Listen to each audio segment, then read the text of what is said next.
play my angel wings, I told the devil.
Get ready for the ultimate international showdown.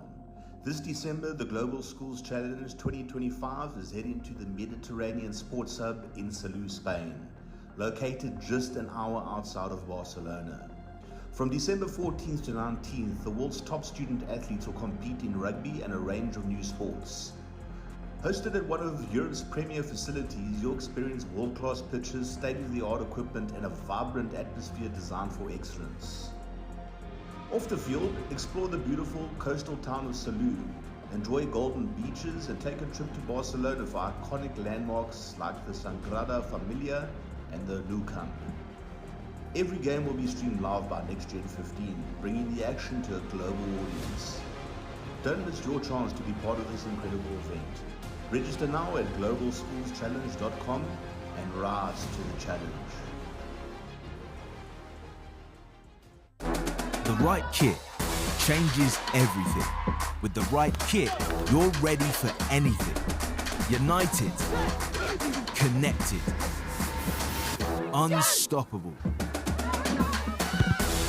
Whatever your sport, we are your sporting partner. Creating your kit your way. For every team, for every challenge, for every aspiration. Feel seen. Feel ready. Feel part of the team. Kit on, game on.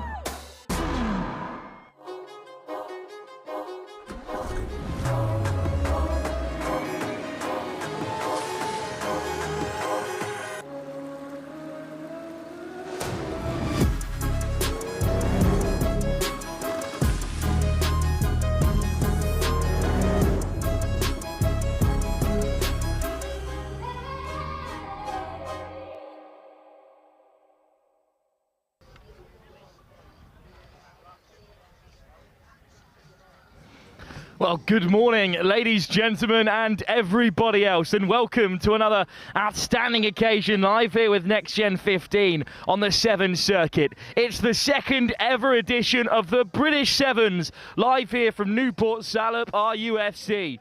A fine venue for one of the biggest Sevens tournaments in the nation. £10,000 on the line. 10 of the top sides on the Sevens circuit from all over the country have come to Shropshire today to compete for the title of Britain's Best. And our first game is a group stage encounter between the OG Sevens and the Scimitar Storm. Two groups of 5 will compete for a top 2 spot and a place in the Cup semi-final. There's bowls and plates galore for the 3rd and 4th place sides as well. And every game will be live here on the main pitch at the British Sevens, the Elite Sevens. An outstanding occasion. Just to my left-hand side, the gazebo is filling up of 600 or so of local professionals. It's a great networking opportunity off the field, and on the pitch, it's going to be one of the best days of sevens available anywhere in this great nation.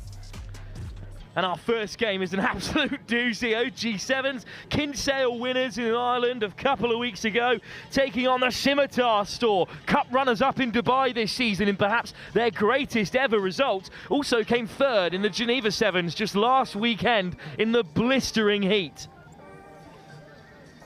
Well, it's OG7s in the white taking on Scimitar in the black. And it promises to be one of the most high-quality occasions ever seen before on our channel here at Next Gen 15. Both these sides are littered with internationals and players from around the Seven circuit, and both of these pools are impossible to call.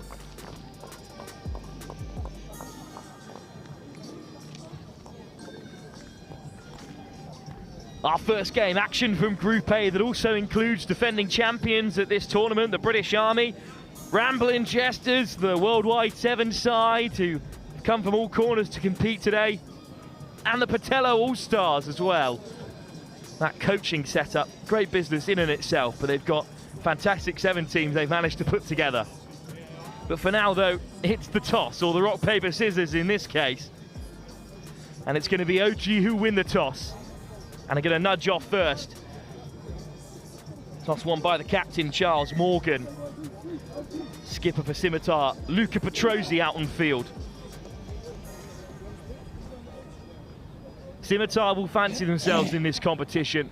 Of course, the reigning champs, the British Army, also in the group, but the level of player and ability has just stepped up from last year, ever growing for the rugby agents, the organisers, but they're also locals to Newport Salop.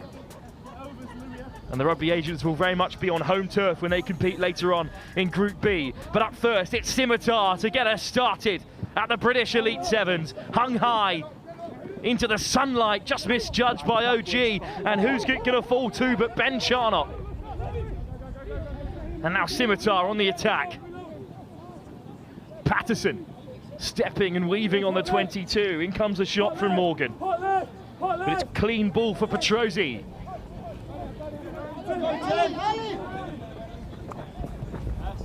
There's a little ball in behind looking to pick out Deering. A good breakaway from Clark up to the 22, and OG back on the offensive. After penalty on the deck, and there's a quick tap from Deering, the former Ireland international. Driving up to the 5 metre. What a start for Scimitar. Petrozzi.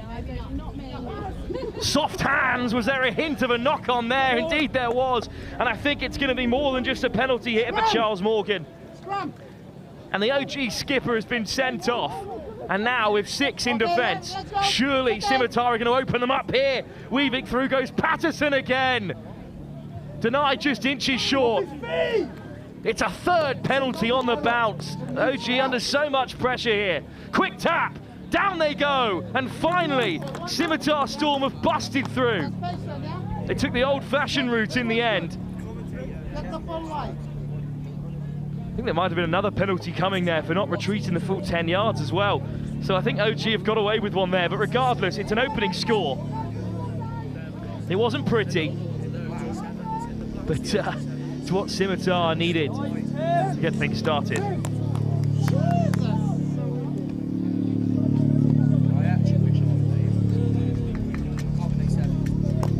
Lovely footwork.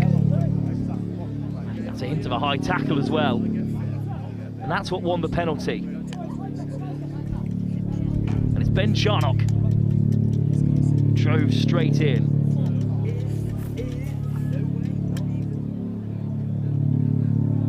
Off target from the conversion, but the OG will still defend with 6 players. It's a fantastic kickoff. It's been tipped back Scimitar's way. Soft hands from Petrozzi, but always forward.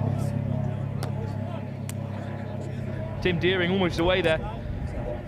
There's a couple of former Irish internationals amongst this side. Nicky Green, Inigo Cruz O'Brien as well. They'll be key players for Scimitar as they look to continue a fantastic season of sevens. It's come straight out the side at the breakdown. Referee allows play on, so here's Dwayne Patterson. Little step on the inside from Kildare. Bardelli backtracks. Still moving laterally, Bardelli, but he's drawn in a couple of OG defenders, and there must be space somewhere. Petrozzi frees the hands. Switch back on the inside, but Deering can't get away. Down goes Deering. Charnock over the ball. Good pressure from OG. Flick back on the inside by Petrozzi. It's another advantage coming. The discipline is absolutely murdering OG Sevens here. Patterson, with those fast feet of his, got killed on the outside, but he goes himself, desperate for support on the shoulder. Quick release by Patterson. But it's been nicked by OG Sevens. Fantastic defence. Soft hands as well, but what a shot that is by Charnock. It goes backwards, and now it bounces up for OG Sevens again. Ewan Priest-Jones is away down the left. Well, how on earth has that opened up for them?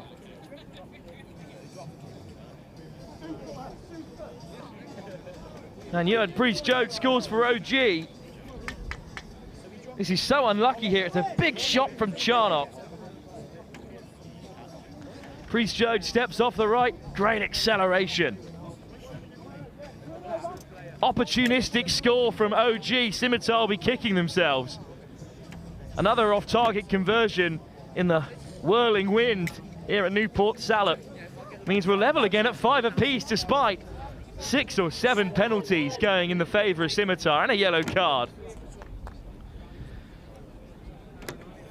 Good news in spades for OG. They're back to a full complement of 7 as well. Here comes the kickoff. And plate winners in Dubai. Silverware at Bournemouth as well this season. Looking to add more here at the British Elite Sevens. Kick off by Morgan, the captain. The ball goes loose. It's going to roll towards the touchline. It just beats Tom Douglas. Quick line out from Petrozzi. Flair on show from Scimitar, but it might come back to bite them here. OG go flying into the breakdown. It just about comes the way of Tim Deering. Contact taken by Inigo Cruz O'Brien. OG straight over the ball, desperate for a penalty, but will play on with Scimitar coming down the short side. Lovely footwork. Just threw OG the eyes. But straight over the ball again, and Bardelli is caught. What a start for OG, what a turnaround from a first half that was going against them. And from the quick tap, looking to skip away. Good patience from OG, they haven't spent a lot of time here. But Crossland's looking to get them going. Hits the deck, good clear out. Priest-Jones plays it away. Good line speed from Scimitar, forcing them back inside. Ewan Priest-Jones, such dangerous footwork from him. Douglas goes direct. Good disruption again at the breakdown, somehow dug out for OG. Clark, Priest-Jones. Oh, the step from Ewan Priest-Jones, outstanding. And again back on the inside to get away from Patterson. Lovely ball through the centre. Louis Anderson will benefit from Priest-Jones's unbelievable footwork. Little roll of the hands of Priest-Jones. He wants a rest. I think he's earned one. The first one to break away on the outside was wonderful, but here's Dwayne Patterson turned inside out. Anderson threw on the crash ball straight through the centre. Second try for OG, right under the sticks as well. How crucial those points may be. 12-5 on the half-time whistle. Fantastic opening first half here at the British Elite Sevens at Newport Salop RUFC. It's an outstanding occasion, and the quality on show for all to see. OG Sevens take a 12-5 lead going into the break after being under the cosh for the whole of the first half by Scimitar. They've still got time to turn it around, but player coach Nico Matawalu out in the centre has a lot to do in order to get Scimitar back on top. Half-time in our opening game in the British Elite Sevens, and it's OG Sevens in front.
Well, what a first half for OG7s. They've come from behind through the hard work of former Iskall Giffin Glantaf man, Ewan Priest-Jones for Cardiff under-18, and he's made such a big impact, but the wind is having an impact here at the start of this second half in our opening game.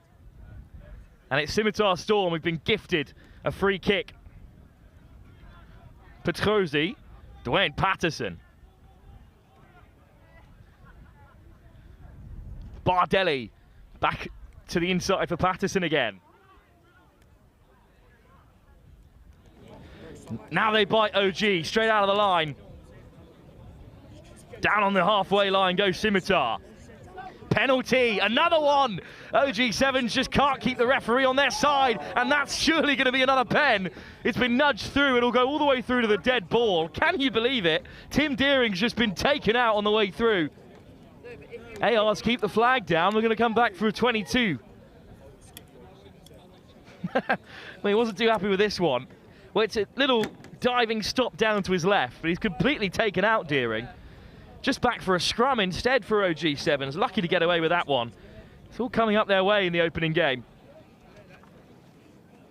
Jump over to Group B up next. The Royal Navy taking on Hammerheads in our first game from that pool. Every single game is live here on the main pitch at Newport Salop. James Naylor feeds the scrum, active on the circuit this season. Ben McGee.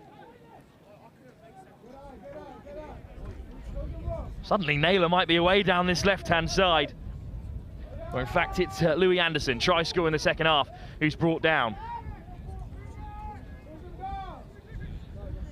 Now it's Naylor, almost away. Good defense from Scimitar. Penalty finally goes OG's way. Quick tap, put down. Oh dear, that is a coach killer for OG7s. And on come the changes for Scimitar. 5 changes in total. Off comes Sifwe Masabuku, former Blitzbokker development player. Nabo Sokoye also on. Just Sam Kildown and Patterson who remain out there in the back line. Well, the scrum's been wheeled the wrong way. And it's been stripped by OG7s. Good work from Naylor again. Suddenly they're short numbers on the short side, but step back inside, and there's a big handoff that sees McGee get away. McGee through the tackle of Sokoye, looks to put the kick in behind. Kildown gets out his dustpan and brush, but it's loose, and a slight knock on there has left Nick Green offside. Big chance for OG7s to go further ahead. Here's Crossland, accelerates, brought down by Mazibuko. Nice offload for Panther. Naylor beats the first tackler. Oh, he's knocked it on in the contact. And now Scimitar look to break, but caught inside the 22. Well set out wide. Another show and go. Nice weaving run, flicked out the back door. That's a dangerous one. Oh, it's just been spilt by Green again. And it's a turnover. Scimitar, the architects of their own downfall here, as they were in the first half when they coughed it up for Ewan Priest-Jones to go through for the first score. And OG7s has to take this opportunity. Just 3 minutes to go. We've absolutely flown through the first game here at the British Elite Sevens.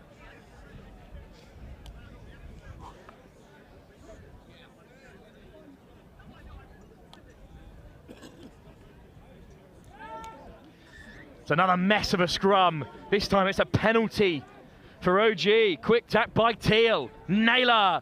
Big miss pass over the top. And it's a saunter in for Freddie Painter. Simple try in the end.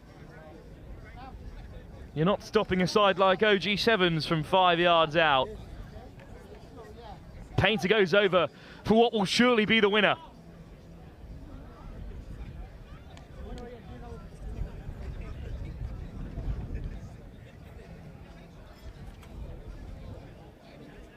Ben Turpin looks to add the extras. Oh, it hangs up in the wind and just glances off the crossbar.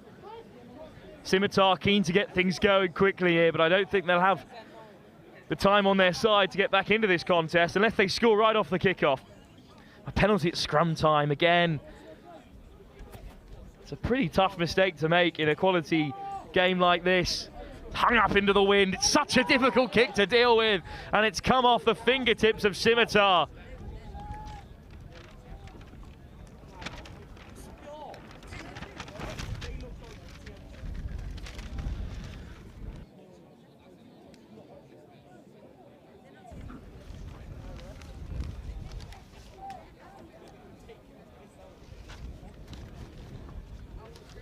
Here comes the line out.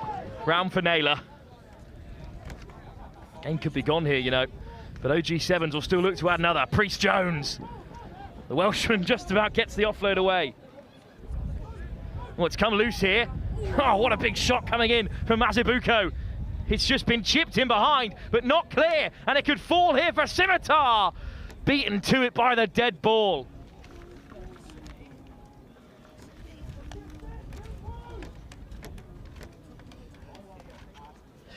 Well, breaking loose in the opening game. Up here in the commentary box as well, battling with the elements and out on the field.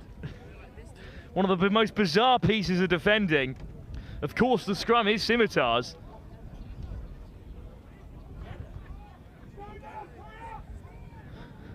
Very clear from the touchline. Hurry up is the call. They do need to get a wriggle on here. Nabo Sokiyi. Patterson in the pocket. Sokiyi to the open side, hard line, well met by Priest Jones, but rolling over goes Sam Kildun. And there might still be time. Full complement of 7, it's 17-12. Converted try will turn this game on its head. Sam Kildun goes over. It's going to be a busy summer in the Kildun household. Sister Ellie, of course, star player at the World Cup this summer for England. And that kick's gone straight out and brings an end to the contest. That is such a shame.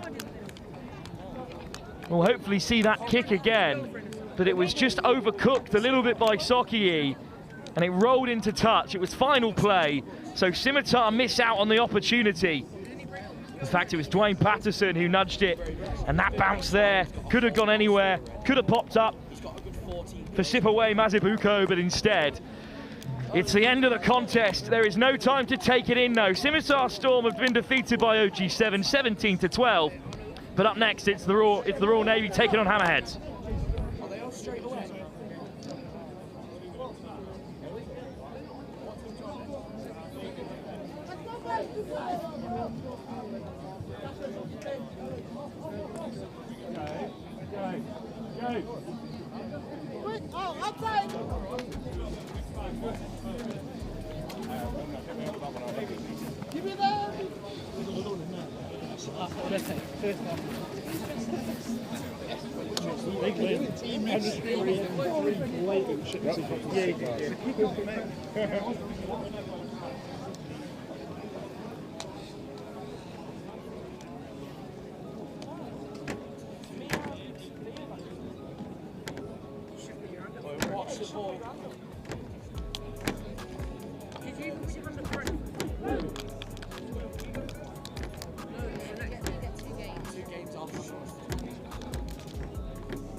Why was he running at people like that in touch? Just his name's Junior. He doesn't do that. And he's doing like this. Yeah, apparently he's against that. No, against our guy. Oh, when we were doing the yeah. I was so composed. No, it was from the rock. Here we go then. What a take by the Royal Navy straight off the kickoff, and a big bump has them in the ascendancy here. What a start this could be. Oh, it's just a miss pass. It's going to bounce up for Elliott, who weaves back on the inside. Looking so dangerous here. Dekulagi, Davis. What a hard line. Switching off the wing, looking to lift it back up for Dekulagi, who skips through. Kinney Dakulagi opens it up for the Royal Navy. Hammerheads in shock a little bit there.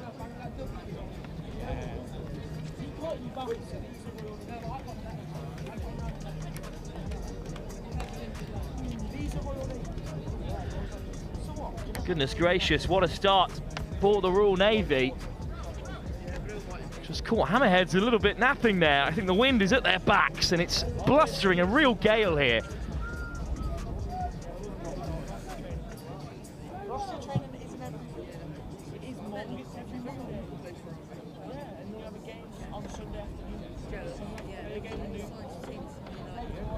Another kickoff to come for the Royal Navy. They can just dink one in behind there. It will be a great start to the tournament for them. They haven't had a lot of time on the 7th circuit. A couple of key deployments at the moment, of course. There's an awful lot happening in the world. So, I'm saying they brought a big team today, but a mixed squad, a development squad, some could argue. But they're still going to be full of physicality and fire. As there's a chance maybe for the Hammerheads to break out of their 22.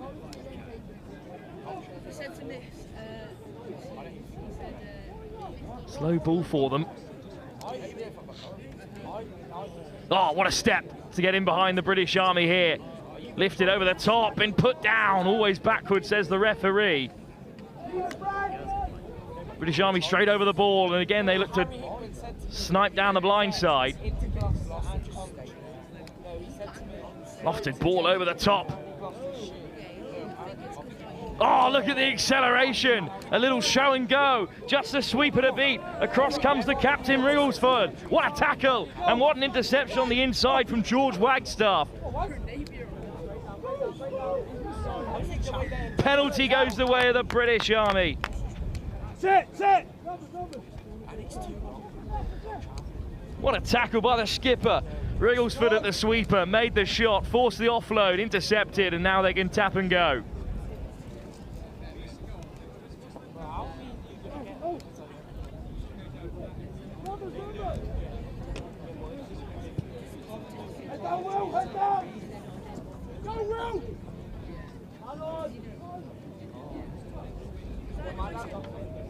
It's been chipped forward by Wrigglesford there. The wind has absolutely leathered that ball.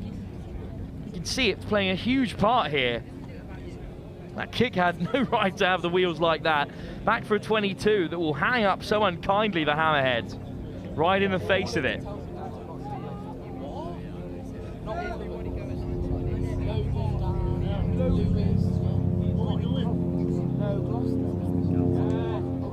Well, it's been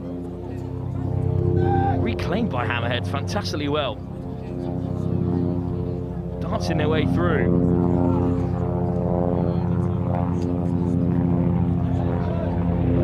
Straight over the ball go the Royal Navy. And they've nicked it as well.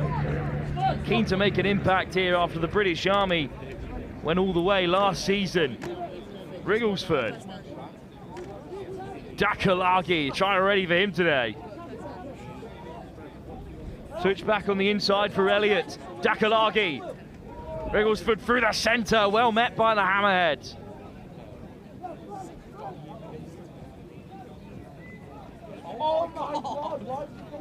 Dakulagi again. Oh, soft hands out wide from Utton Smith. Another strong carry. But it's been knocked on in the tackle. Good defence from Hammerheads.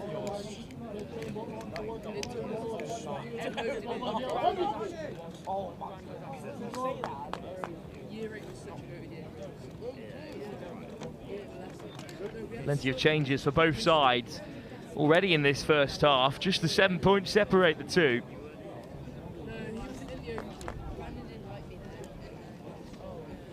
This, of course, a pool that also includes some tough opposition, including the Rugby agents, who have brought a fantastic side to the tournament.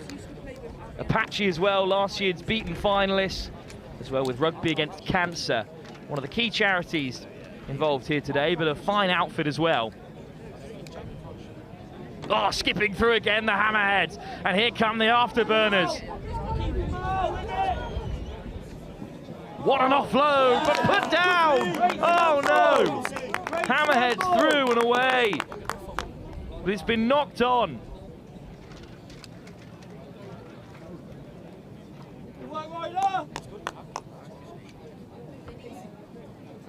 Devastating stuff for the Hammerheads. Thought they'd be through for their first try just before half-time, but not to be. Yeah, Fred.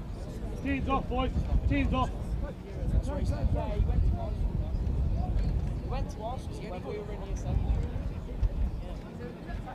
British Army with one more minute with the wind at their backs.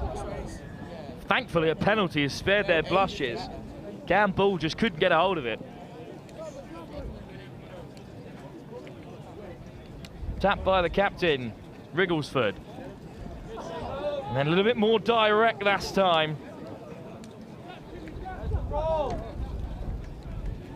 Oh, straight through the centre goes Wrigglesford. Spots the hole and breaks through. He will not be caught. Royal Navy in control going into half-time. What a performance by the captain. Try-saving tackle down one end, bursting through to go the length and scoring at the other.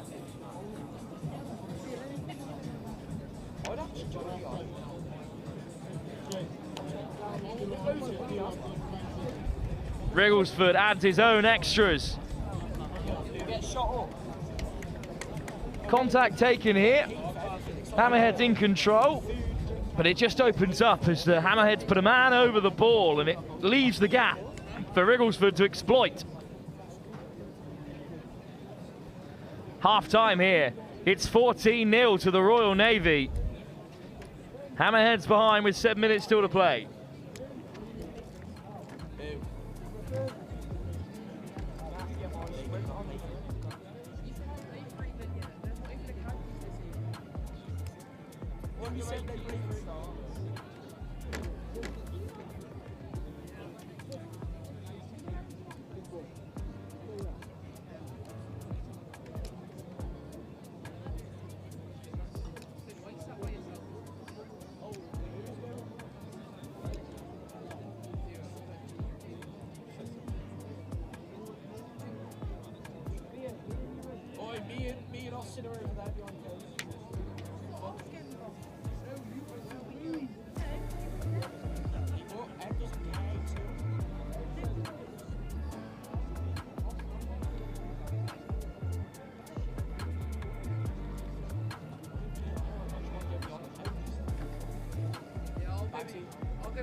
Hammerheads turn to kick off. It's a contestable kick. Royal Navy get a hand on it. It's been knocked on. So we're going to come back for the scrum as they break down the right.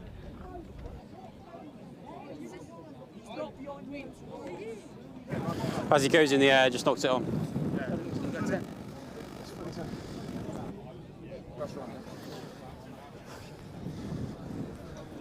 Crunch! Bind! Set! Well, the Petelo All-Stars take on the Ramblin Jesters next here. But in the meantime, it's the British Navy, sorry, who are going to maintain control here against the Hammerheads. Slipping through again. He's Chaz on the inside. Now, Talele at number 10 has been an absolute monster in this game so far, former Fijian fly half.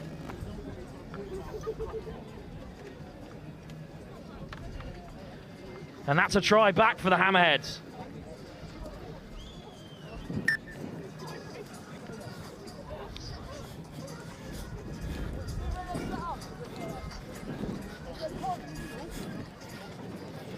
What a performance for them here.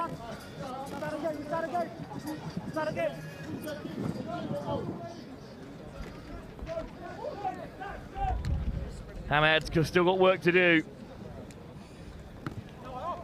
It's hung high.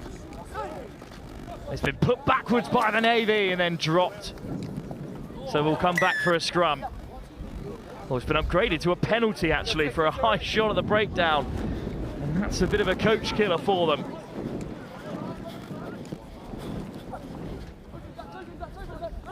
Stripped in the tackle, always backwards. It's still with Ben Chambers. Chambers looking to get out of a phone box there. Brought down on the 22. Dakulagi.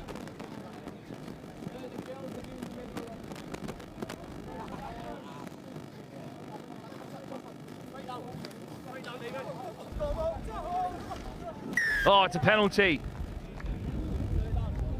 British Navy just about survive.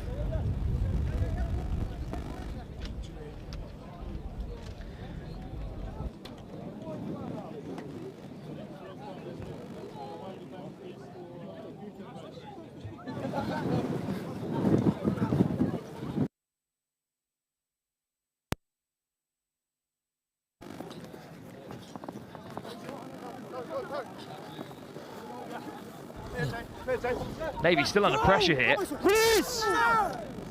Release is the call from the referee. Clear release, Penalty, no clear release. He's just evening the clock here, the Royal Navy. They're up by just 7. Driving run from Cam Bull. Dakulagi. And a bit of space opens up and there's no one home for Hammerheads. Jack Davis will take all the time in the world here to touch down a 3rd try for the Navy.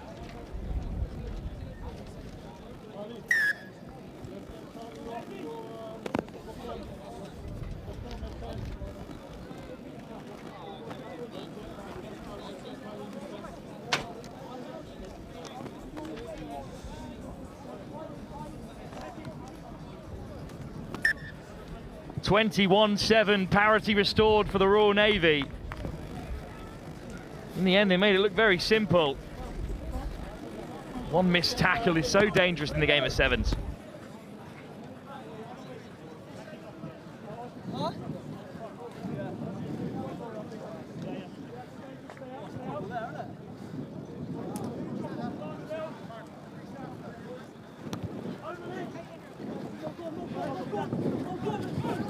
Kickoff just over-kicked, so easy to do in the harsh conditions here. It might look beautiful out there, but this wind is having such an impact on the rugby played so far.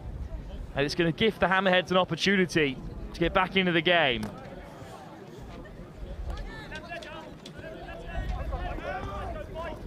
What's on here for the Hammerheads?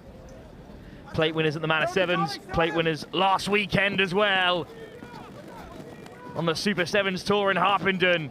And getting straight back amongst it here with a 2nd score.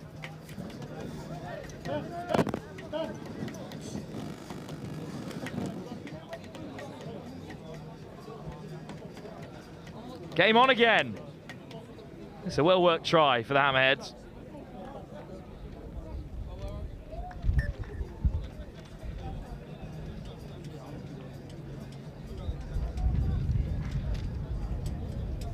And a full set of 7 as well. So now they're just 1 try in it.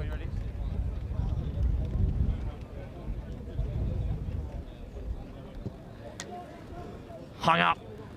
Navy underneath it. It's just beyond the lifting pod, straight into touch. Okay, the wind just caught it as it was flicked into the air and carried it beyond the touchline. And the Navy will slow this down as much as they can. Legally do so. Play.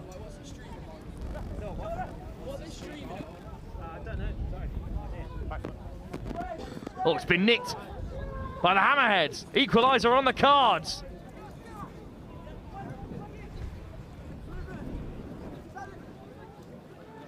Quick ball. And then great acceleration straight through the centre. Offload, put down. Penalty in the end, high tackle the call. Met well on the 5 metre. Quick ball again for the Hammerheads, looking to go short. Royal Navy desperate to get their clutches onto it. It's another pick and go, and surely an equaliser for the Hammerheads. 3 seconds. With 3 seconds on the clock, they have trailed at every stage in this contest. What a turnaround in the second half.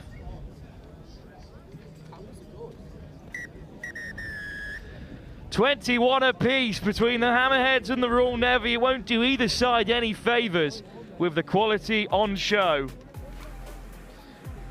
Another game coming in just a few moments' time. The Petelo All-Stars will take on the Ramblin Jesters. But here, in this game, it's 21 apiece, point share between the Royal Navy and the Hammerheads.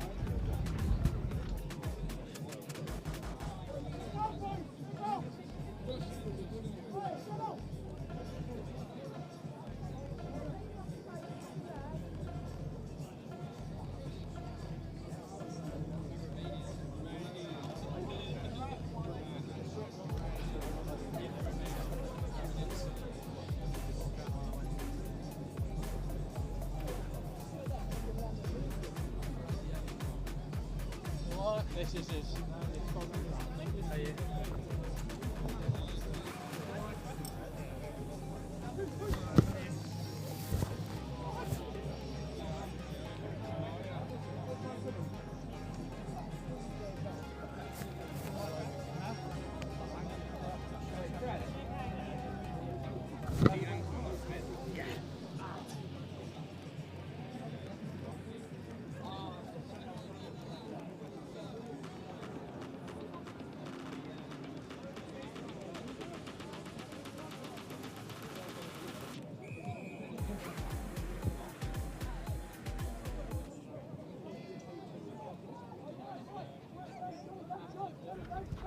Off again here, and it's well taken by the Petelo All-Stars. They're going to wind their way through. It's a nice early carry by Tim Wagado. Gurung. Oh, flicking off the bodies. Jesters under pressure here. What a lovely offload. All-Stars might be away down the left. Good draw and give from Wagado. Danger man in the centre is Kila Waganidrola. Taken down on halfway. Jesters looking to get over the ball.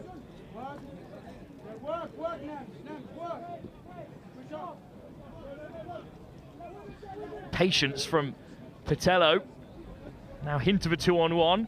Switch back on the inside for Wagado. Jesters straight over the ball. It comes loose and they drop onto it. And they've got it back. Oh, what a shot in the midfield to turn it back over again. Silky hands back on the outside by Waganidrola, and it's freed up Tom Musco. Big tackle dislodges possession, and Ramblin Jesters have it back. Royabo whips it inside.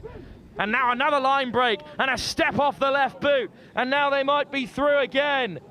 Finn Wiseman ushered into the corner, but the Ramblin Jesters do have an opening score.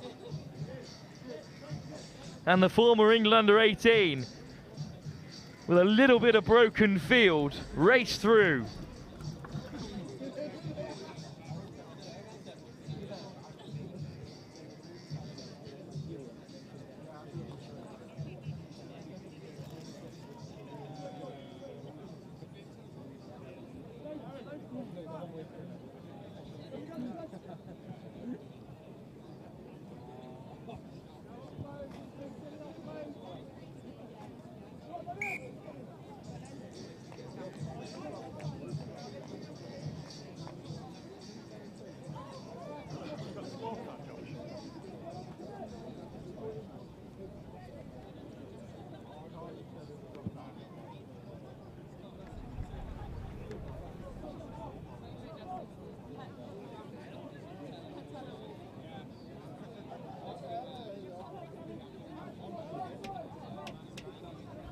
Another nice break for the Petelo All-Stars at the start of this first half, but they have nothing to show for it on the scoreboard at the moment.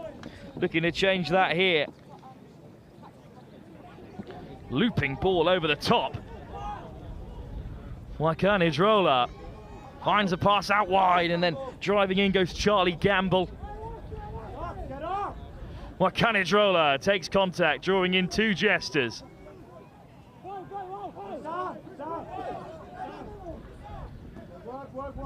Bit of a Hail Mary pass, but it could still work here for the All-Stars. Oh, beautiful offload through the contact. Tim Wakadu finds another pass inside, just overran it this time. And it's back with the Ramblin Jesters. And that broken field, that counter-attack is going to undo the All-Stars. Luca Broom. Brooke, oh, he's in support, stripped in the tackle. No, just about keeps a hold. What a carry by Bowen, who finds an offload. The Ramblin Jesters are over. They made a meal out of that. Absolutely no one home here for the Petelo All-Stars. And Lucas Brooke it is, who's caught, finds an offload. I thought there might have been a strip in the tackle there, but still it was free and away, and a score in the corner. Second on the board for the Jesters, but they won't have the full 7 from here, you'd imagine. Sun kick from Ryobo.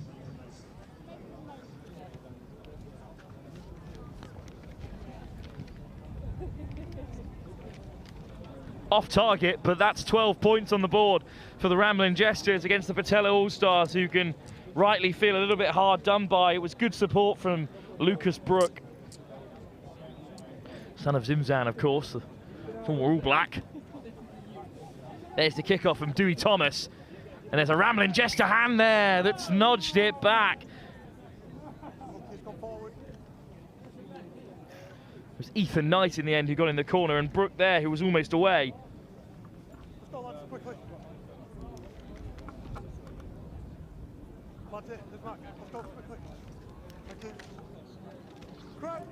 So it's going to be a scrum then for the Petelo All-Stars. Tom Cowan, the vice-captain, to feed it. But it's come the way of the Ramblin Jesters. And the luck's just on their side here. Here's Ryobo skipping away. Dinking it over the top. In comes the handoff. Good defence from the All-Stars. Dewey Thomas. Big Josh Holt steps on the inside and goes himself. Josh Holt's been with the Jesters for a number of years in and around the circuit, and he's amongst the scorers again. And before the break, the Ramblin Jesters have 3.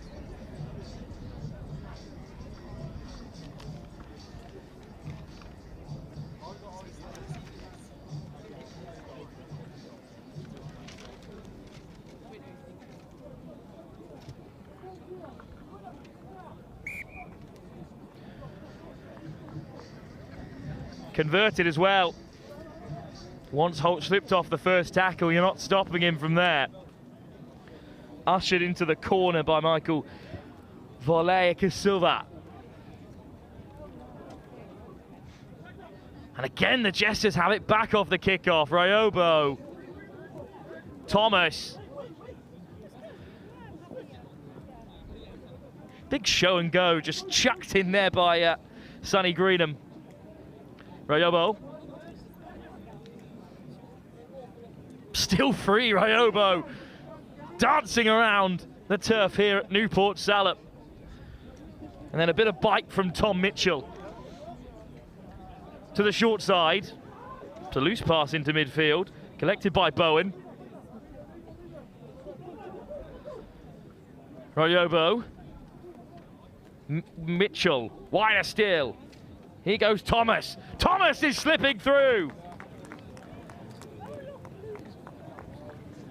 Dewey Thomas has another for the Ramblin Jesters. And they have not come here to mess around. Thomas will look to add his own extras and make it 26-0 on the stroke of half-time. Straight through the upright. Petelo All-Stars under the pump here. 7 minutes still to play, but the Ramblin Jesters have 26 on the board already. Dewey Thomas with the latest score. Great pace by the number 8. Former Buck Sevens champions just a few weeks ago at the Celestial Sevens. The Exeter Uni man. And he's got a big try for the Jesters that puts daylight between themselves and the Petelo All-Stars.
Here we go then. The Petelo All-Stars may well trail by 26, but now they've got a force gale blowing at their backs. We'll see if that can make a difference here in the second half. That's the Ramblin Jesters are in behind straight away from the kickoff. What a finish this would be. Ethan Knight may go into the corner for his second score.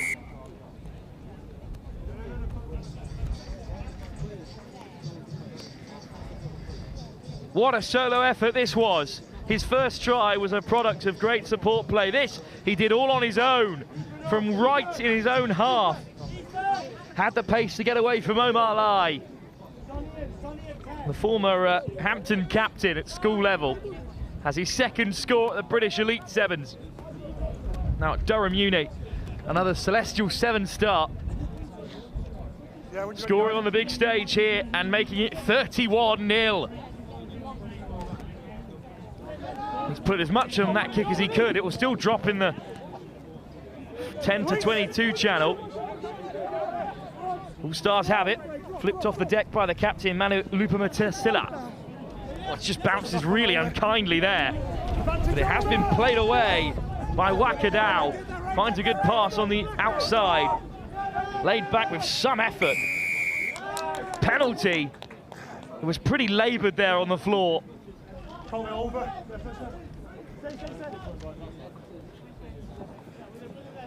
And the Jesters tap quickly. Brooke wastes no time. Nice step off the left boot from Barry.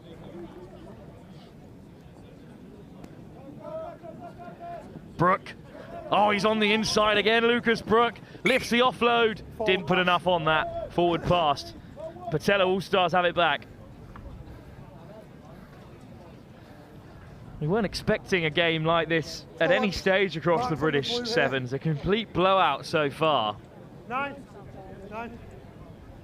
Crouch. 5.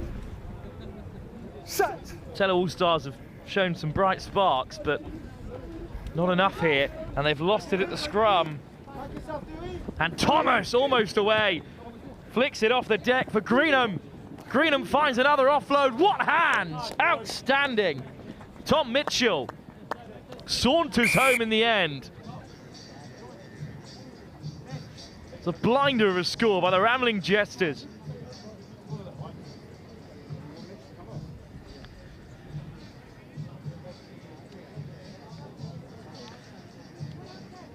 Tom Mitchell, part of that UR7s programme, former Bromsgrove as well, just like Josh Holt, who got things going in the first half. Just wait for that ball to go. But his handling's pretty excellent. You can't really defend that. Ben Cowan and his man all wrapped up. You don't play here, just wait for it. Now let's go. Another kick-off for the Jesters, up by 36. I think that 38 with the kick as well.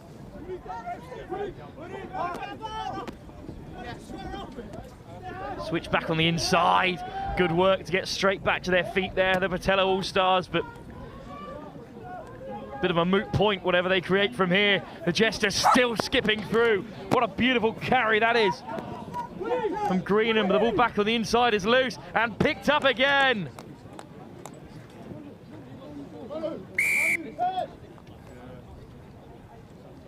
Woody Buham goes straight through for another score.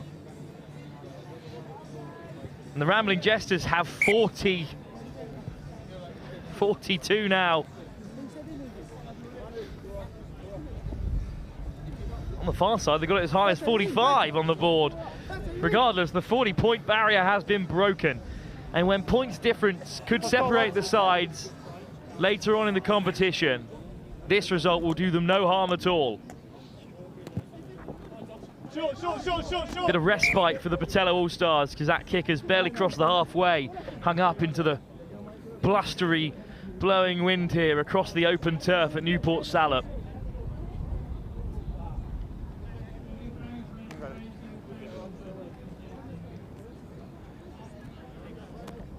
Here they go then, looking to create something in this second half. Anything, Josh? Lifted straight off the deck and still carrying hard here. Petelo All-Stars up to the 22. Oh, what a line, straight through the centre by Omar Lai. Lai up to the 5 metre. No, I think no. Must go into support. Penalty. Petelo All-Stars with their best chance of the game. Harden goes himself. Release on the floor. Brought down just inches short. Swung away by Volai Kisua. Now one-on-one out wide. Great feet through 2 defenders. On the roll. Dotted down by the Petelo All-Stars. Well, they are on the board. Lovely footwork to finish.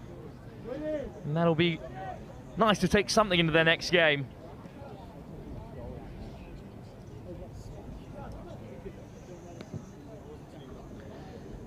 Oh, just off the post, unfortunately.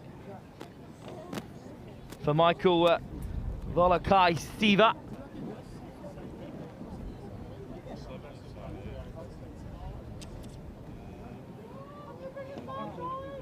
But they were always going to finish when they found themselves in this area.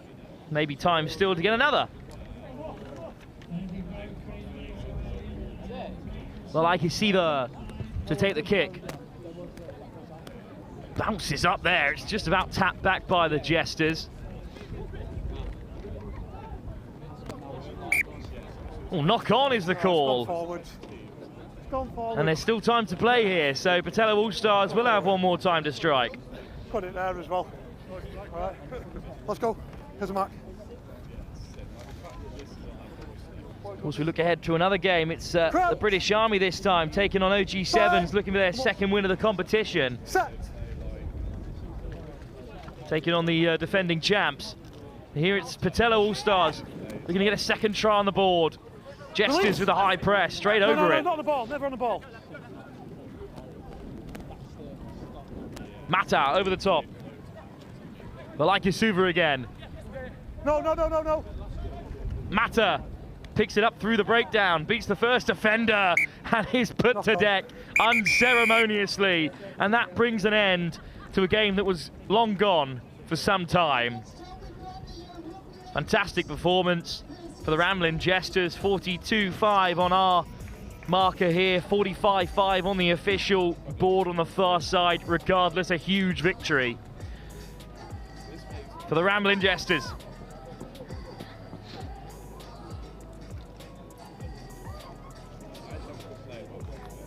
Next game here, the Rugby Agents, the hosts, taking on Rugby against Cancer.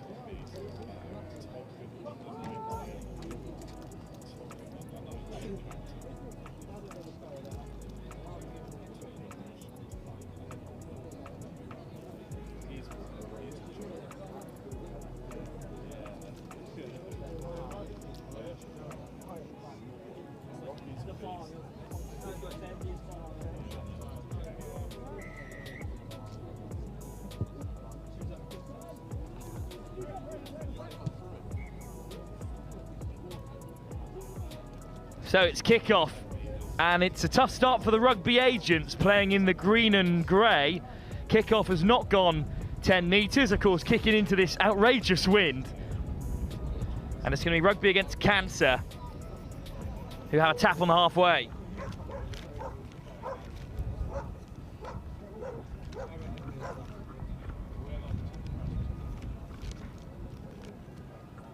Contact taken on the 10 metre.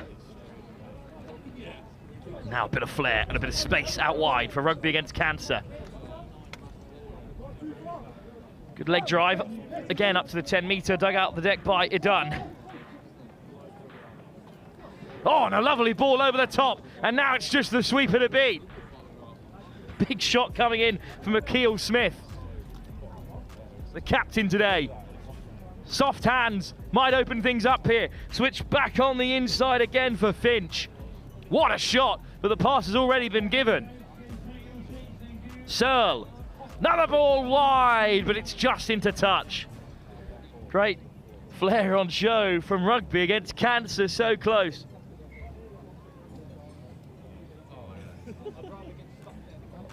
To getting on the board for the first time, just beaten to it by the touchline there. Nice little nudge.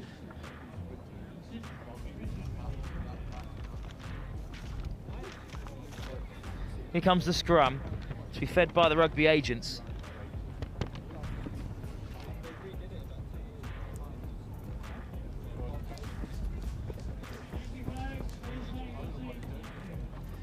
And they look to go wide at the first time of asking, and then back against the grain, slipping off the tackles, and this could be the first chance for them. Idan is back into defensive mode, but still going here, the Rugby Agents. Nice pass to free up Nasser Kinilau, and he's going to stroll in the end, Kinilau. Fantastic break by Kit Keith.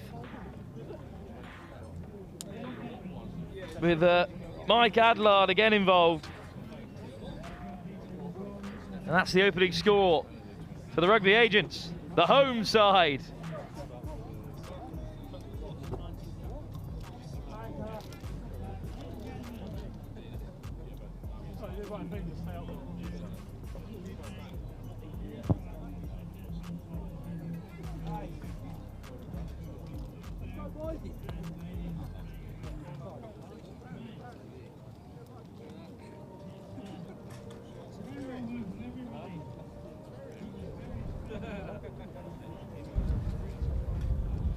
Great work from Adlard.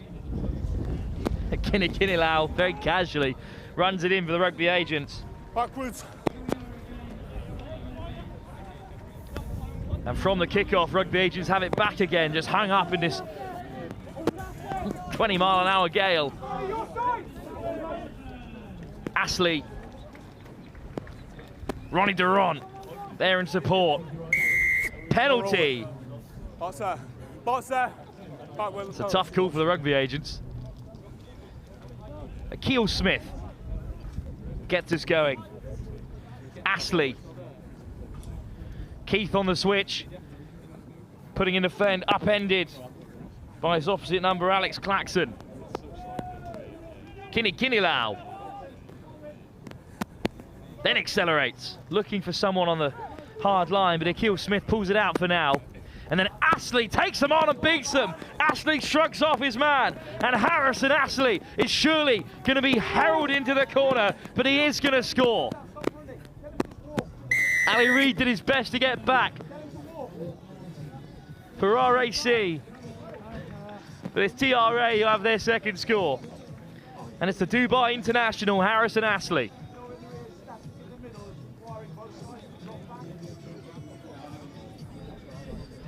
What a run that is. Lung-busting stuff from inside his own half.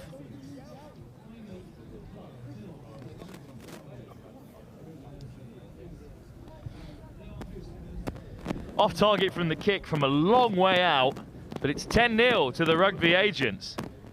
Kinilau teased with the defence, and then Astley had a go, and this time broke through.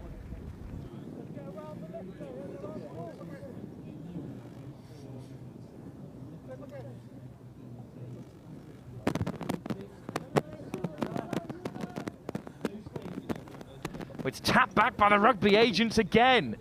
Rugby against Cancer, just starved of possession. It's Kit Keith. Kinilau. Adlard. Oh, great feet from Adlard. And the big friend to see off Searle. Adlard inside and out, dancing his way through. Surely not. Oh, what a finish. Max Adlard, former rugby league man, turning on the style in the game of sevens instead. What a finish.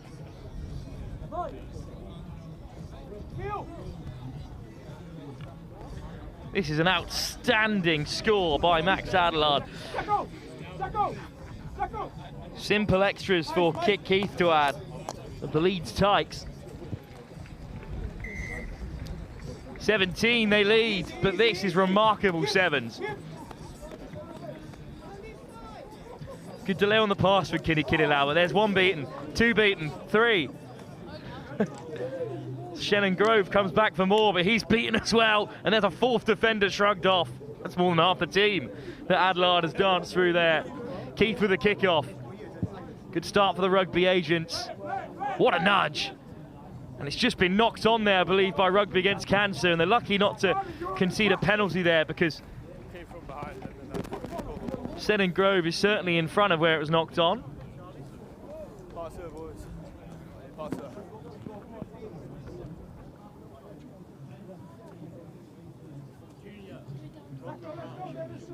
Crouch, bind, set. So here we go. Another chance for the Rugby agents to add more on the board here after Rambling Jesters put up the biggest score of the day. Little hitch kick and a half break and a nice offload for Kinilau. Well, Reed's going to come all the way back. He's under a lot of pressure here. Sorry, it's Jake Edwards there in support. That pass is just over the head of Charlie Venables.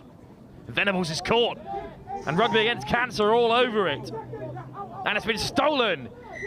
Oh, but no, the penalty went the other way. Kinilau won it back, and now freeing the offload.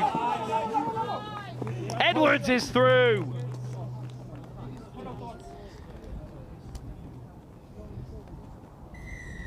Jack Edwards on the end of another fine offload from Kinilau. Edwards himself just back from Fiji.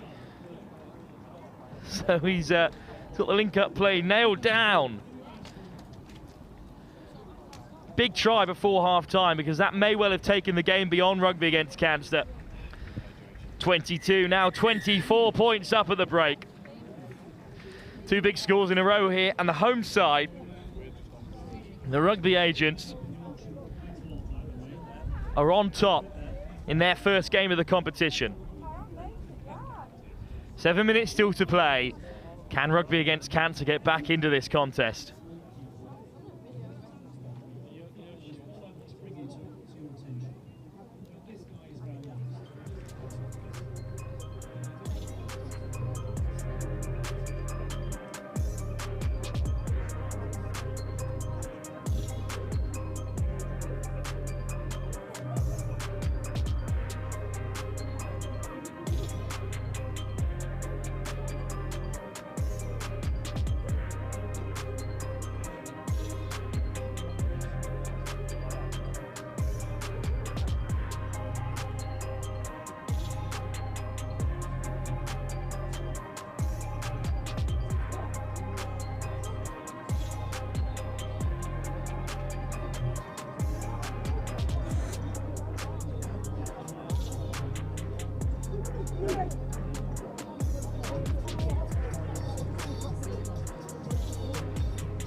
Do Rugby Against Cancer, the RAC, have enough to get back into this game? One of the headline sponsors in the tournament here, but the organisers, the rugby agents, are not sparing them any sort.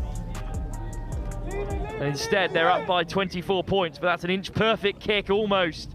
Oh, it's a shame. The wind, again, has played its hand and stolen possession off of the Rugby Against Cancer. And now TRA, the rugby agents, will have a chance through kick Keith on halfway. Akil Smith. Strong carry, a physical one as well from Charlie Venables, another Leeds tyke in this rugby agent side. Kinilau. Freeing the arms again, what an offload. Venables over the 22, flicks it through the cat flap again, and the handoff will see Edwards over for his second score. Nasser Kinilau running the show in the centre. And that's nice from Venables. What do you do if you can't pass off your left? Just flick it out the back of your right instead.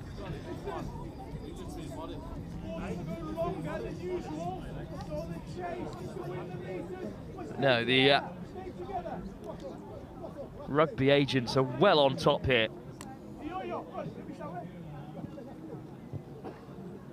What a kick as well that is from Kick Keith.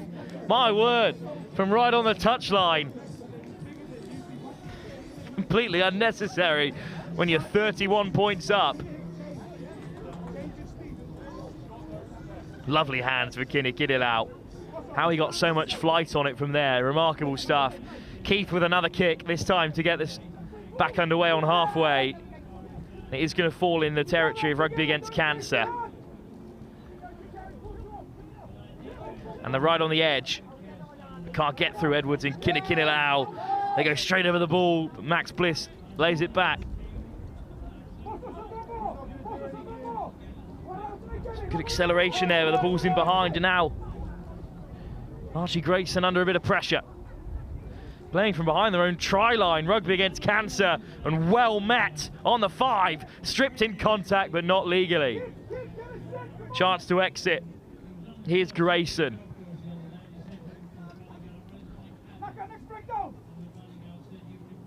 To this near side. Little hitch kick. Lifted off the deck. Soft hands from Holloway. Just big Hail Mary pass out wide. Akil Smith has it covered, and it's right down the throat of the man they call Rocky. Under 20 of Tonga. Been on the Super 7 series a few times, and then the forced error in the end will gift it back for the rugby agents.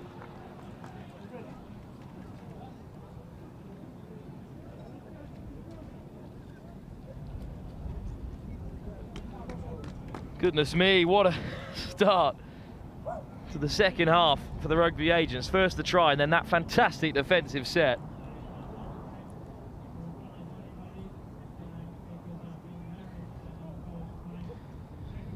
And it's the perfect start for the home side.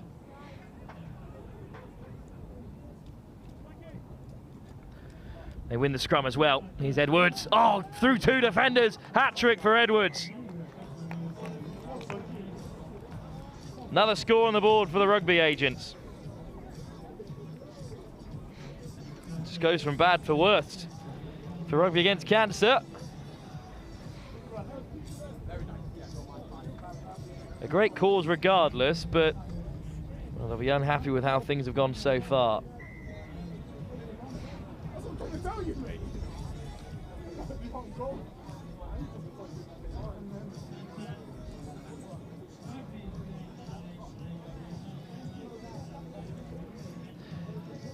Lovely step, beats 3 in the end.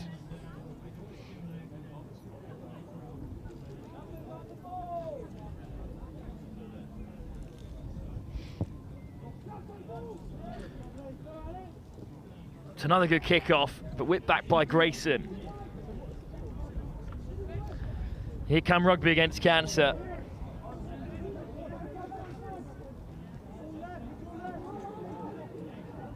Grayson, hitch kick, almost through.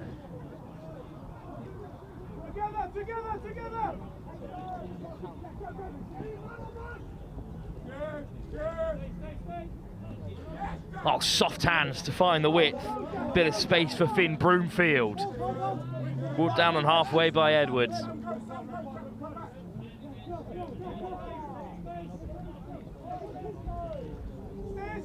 Nice ball over the top. Grayson looks to get on the outside of big Alex Todd. Stripped in the tackle. Linesman's flag is up.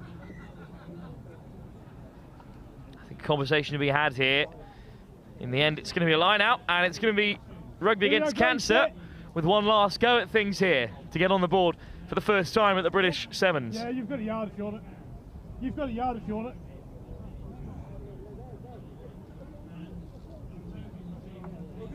Yeah, good. You're good.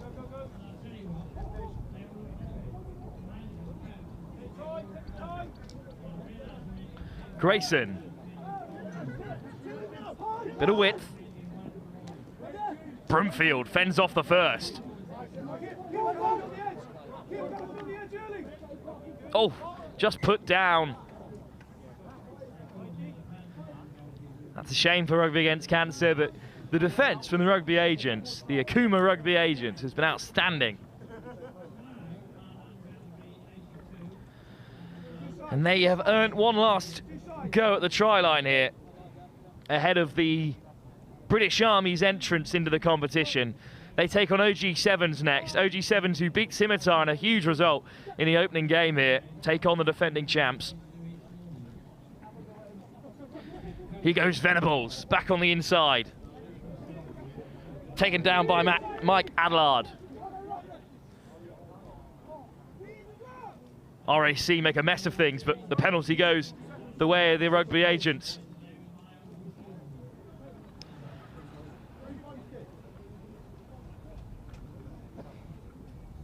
Looks to be shaping to go for touch here. I think instead, there is the tap. And that is enough for the Rugby agents. What a result for them in their opening game. Victorious by 38 unanswered points. Our first shutout of the afternoon. Good performance from them. And they'll back themselves to get out of this group. Claim victory in their opening game. But up next, it's the defending champions from last season. The British Army taking on OG7s after their second win of the comp.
British Army with a kick-off. They've overcooked it. So OG7s have a tap on halfway.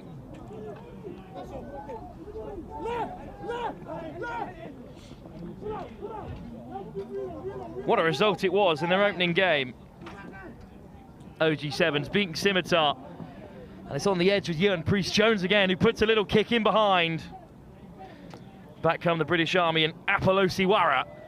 Playing behind his own try line, Wara does well to get away. Penalty British Army. Good little outlay for them. And they go direct at the first time of asking. Straight over the ball go the OG7s. Penalty goes the way of the Army instead. So Kopi Korolevu kicks us off. Was right on the toes of Josiah Seva. Contact taken out wide. Linesman's flag is up. Good defence from OG7s.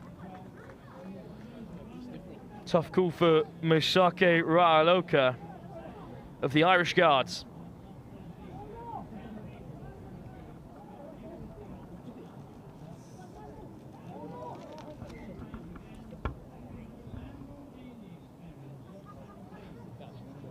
What a tournament it's been so far. We want more tight games after a couple of big scorelines in our last two, but British Army have been so active this season. Their side changes every week, of course, but they've been real competitors on the Lit Super 7 series. They're defending champions on that competition, defending champs here as well.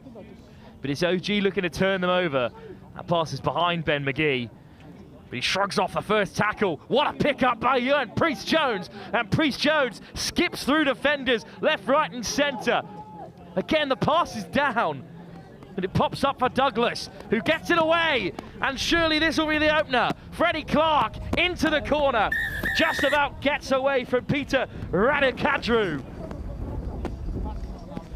And scores for OG7s. It's a fantastic try. Make sure you clear the breakdown. Make sure you clear the breakdown. Yeah, Priest-Jones with a great pickup and that disgusting footwork again. And then this ball from Douglas really created it because he was hammered back by Inoki Rasova. It's a good effort from the kick, but it's off target. OG7's up by 5.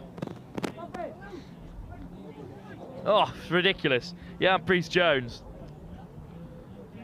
On the books at Cardiff for under 18. Played a bit of Welsh Prem at Pontypridd as well. It's a good finish in the end from Clark. What a kick. OG7's right after it, but I think they've just knocked it on in the attempted regather. So we are scrum just so in open of the 22 for the British Army.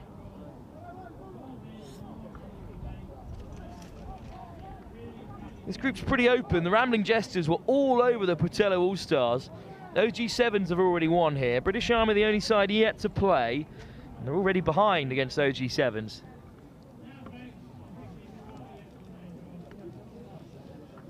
Time to pick things up here. And they'll have an attack from inside their 22. We know they can play from anywhere. Strong carry past the 10. Still going. Inoki Rasova. Flicked off the deck by Seva. Oh, wonderful step through the middle. And almost straight through goes Kopi Korolevu. Up to the 10 metre inside the OG7's half. Again, the footwork. Outrageous from Josiah Seva. It's a long, lofted pass from Peter Radicadru. Apolosiwara.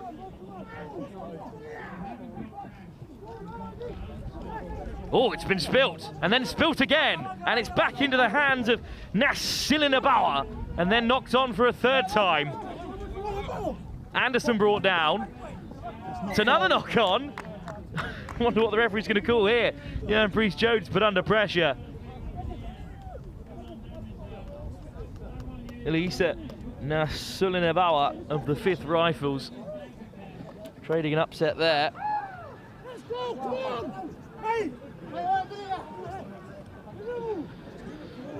Good times being had in the gazebo to my left-hand side, of course, as lunch is served. Here on the field, it's Apolosiwara looking to put the pressure on OG7's there from scrum time, but flicked away by the captain, Morgan. Morgan.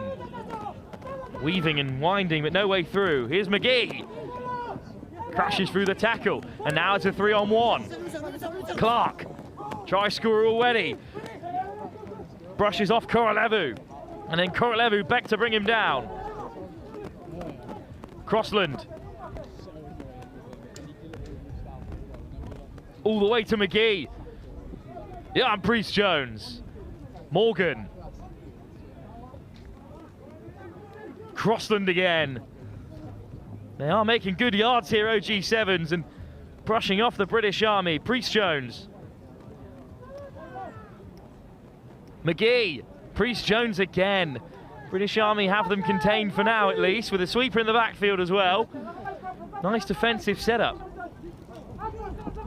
Anderson takes a slip, back to his feet. Anderson straight through, 2-on-1.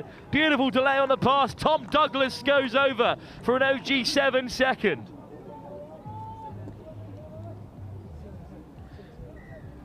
When Louis Anderson slipped there, thought it might be the end to the attack, but he got straight back to his feet and burst through. Good delay on the pass. Tom Douglas goes over.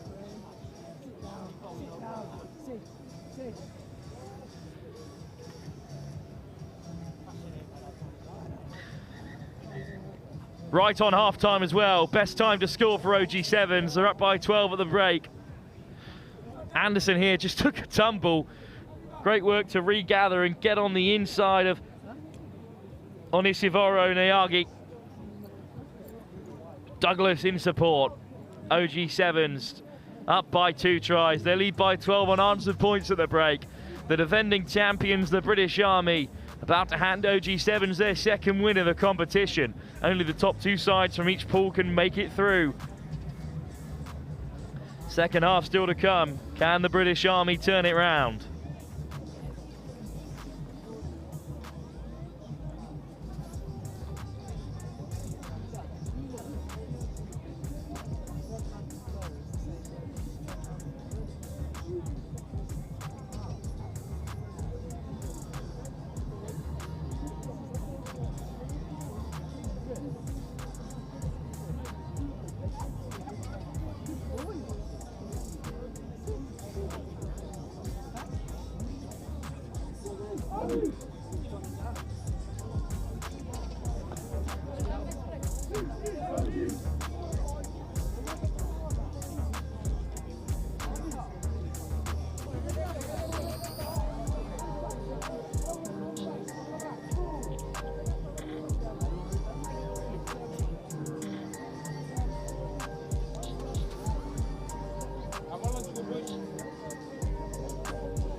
OG7 skipper gets us underway. Charles Morgan chipped onto the 22, and the British Army need to respond here.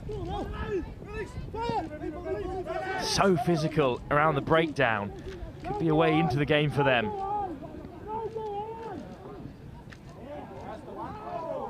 Good aggression on the carry from Jamie Diamond. Laulava. Pass is just in front, but it might get the British Army a bit of momentum from Kurivuka. Waisaki Laulava taking on Priest Jones. With to cross by now Luloa. And Diamond bumps his way beyond the 10. OG7's all over it, and they have stolen it, and then spilt in the tackle. So it is going to be the British Army have a scrum. But again, good defence from OG7s. And British Army still yet to really threaten.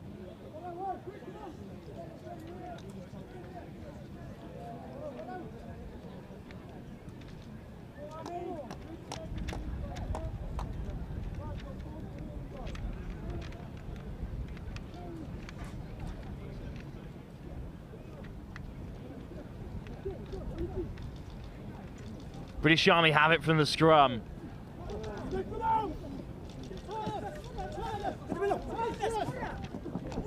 Oh, lovely footwork from Yona Koravuka. And good support as well. Raloka.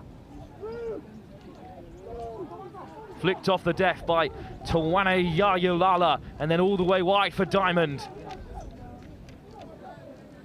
Good carry on the edge. Now Luloa. Oh, good how it's just been put down by Rossa Rutabua. Tawane Yayulala. And that might open it up instead for OG. Oh, interception! What a way to make up for it. Rossa Rutabua, Tawana Yayulala scores for the British Army.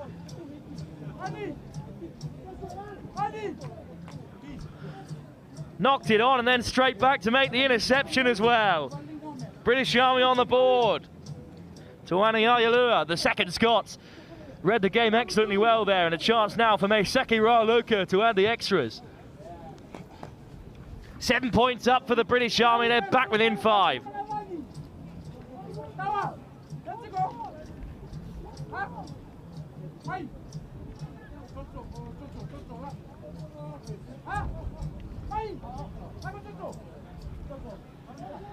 Kick-off to come here, and the defending champs are right back into the game from that interception. Oh, it's a deep kick from Raloka. Oh, and it's so cruel.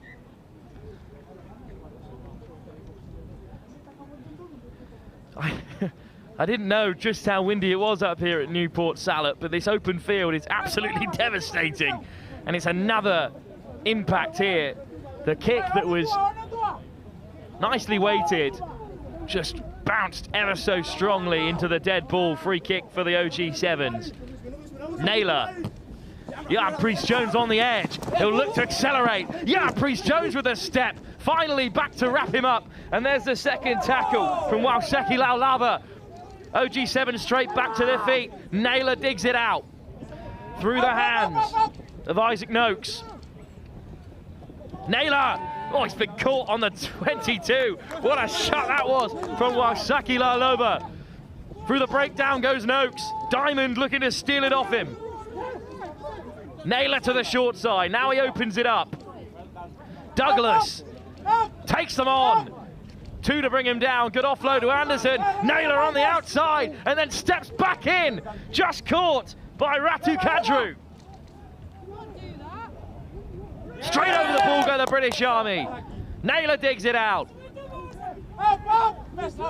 Teal flings a loose pass inside. It's just come off the toe of Ben Turpin, but Turpin regathers. Turpin taken down by Diamond. Straight through the breakdown come the British Army. It's just a slight knock on there, but the call is that it'll come the way of the British Army. What a defensive set.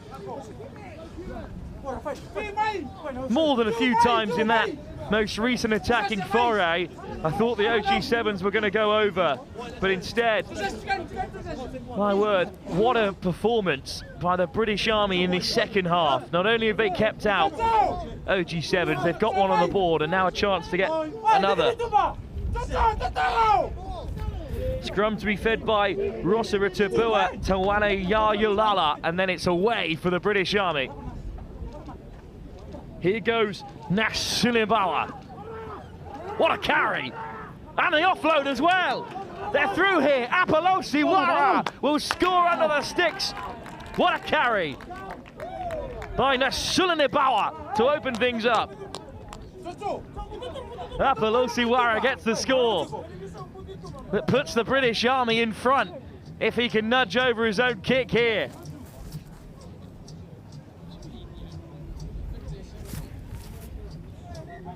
They're in front by just 2 points. What a turnaround by the British Army. They've come from 12 down. The defending champs looking to inflict OG7's first defeat of the tournament after a fantastic result against Scimitar first time out. Apolosi Wara has been all over it on the Super 7 circuit this season.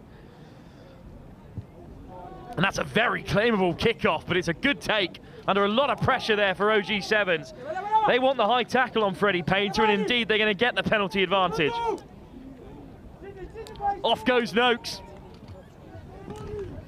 McGee assessing his options and now turning on the afterburners, and McGee shrugs off the first and is surely going to go the length for OG7s again. Put the fend in on Rasova Silva. Straight away, hand in the air, says that's me done. But right before the end of this game, OG7s make it 14-17 in their favour, and I'm not sure there'll be time for the British Army to respond. Ben McGee with a huge try for the Kinsale champions. Dubai plate winners, silverware at Bournemouth. Another plate at the Egg Chaser Sevens last weekend, and a second win from 2 here at the British Elite Sevens. Last season's champions beaten in their opening game. OG Sevens go back to the top of the pool, ahead of the Jesters on points difference. Another big game on our hands here. It's the Royal Navy, who are held to a draw in the last play of the game by Hammerheads, taking on last season's beaten finalist Apache. That's the next game live here from the British Elite Sevens.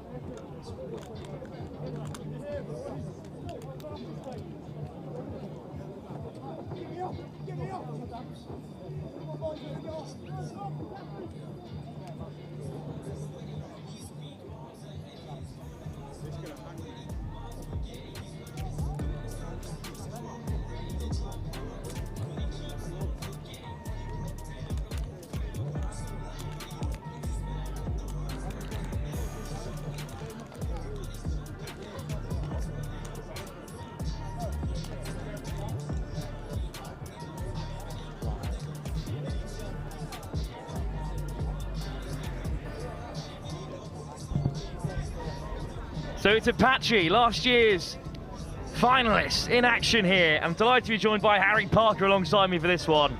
Harry, thanks for getting up the scaffolding in the blustering wind. No worries, it's a challenge with this bad knee I've got, but we're here now, so we'll be here all day. There's no getting you down again, is there? No. It's a big game here for Apache against the British Navy. First of the tournament for Apache. What have you made of it so far? It's looked good. The wind's definitely playing a part. Kickoffs are absolute mayhem, and I think you saw in the last game there the power of the wind, with OGs going ahead with it, and then the Army coming right back into it in the second half. Matt Bowers got it back off the kickoff, and Tuma with a hitch kick, and they're in behind. It's just behind Finn Parker, and in the end it will be a knock-on given for the Navy. Apache threatening early already. Yeah, Tuma and Finn is a really good combination that's worked for us all season, and they love to go around the outside. Finn Parker, no relation, Harry? No, unfortunately not, but if you find us later tonight, we will be telling you who we are, so believe us, please. Finn Parker's got plenty of wheels on that outside. We've seen it all over the Super 7 series already this season. And a fun fact, a failed Love Island auditionist as well. Oh no. Maybe they should tune into the British Elite Sevens and they'll see exactly what they're missing. For now, though, it's the Navy looking to drive forward for the first time. Good carry from Jay Toogood. Penalty goes their way. Quick tap on the 22. And now it's the Navy in behind. Just the sweeper to beat.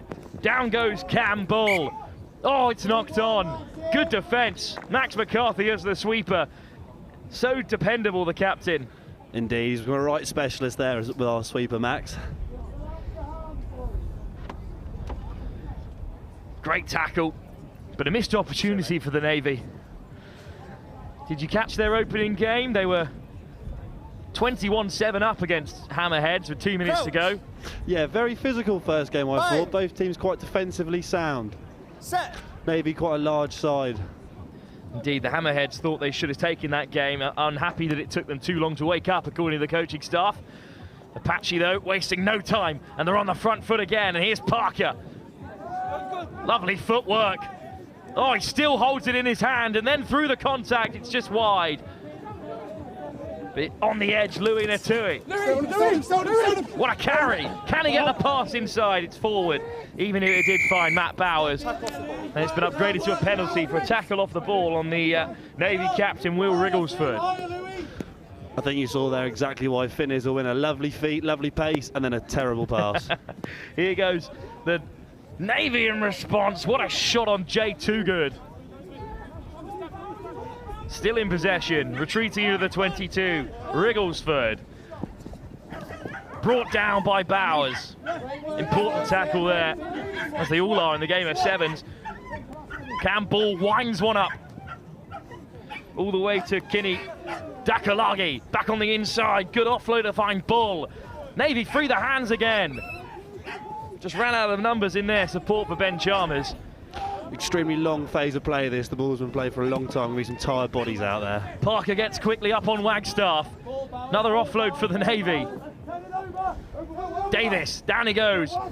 Apache over the ball. Just about swung away by Wagstaff. Too good. Chambers. And here come the afterburners. Away goes Dakalagi. Great offload. Trying to get round McCarthy again. Brushes off 2 defenders now. And then a little chip in behind. And it's Wagstaff who's going to get there for the Navy. What a try that is. As you said, Harry, an incredibly long period of play. The British Army had to work so hard to break down Apache there. Just saw the importance there of having the ball in sevens. Not especially anything in attack, just kept moving the ball, holding the ball, and eventually broke them down. It's a long way home for the British Army. Nice work from Josiah. From the Navy, sorry. Can't mix those two up. No, that would lead to 1 or 2 annoyed people. So the Navy in front against Apache here. Beautifully weighted kick as well. Just had the run on Tuma. Did George Wagstaff. So used to having the Army on the Super 7 series, which continues in Bury in a week's time. But for now, it's the Navy, who are still playing 15s as recently as last week in their under-23 category. And have managed to get a strong side together here, but they're still looking for their first win, whereas Apache have broken the line. Excellent work by Max McCarthy, the captain, then chipped ahead. All good, Jeff. Yeah. Apache regather it. They've done so well there to keep a hold. Phillipson. Kenner gets on the outside. Oh, what an offload to put Bowers in. What a response by Apache. Bowers in the end labours to get it down. But that's a great score, Harry, and Apache back into it. Indeed, just what you need. 1 score down, your captaining standing up and showing the way to go. Awesome stuff by Max there. McCarthy made all the yards down the right. Back on the inside, Sam Kenner did well. And then a beautiful offload to put Bowers in before the break. Full set of 7 for Apache. Have another look at this offload. Really wonderful stuff. Once McCarthy and co made all the meters down the right. Little hitch kick as well. Beautiful, through the cat flap. All level again. Royal Navy, who drew with Hammerheads in their opening game, have been drawn level again by Apache before half-time. Wouldn't that be an interesting start to the pool? 2 draws in the first 2 games. That would really open up to absolutely anyone. Royal Navy looking to notch a first win on the board. Apache, last year's finalists in their opening game, level at the break with 7 minutes to go.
Here we go then, second half, the Navy, they put so much on that kick, but it hung up in the air for Finn Parker of Apache to take it first. Harry Parker alongside me. Great first half of 7s for Apache. Continuation of how strong this tournament is. Yeah, as you saw there, the restarts are a complete lottery today. You want to kick long, and when you're this way with the wind, you cannot. It's going to go short and be contestable. Dislodged in the tackle. Good shot from the Navy, and they win it back. Flying in goes Cam Bull. And a scrum for the Navy. There are some great names in this Navy side. Cam Bull, too good. Make it great fun to be on commentary. Absolutely. Set. But it's Wrigglesford, the skipper, who swings it away, and then back to the short side they come. Great read from Parker, but he might have gone a bit high there on Jay Toogood. Referee waves play on, dug out by Bull. Wrigglesford. Oh, is back on the switch from Utton Smith. Nice offload for Wrigglesford. Good defence from Apache. Oh, Parker puts in the big shot, but it still comes loose for Kinney Dakaliga. Dakaliga down on the 10. Wrigglesford with a quick pick, but caught by Apache. It's a wave of blue shirts in the breakdown, but it's back with Dakaliga. And Bull draws a penalty. Finally high tackle, this time from Tiernan White. That's a really good defensive set from the boys there. I'm sure they won't mind giving away the pen as they drive the Royal Navy back. Kinney Dakaliga. Again, fantastic defence from Apache. Playing with the wind at their backs. Another switch from Utton Smith. It's loose for Wrigglesford. It's been shotted down there, and then it's nudged through by Bennett. Will it pop up for Bennett here? Oh, it just bounces off the post. Bennett reaches back, puts it down. Score given. Apache's fine defensive work has borne fruit for them here early in the second half. It was loose, Harry, but they'll take it. That's one of those moments in elite sport where it looks really, really rubbish, but I can promise they are good rugby players. Good work from Bennett to nudge it through. Max McCarthy adds the extras. And on come the changes for Apache. Yeah, that was a long defensive set there. I'm not sure some boys will be blowing. Sam Kenneher being subbed there, very proudly claimed this week he did a 5-minute 30 Bronco. It's better than mine or yours at the moment either, Harry. Yeah, well, I'm on one leg. I'm not sure what your excuse is. Max McCarthy with the kick. Hangs it up just as the wind dissipates for a moment, which allows it to be safely collected by the Navy, who take the direct route through Harrison Utton Smith. Still the same setup for the Navy here, no changes yet in this second half. And they're still inside the 22, Apache just keeping them contained. Ollie Monnier claiming for a knock-on there and then getting thrown off in the tackle. Not a good 30 seconds for him. Round on the outside goes Jack Davis. Davis with plenty of pace. Little stutter step, can't get away from Mayo, which is much easier said than done. Elliott bounces up unkindly, but a good take from Wrigglesford, who wears another big shot. Navy just about keep a hold of it. Too good, to the outside, takes on Monyo, swings him to deck. Straight over it goes McCarthy, but not on the ball there. Oh, he has got it. What a steal by the captain, Max McCarthy. Go long, go long. Apache with the man down in the back foot here, so attacking with 6. Still keeping a hold to the short side, and then lobbed over the top. Monyo in pursuit. Will it stay in play? It's just going to roll an inch short. Did that go the wrong side of the try line? I think it did. That is so unfortunate. It was a lovely kick through, but unfortunately it's just rolled into the dead ball. And then the ARs come to correct the referee. So it may well be a line out on the 5. I'm not sure if it's the ball in touch we're claiming here or the late tackle off the ball. I think it is the late tackle off the ball because it's won Apache a penalty on the 5. Here's Elise Monya. Spencer should really be crashing over here. Give it to the big one. Mayo looks to get on the outside. Mayo draws in 2 defenders. Might go alone. Mayo crashes over. Tom Mayo has the score that puts Apache further in front. And that penalty, in the end, has put them in a perfect position.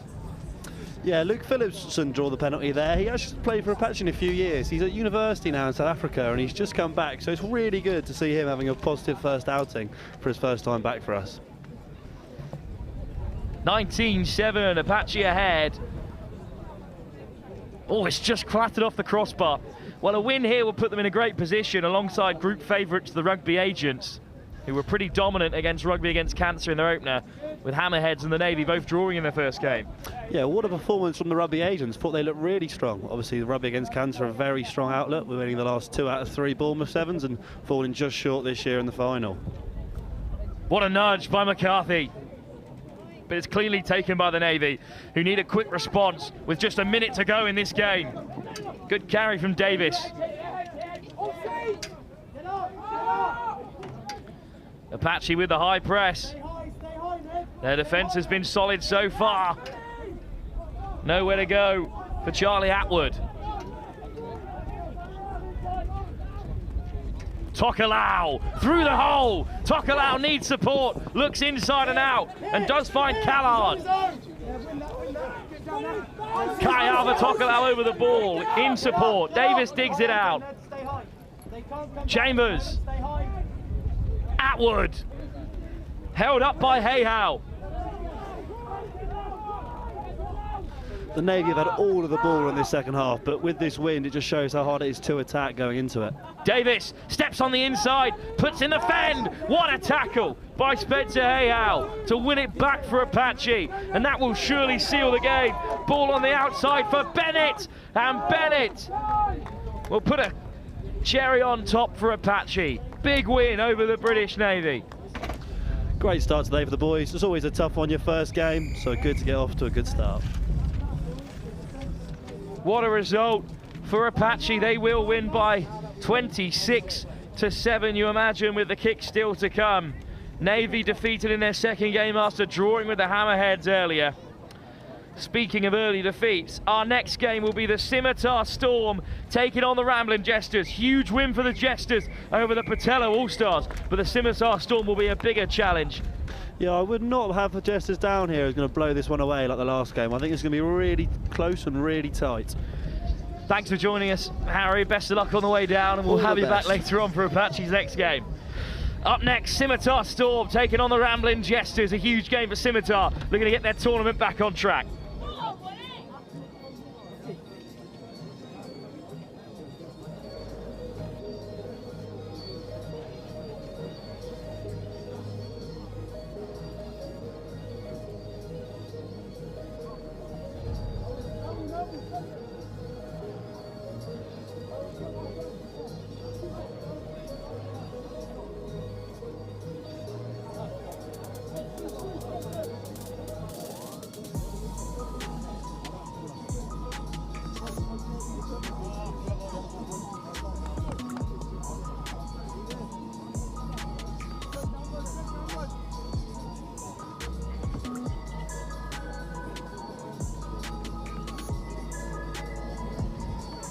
So the Jesters will kick us off.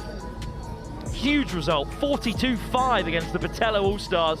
Scimitar beaten in a far more narrow defeat to OG7s, who of course have gone 2 from 2 after taking down the Army. So too close to call here. The kickoff into the wind is going to hang it up so dangerously on the 10. What a take, and on the turn, off go the Jesters. Nice offload. Ramblin Jesters will back themselves here on the spin. It could be the opener. Oh, what a finish. What a start. Woody Buem of Exeter University scores for the Jesters. Great finish. Under a lot of pressure there from Liam Morgan.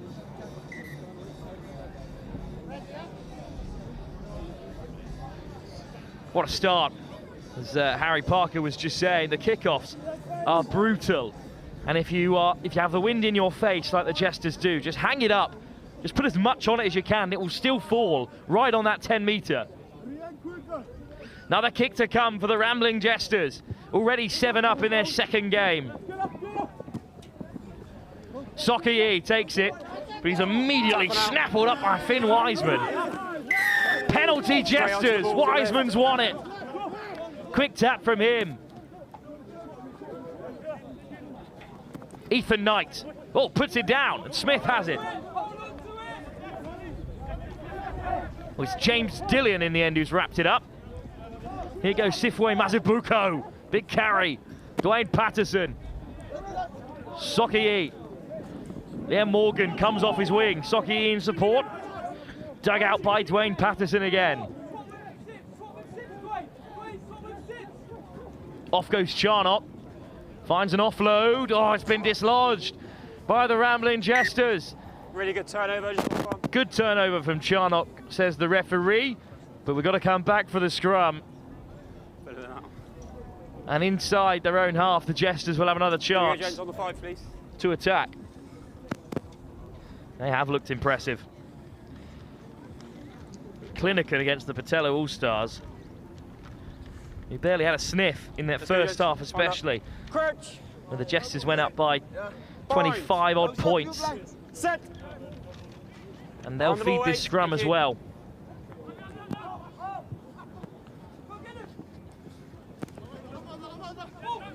Contact on the 10. Looking a little bit narrow at the moment, the Scimitar Storm. Bowen makes plenty of yards. Overcomes Sonny Greenham. Mitchell. Bewham. Little hitch kick from Wiseman. Back on the inside. Wiseman opens up his gate and is away. Finn Wiseman. Another former Hampton captain in the mix. It's the Exeter Uni man who scores Jesters second.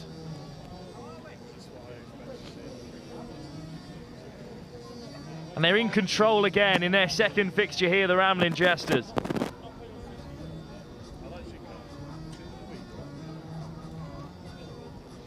If you look at the results so far, you could be forgiven for seeing this as an easy start to the competition for Jesters, but Petelo All-Stars have got a lot of flair about them, and this Scimitar side are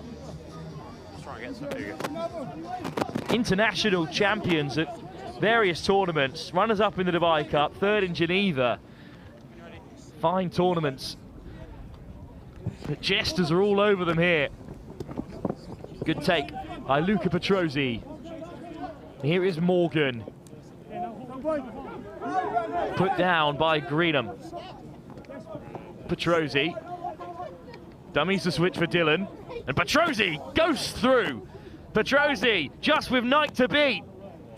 He hands it off instead for Nicky Green, who's dragged down out wide. Oh, we've got a call here for the linesman to make. Try given. What a finish by Nicky Green. Thought it was a run-in for the former Irish international. But across came Knight, who wrapped him up. Fantastic finish. Scimitar on the board. Long way out on this left-hand side for Dwayne Peterson. Patterson, sorry, with the effort.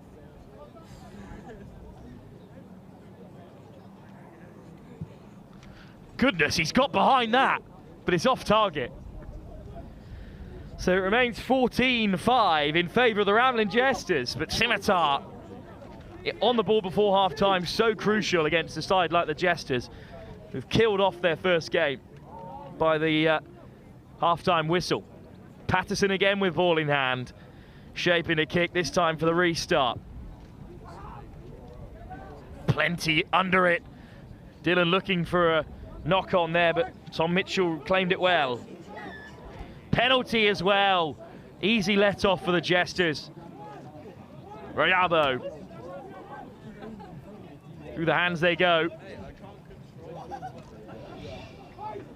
It's an upright tackle, and I think the knock-on's going to go the way of Scimitar there as the offload came in. Looked a little loose. Could have really gone either way.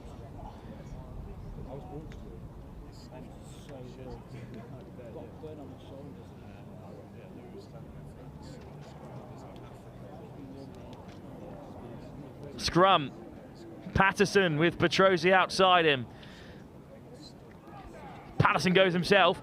Offload, put down by Sifaway Mazibuko. It's a huge missed opportunity for Scimitar.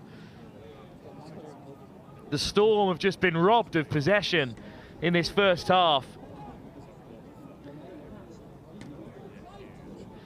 It's not one for the highlight reel. And now a reversal at scrum time. And chance for the Jesters, Ethan Knight.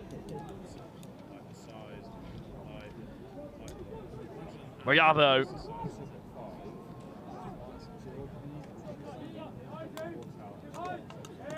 clattering into contact.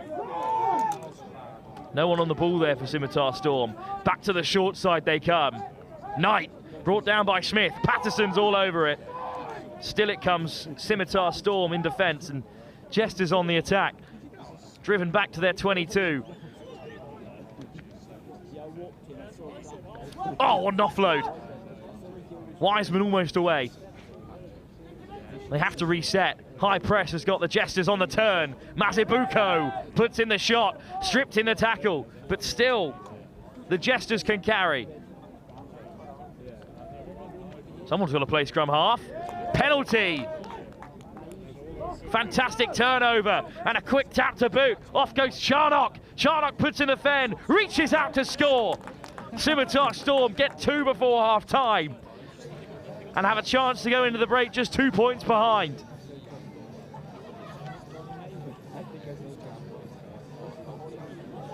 That's a ferocious handoff. Well worn by Mitchell. But this kick so important before half time.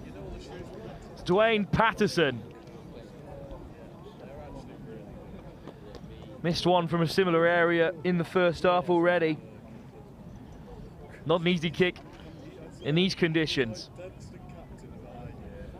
Certainly has the legs and the angle. Crucial 2 points for the Scimitar Storm, because at half time they go into the break just 2 behind. Ramblin Jesters let a 2-try lead slip and have been pegged back by the Scimitar Storm, and this second half could go either way.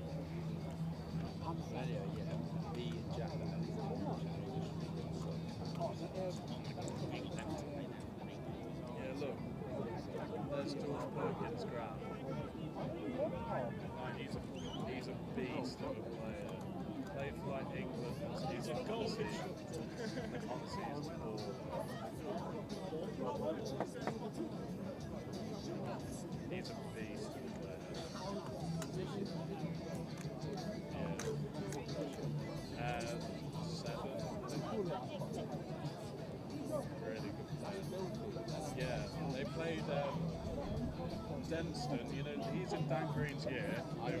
They were so good. Dan Green's year, I'm pretty sure. There was Henry Mountford, he plays Leicester Tigers first team now. Henry Mountford.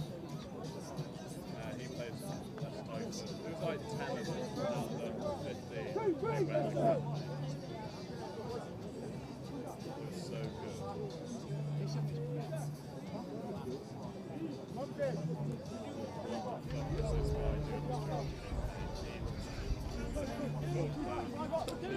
On comes player coach Nico Matawalu to take this kickoff. And he gets everything behind the kick. It stops dead on the 10-metre, and it was misjudged by the Jesters, but Kildan put it down. So Jesters on the offensive again. Rayabo. 2 in black to meet them, just shy of the 10-metre. Petrozzi all over the ball. Great pressure from Scimitar right at the start of this second half. Barry with the carry. Straight through the breakdown goes Dewey Thomas. Thomas is away. Great tackle on the cover from Inigo Cruz O'Brien. And penalty to boot. Luca Bardelli. Fantastic work to win it back.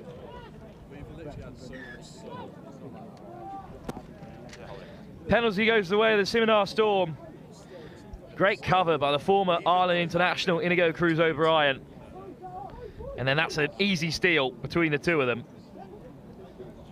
Just a hand in there from Dewey Thomas, which forced the knock on. Matawalu. Petrozzi. Back to the short side. Not enough space for Bardelli. So he takes contact. Jesters over it. Good clear out from Matawalu. Whistle goes.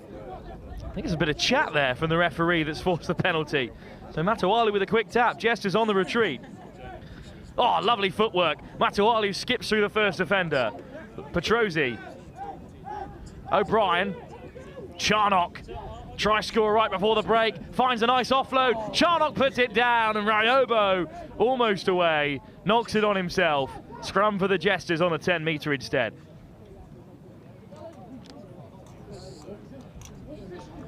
Almost another breakaway for the Jesters. Scimitar Storm in the ascendancy here. Forced substitution, just a cut to the eye of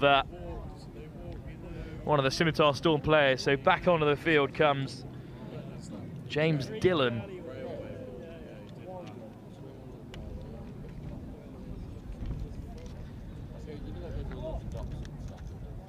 The game still hangs in the balance. You feel the next try so important.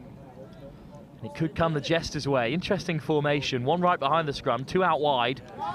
And the pass from Knight is loose. Dewey Thomas.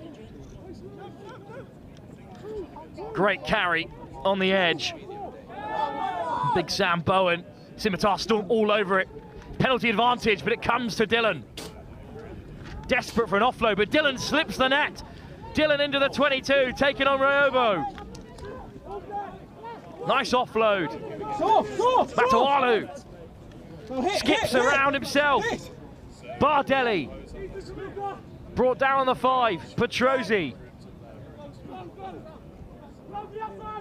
Inigo Cruz O'Brien picks off another offload. Set it now, set it!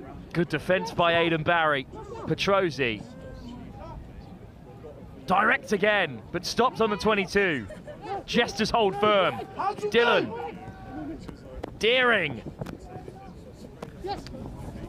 Oh, it's dislodged, but what an offload from Matawalu to keep it alive. Chipped in behind, but charged down by the Jesters, and they have it back. Fantastic defence. Matawalu over the ball. Penalty goes against the Scimitar Storm. Defender just didn't roll away there. It's because he was a little bit hurt. Tim Deering. Back to his feet, though. Oh, great delay on the pass from Thomas. Just one man to beat. Petrozzi makes the tackle. There's no one home for the Jesters, and it's been nicked back by the Scimitar Storm. Nico Matawalu. Such a long period of play here. Plenty of tired legs out there. Deering on the edge has gone down injured, but he's back to his feet and there in support. There's 2 over for the Jesters. Penalty!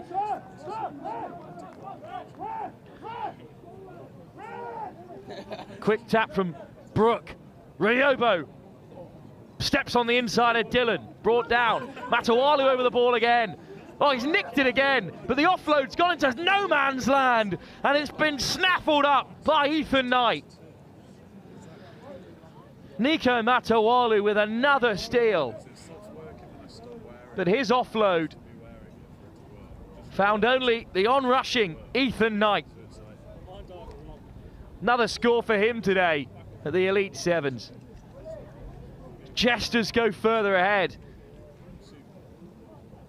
Very kickable conversion as well for Ethan Knight, the try scorer. Oh, off target. And that keeps the Scimitar Storm in it with 2 minutes to go. Just 7 splits the sides. As expected, it's been a much harder game for the Jesters here.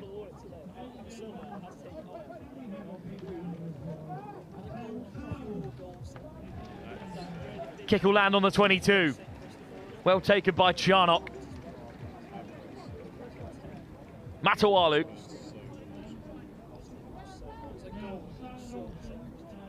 James Dillon, brought down by his opposite number. Interception on the 5. That'll seal it. Shake of the head. Scimitar Storm frustrated. Good defence from the Jesters all throughout the game. Carved out another opportunity there.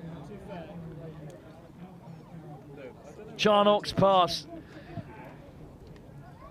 was far too readable. And that's the game for the Jesters. In the end, 26-12. It's not the scoreline that tells the true story of this contest, but it's the second victory for the Jesters, and they are very much the team to beat, alongside the likes of the Rugby agents in the other group. Have you seen that OG7's also emerging as real contenders here. Scimitar Storm still have it. Seconds remain. Here's Matawalu. Nice offload for Petrosi. Patterson spots a half gap. Breaks the first tackle. Petrosi back to the open side.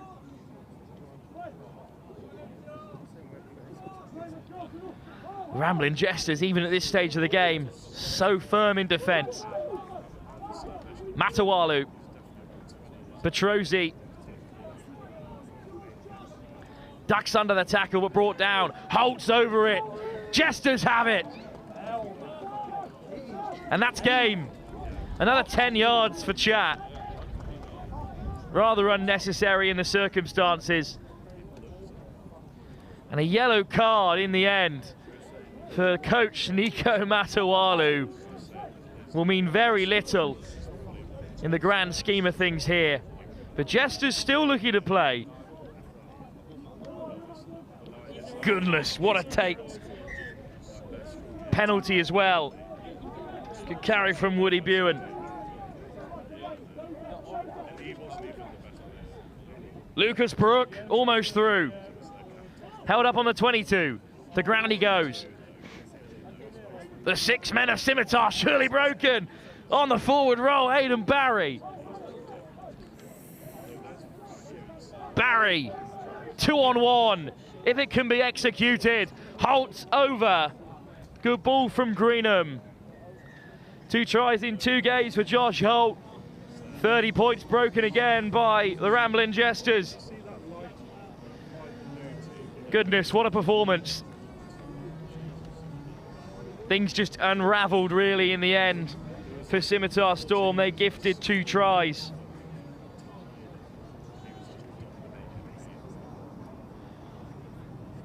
And that's what separates the sides in the end. So close at the break, but a final score following the off-target conversion, 31-12. The Jesters go marching on here at the British Elite Sevens. Up next, a chance for the Hammerheads, who clawed back a draw against the Royal Navy. Have they awoken in this tournament? We'll wait and see as they take on the talented side, the Rugby Agents. That's the next game, live here from the British Elite Sevens.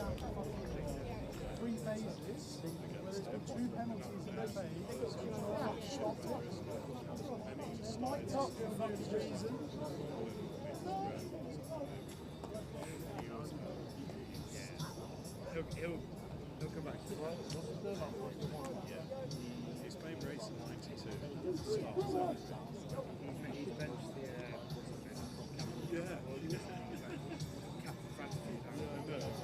but now he plays opposite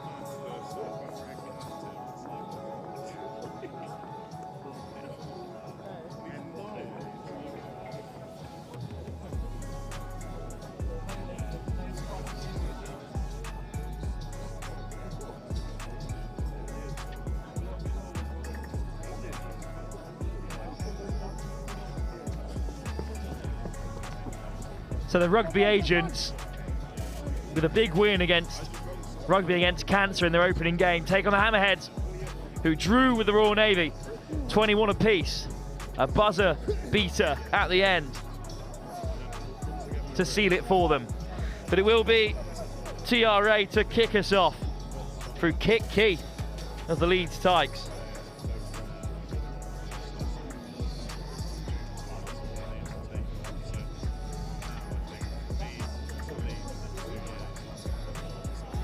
Hammerheads need a win to keep themselves in touching distance in this pool. The Rugby Agents are looking to go 2 from 2. And it's just behind former Fijian fly half Meli Telele. Takes on Ronnie Durant but can't beat him.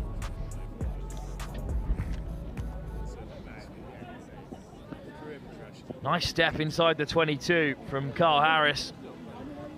Lifted over the top by Telele. Looking to get on the outside here, the Hammerheads.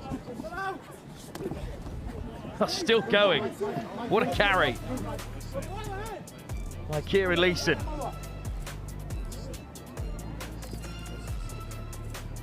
The dancing feet of Telele again getting Hammerheads on the front foot. Leeson looking again on the inside. Telele in support.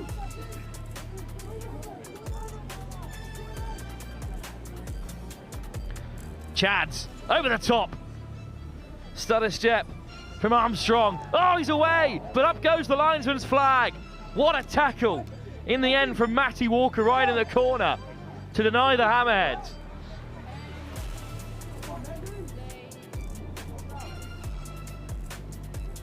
Just about got enough of him. Zach Armstrong denied.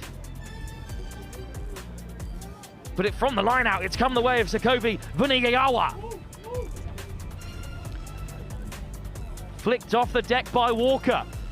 Leeson, the skipper, hammered home by Durant. Telele, switch on the inside. Over goes Sokovi Vuniyawa. Hammerheads draw first blood here against the Rugby Agents. And that really is the Rugby Agents' own doing. They gifted it back to Hammerheads from the line out. And inside the 22, they're always going to punish them. Silverware across the Super Series already on the circuit this season. And 7 points on the board here at Newport Salop. Good link-up play between the two Fijians. Former international Meli Telele picking out Sokovi Vuniyawa on the switch.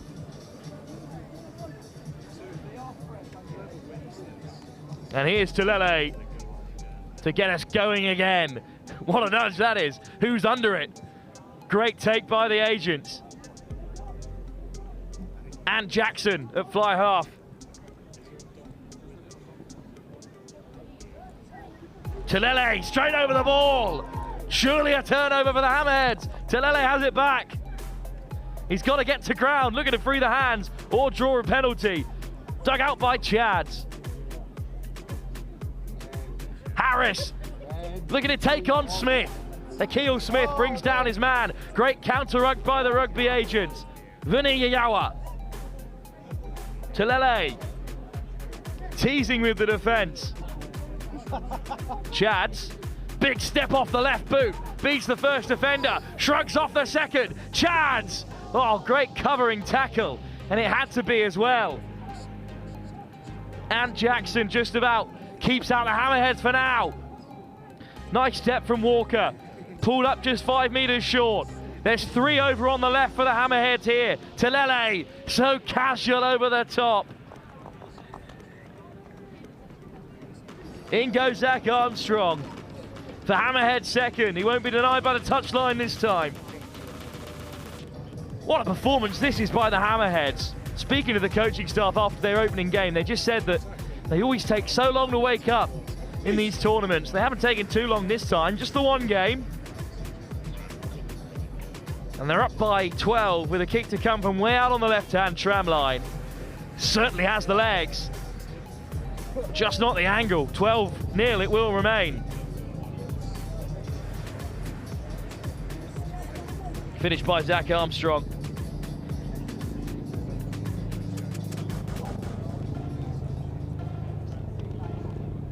That pass shouldn't look nearly as easy as it did from Telele. Oh, good ball for Nasser Kinilau. Finds the offload as well for Adlard. Adlard back on the outside. Oh, and then steps off the left. Adlard might go to the leg. It's another outstanding finish for Mike Adlard. His background in rugby league, so he knows a bit about leg drive. He's broken through a number of tackles there to get the Rugby Agents on the board. Kick Keith with kicking duties.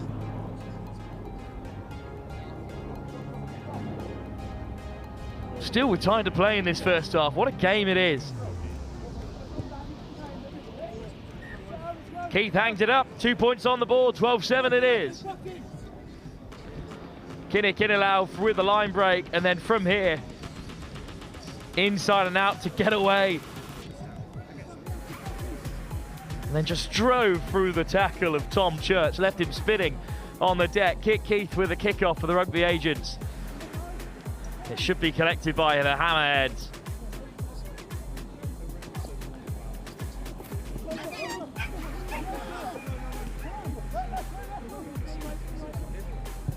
Oh, it's drilled in behind. Looking to use the wind to their advantage. If only 50-22 existed in the short form, they would have the line out themselves. But regardless, it's a great bit of territory right before half-time. And they've won back line-outs from here already today. Armstrong at the front, looking to disrupt. Keith with the throw. Big Ronnie Durant the target. Short they go. And instead it's carried on by Ant Jackson. And the Rugby Agents will have one last chance to strike before half-time. Akil Smith. Kinney Lau gets the offload away.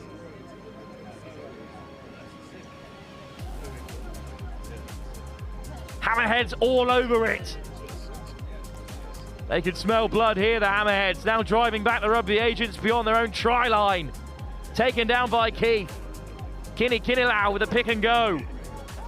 Stripped, taken away by Chads. Here's Talele, lofted over the top. Surely a walk-in for Zach Armstrong. Second score for him. Back comes Carl Harris to take the kick. But what an option it was then to kick from inside their own 22. They won back the field possession and eventually won back the ball. And right before half-time, they've got a third try. And a kick here might take them 19-7 away from the Rugby Agents. This would turn the group on its head. A draw with the Royal Navy in the opening game. And now up by 19-7 at the break against the Rugby Agents, who themselves were comfortable victors in their opener against Rugby Against Cancer.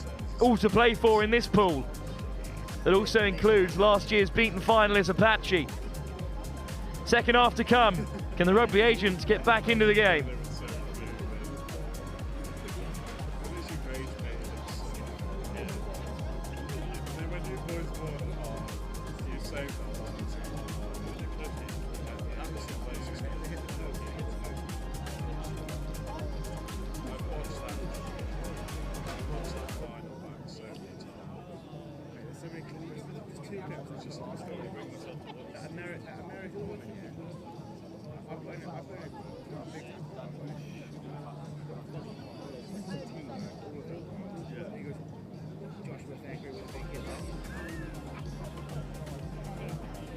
Never been so angry in my life.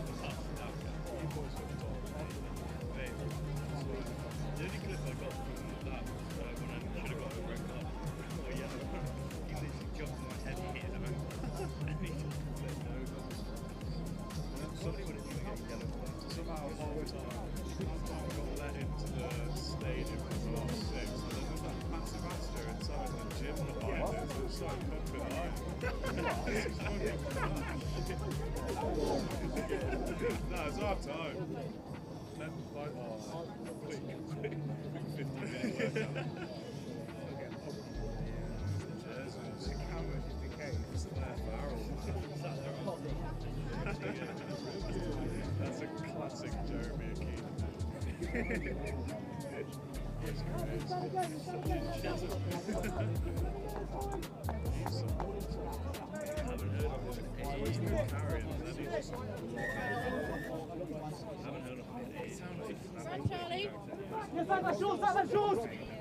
Hammerheads out in front. Great kickoff.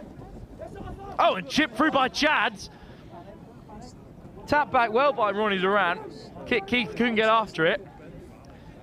And now the Rugby Agents under pressure again, down on their own 5 metre. What a start of the second half. Big carry by Rocky, as he's known on the circuit. Ronnie Durant. Good yards made.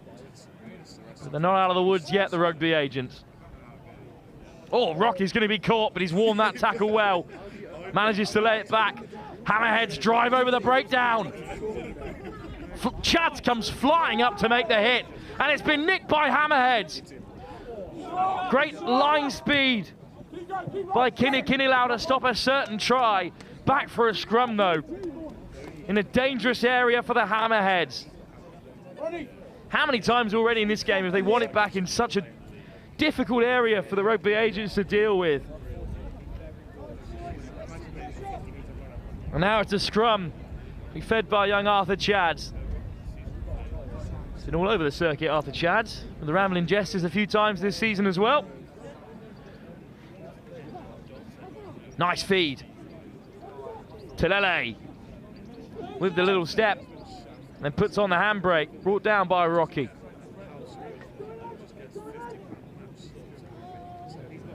In fact, it's Rocky there making a huge tackle. It was Kinilau made the first big shot, but still a penalty. Off goes Harris. Armstrong on a hat trick, bumps off Keith, and will score his third of the game. Zach Armstrong has another, and the Vaquita Hammerheads are in control. Who would have predicted this scoreline? After a draw in their opener, and a big win for the Rugby agents. This group is becoming too close to call, as we was at the start of the day.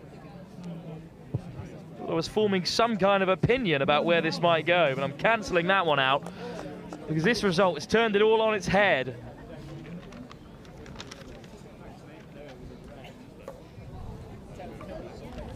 Good finish from Armstrong.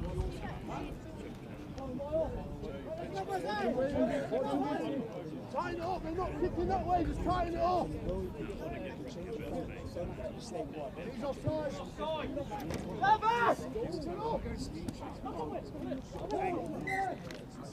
Knocked on off the kickoff. Bit of respite for the Rugby agents.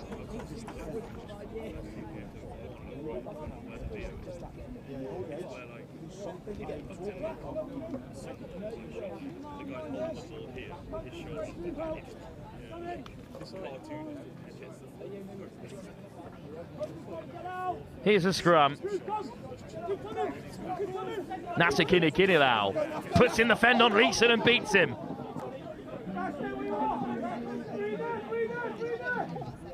Nice offload.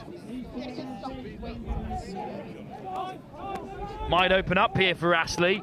Astley accelerates, almost through the gap, lifts it off the deck, but it's gone forwards. Back with Timothy Luatua. No advantage, back for a scrum. Hammerheads will be happy to ease out the clock here. Will Aylan and Jack Leggett come on.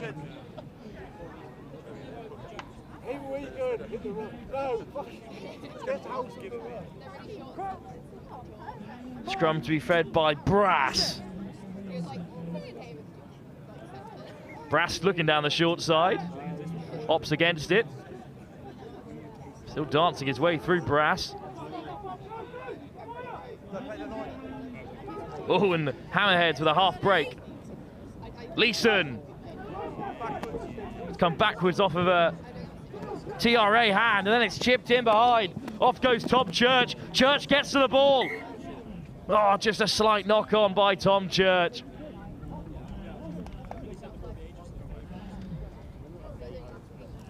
So it will be a scrum for the Rugby agents, but a good breakaway for the Hammerheads.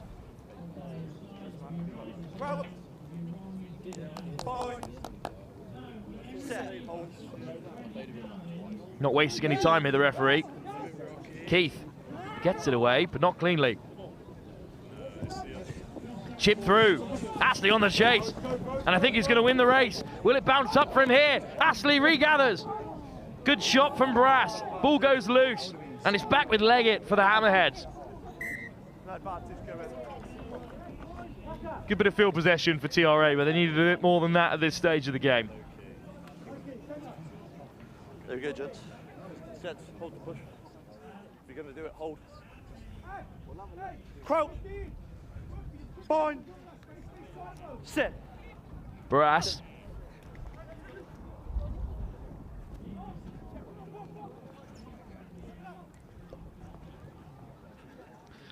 Church looking to get on the outside of Astley. Look at Church go, brought down. There's a slip there. And it will be a penalty for TRA. Against TRA, sorry, after the slip in the breakdown. Brass again. Leggett. Minute to go. And Leggett goes himself.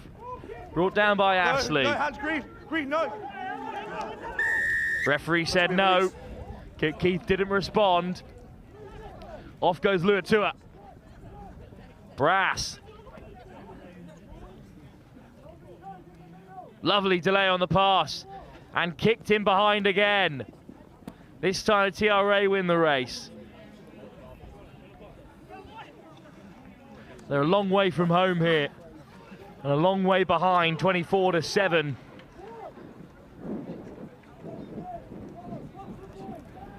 Venables stripped. Timothy Luatua has the final say. Yeah, after the kick, after the kick. Hammerheads win it back again from inside the TRA half. It's been the game plan for them here, and it's going to see them rack up a 31-7 win with the points to come just under the post, which will surely be knocked over by the try scorer Timothy Luatua.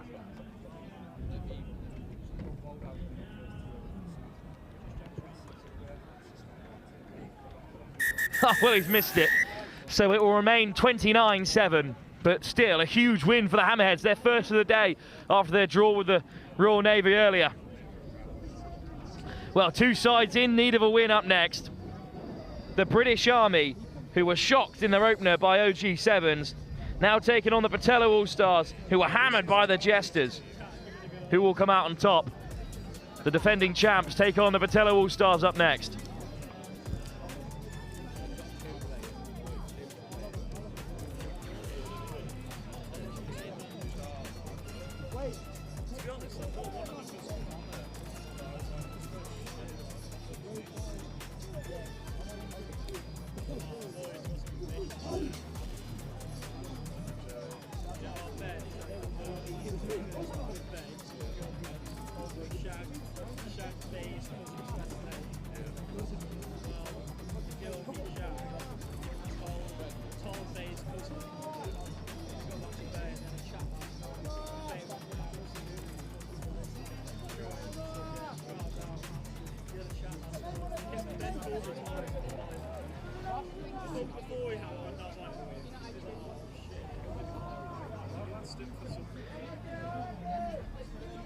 So the British Army to kick us off through Misake Rataloka of the Irish Guards. Petelo All-Stars in the pink and white will receive.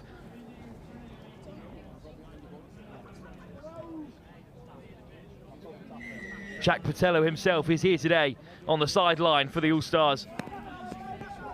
The founder. And that kick didn't go 10, but it will be taken and played with by Gurung. Nice offload. Good high press from the British Army in response, though. Dancing feet on the outside from Omar Lai, and he wins a penalty. There's the tap. Good start for the All-Stars. Oh, lovely ball over the top. Ball comes loose. British Army over it. Penalty goes against the defending champs. Stop. Must go. We've got to come back for an injury here from one of the Army men.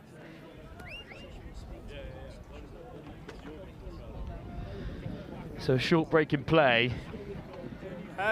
As lunch is still ongoing in the gazebo to my left-hand side. Of course, Ben Youngs and Dan Cole both here. That's the Tigers in support of this event.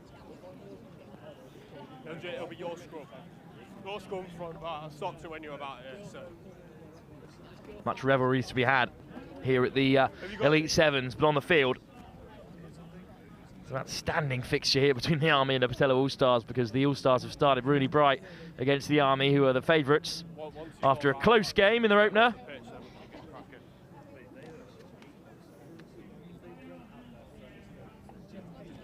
Lads, we'll restart with a scrum from here, so let's just set up so we're ready. Have you got a replacement on? Time's on. It's good to see Waisaki Lava back to his feet. Substitution made. It'll be a scrum for the Petelo All-Stars. Yeah. Crouch. Bind. Set. Tim Wakadao at first receiver. Here is Wakadao. Lie. Oh, it's just looked to switch it on the inside for the captain, Manu Lupamatasila. But it's come loose. British Army kick it downfield. Petelo have it back. What a clear out. Lie. Down he goes. Not a strong clear out. Back to the short side. Oh, and then Captain Lupamatasila is just caught. A half break from Wakadao. Lupamatasila goes for the line break, but it's been knocked on. Good defence from the British Army. And now they can counter. Advantage over. Ratakadrai straight through. What a ball! Back on the inside from Masaki Raloka. And the former Fijian international, Peter Ratakadrai, has opened up the Petelo All-Stars. Good defence for the Army. Plenty of physicality in their press. And they reap their rewards.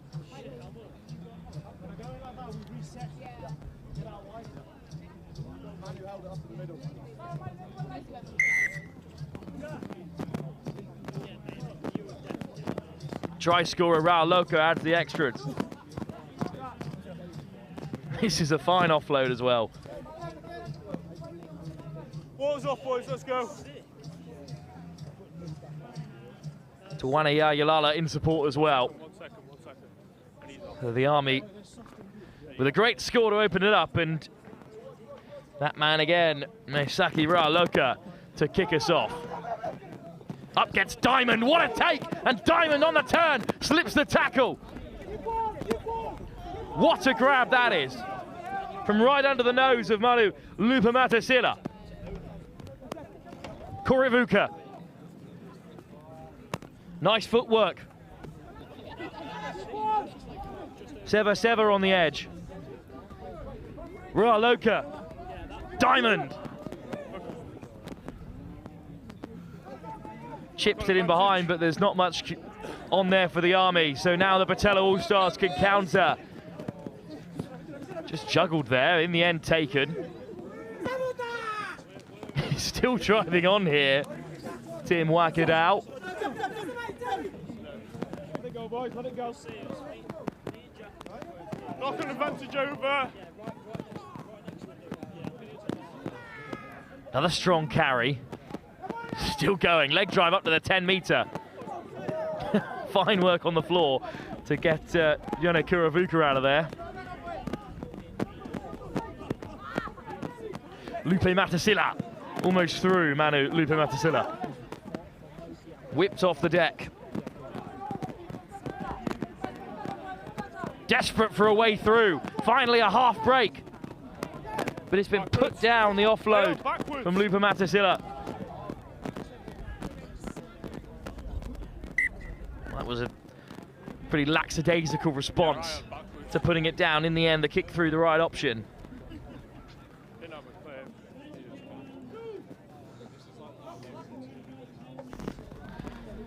Petelo All-Stars taking the territory, which they haven't enjoyed in this game. Good defence by the British Army, a few changes in the offing. On comes Rusova Sova, along with Sekope Korolevu. Just make it soft, just make it soft. Petelo All-Stars make a few changes as well. Closely got red. Ted Mata on into the line out. British Army line out. Oh, it's just been spilt straight in the hands of Mata. What an introduction. Ted Mata crashes over to restore some parity if the kick can be converted here.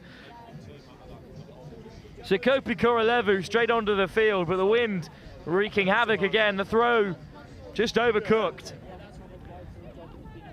Kick from a long way out, but it would level it up here.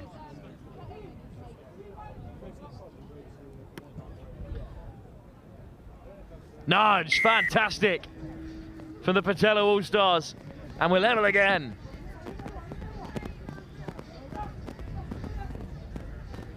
Mata to big Petelo All-Star side. And it's a good kick as well. Tom Cowan, who gets us going again. Oh, it's just straight out from Cowan. So unfortunate there. Free kick on halfway for the British Army.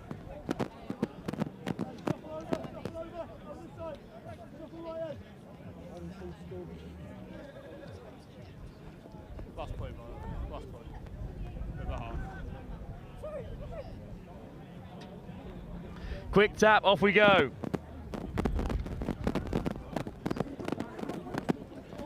Wara brought down. Petelo straight over the ball. The All-Stars have it. Here goes Mata. Up the jumper. Wrapped up by Apolosi Wara. Gets the offload away for Wagadao. Cowan. Gamble. Chips it through Gamble. Shrugs off the defender. And Gamble is after it. And he'll win the race. Gamble gets the follow-on. Will it pop up for him here? Good pick up by the Army. And look how they counter. What a grab and what a carry. Great work from Korolevu. Surely saved a try here. And now Apolosi Wara. Hitch kick on the edge. Goosey on the outside.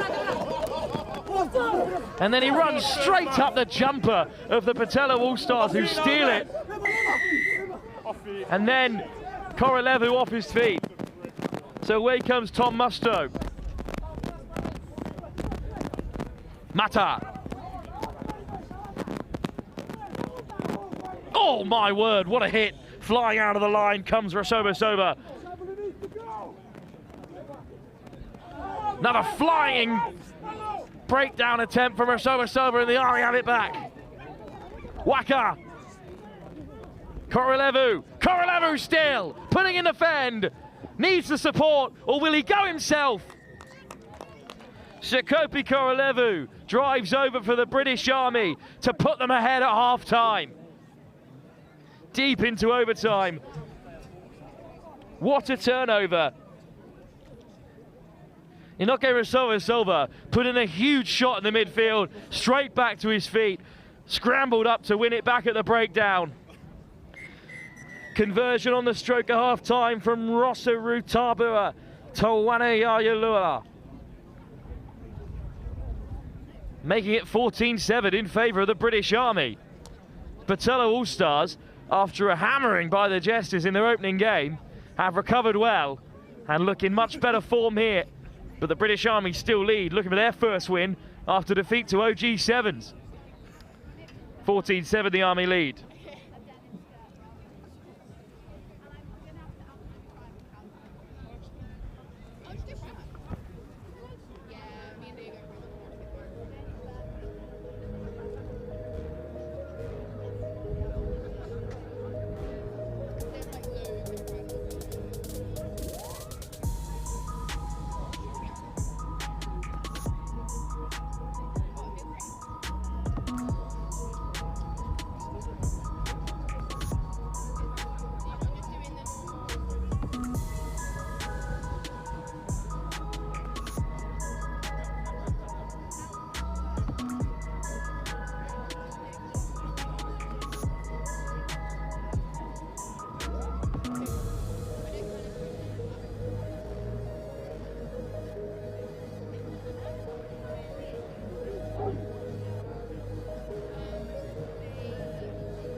Here comes the kick to start us off for the Petelo All-Stars, now playing into the wind. Try just before half-time, put the British Army back in front, and some good work off the kick-off. We'll see the first carry from Nasser Linibawa. Koravuka shrugs off one, and look at the acceleration from Yone Koravuka. British Army in the ascendancy here. What a ball out wide! And look at Apolosi Wara go! Over for a second time in this tournament. Apolosi Wara. That goose step, a trademark of his. This time step back on the inside, got away from Omar Lai. Touchdown into the deep dead ball area on that far side. British Army up by 19-7. All from two fantastic carries in there. From Laisa Nasunidabawa.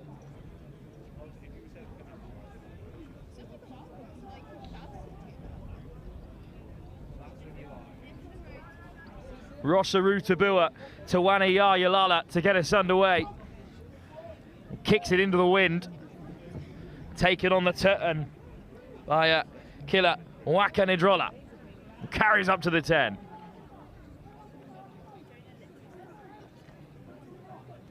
Lai.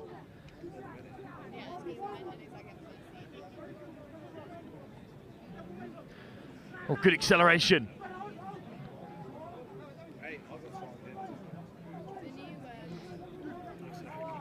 Mata.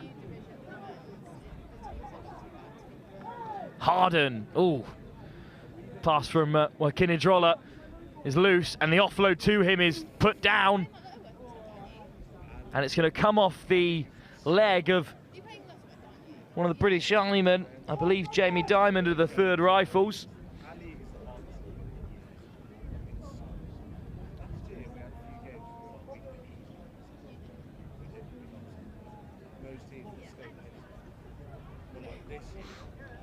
Line out, but in a dangerous area. Flashes all the way through for Mata. Accelerates away, just about dragged back by Raloka. Oh, and the British Army have it again. Nasila Nabawa crashing through 2 defenders. Brought down in the end by Wakadao. Direct again, this time from Piti Waka. Penalty British Army, 5 meters short. Surely they'll go alone. Another score for the British Army, 4 tries now, 2 in the second half. And from that distance, you're not stopping any of them. Little hitch kick, show and go, step on the inside. Rosaru Tabua to Wanaya Yalala scores for the British Army. Adds the extras as well, so 24-7. They now lead.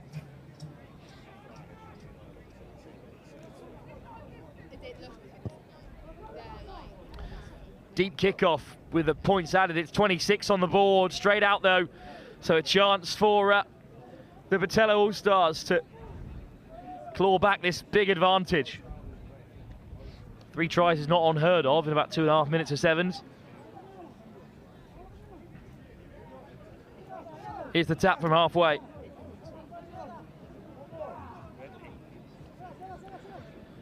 Skipping away. Nice offload.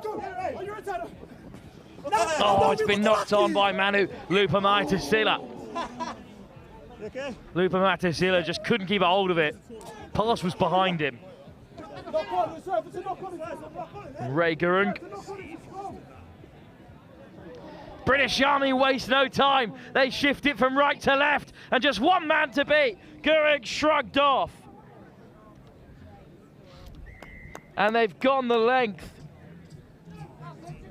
What a score. Sukopi Korolevu had the legs from right over halfway.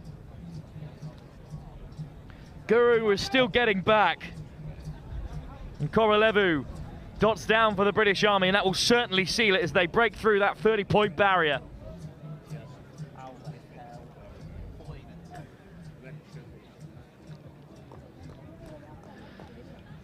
What a performance from the British Army. This is much more like them. Petelo All-Stars put in a big fight in that first half.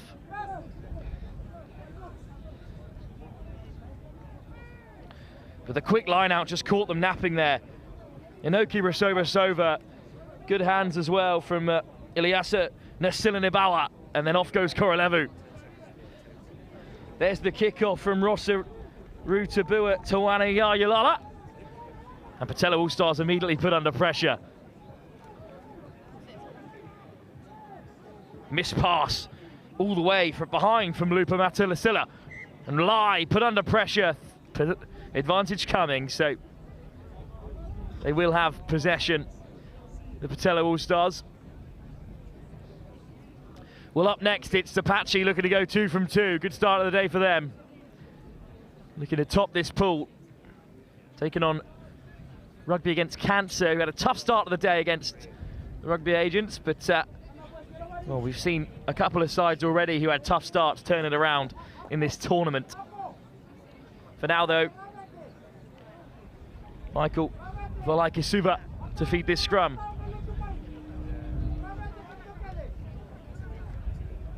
Valaikisuva, Gurung on the short side. Looks to get on the outside of Tawana Yayalala. But wrapped up, penalty for the Petelo All-Stars. Quick tap, Gurung. Delay on the pass. I think there was a hand in there from the British Army, so another penalty, and I think a yellow card this time. He jogs straight off field, no complaints. Deliberate knock-on is the call. Can the Petelo All-Stars use this advantage? Yellow card shown to Gisele, now Lala. Mata comes loose.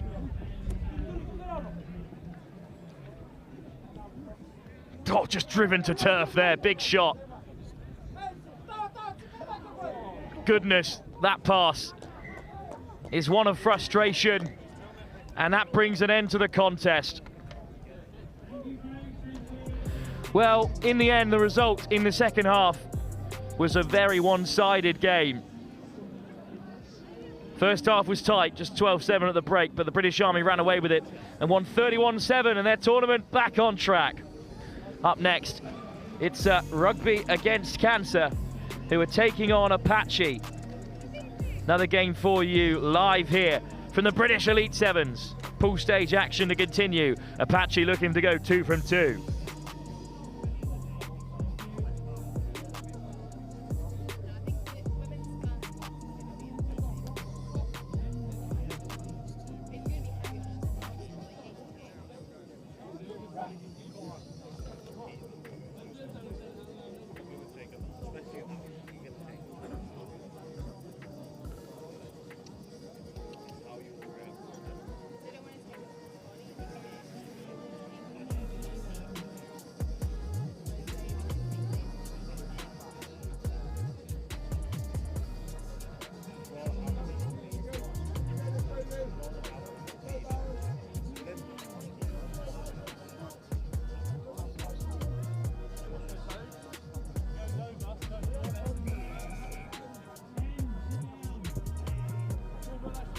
So here come Apache, the kick has not gone 10.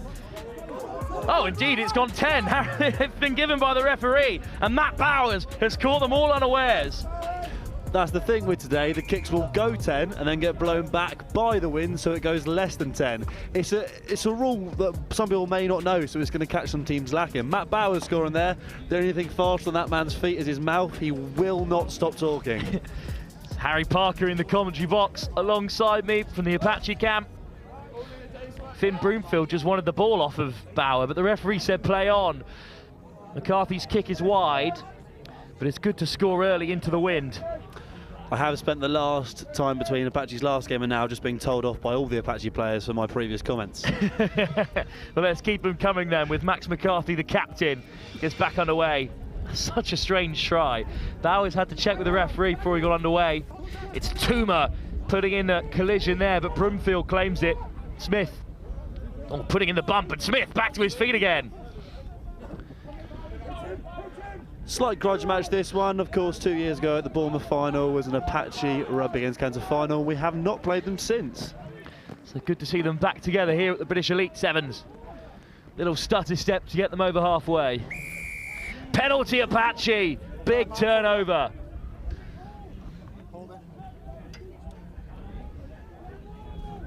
Big moment in the game for Apache there. And now here's Bowers again, skipping past two, away from Brumfield. Flicked out the back door, Tuma puts in the fend. Smith chops him down. Good start here. Here's Louis Natuic. Back on the inside. Desperate for support, but he's over the 22. McCarthy. That pass has missed everyone out. It's gone all the way back to Parker. Max will be blaming that one on the wind. And Parker skips it through, and it pops up for Parker. And perhaps the wind has benefited Apache more than it's dispelled their attack there. Hung up so kindly and bounced right into the path of Finn Parker, who opens his account in this fixture. I think the way to describe that chip and chase was interesting, to be kind. Looked like he just undercooked it to begin with. There wasn't a lot on for Apache. That's the thing with these kicks from hands when you're attacking into the wind. The wind will blow the ball as you drop it, so it becomes very difficult kicking. But Parker regathered. Deft touch from the winger. And Apache up by 12.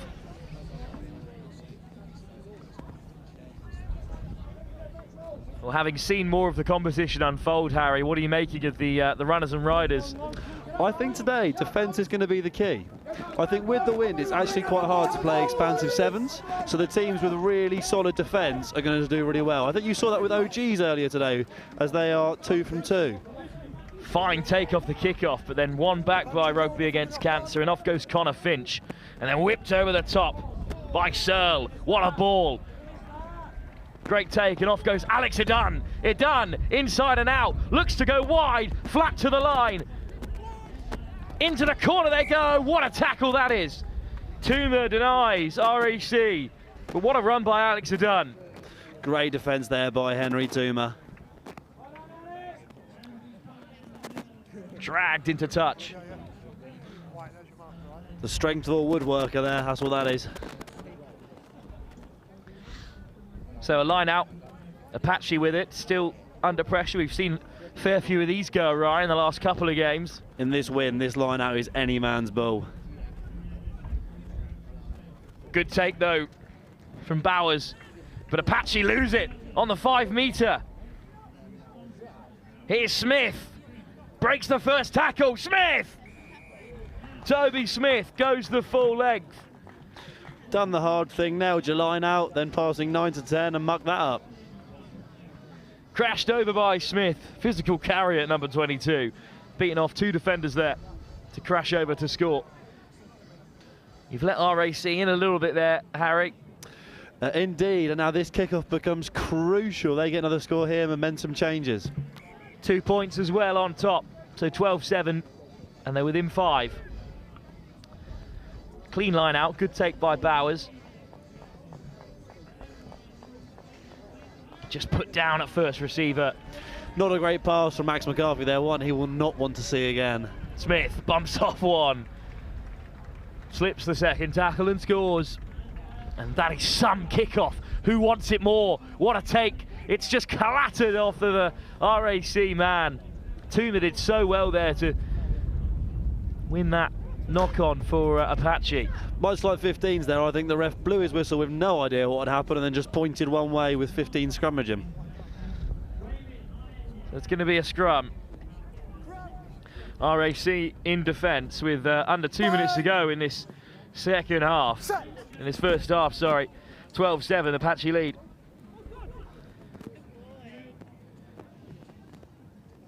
And they head towards the edge. Juggled again in possession. Off goes Bennett. Oh, and Bennett skips away, and he's through the tackle of Kaizen as well. Bennett finds an offload. Off goes Tuma. Oh, the ball was out at the breakdown. Lovely flick off the deck to find Nadun. And RAC now looking to counter. Do you think Bennett needed to pass there, or do you think he was in? Oh, it's just been knocked on as well from Ned Bennett. And it's a yellow card for Bennett after all his hard work. Apache down to 6 before half-time. Huge chance for RAC. Alex Adun steps around McCarthy, but he's wrapped up. Searle. Long lofted ball from Claxon. Flat to the line. Here's Smith looking to take on Natu. And Smith racing into the corner. Does he have the legs? Or has he got it down? Oh, it's a high tackle from Louis Natu. This could be real trouble here. There's a possibility of another yellow card and down to 5 for Apache. It is another. It's 14 on the board for RAC for a penalty try. A high tackle on Smith. I mean, it is round the neck, even if Smith was ducking out of it. And that means at the break, not only are RAC a front by 2 points, but Apache will start the second half with 5 players, Harry. Yeah, not the cleverest of move by Louis there. He was already on the try line and then he decided to jump on his head.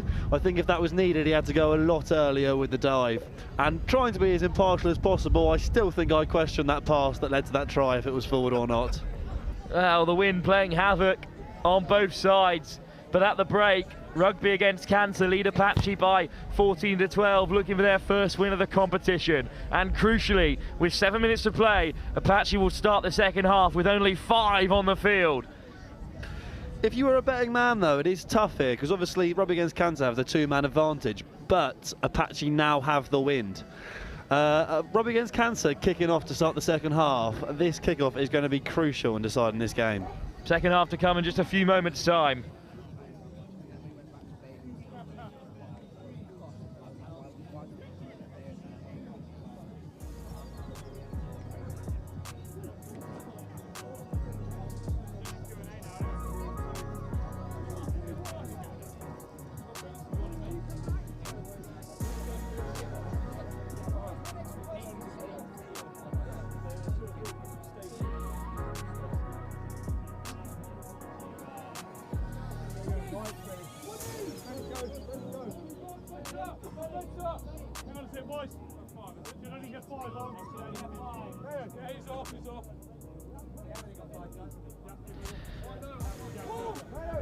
So Apache are still down to 5 with the second half still to come.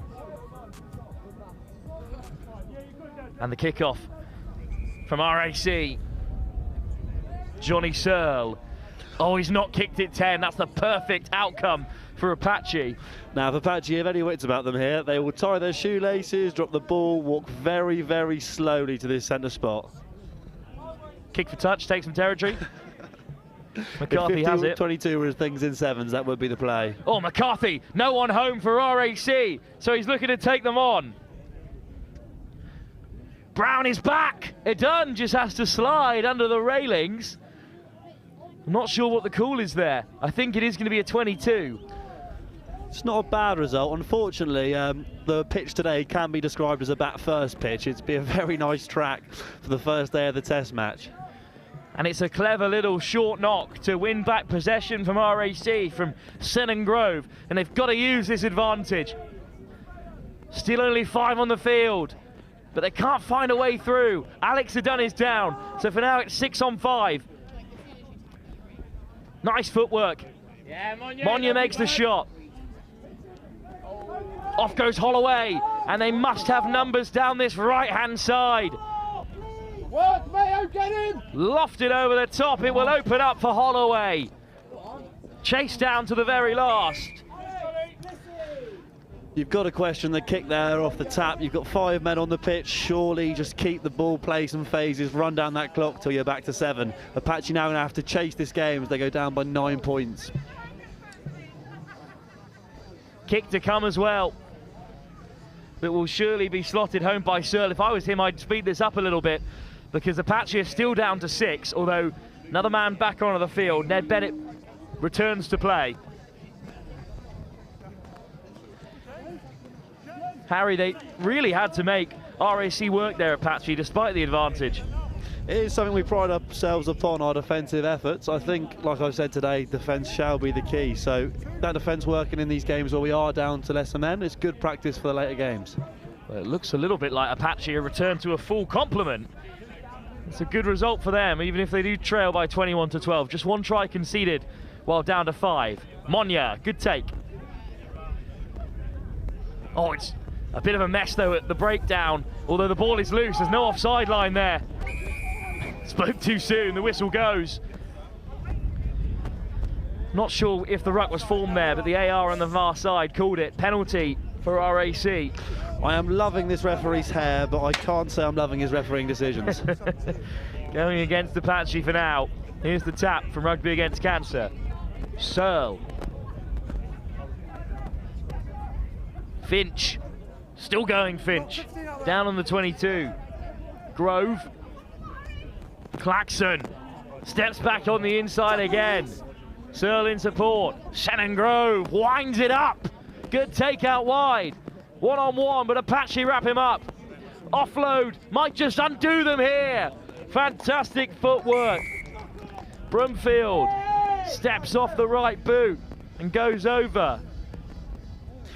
This kick, a very important one. At the moment, 14 points the difference. If they slot this, it becomes a 3-score game.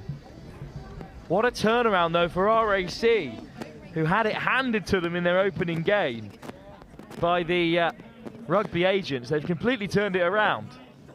Really shows the interesting mentalities you can have on a Sevens day. Win your first game easy, think you're coasting. Lose your first game hard, you know you've got a shot for the second one. 28-12. Rugby against Cancer have completely blown this group apart.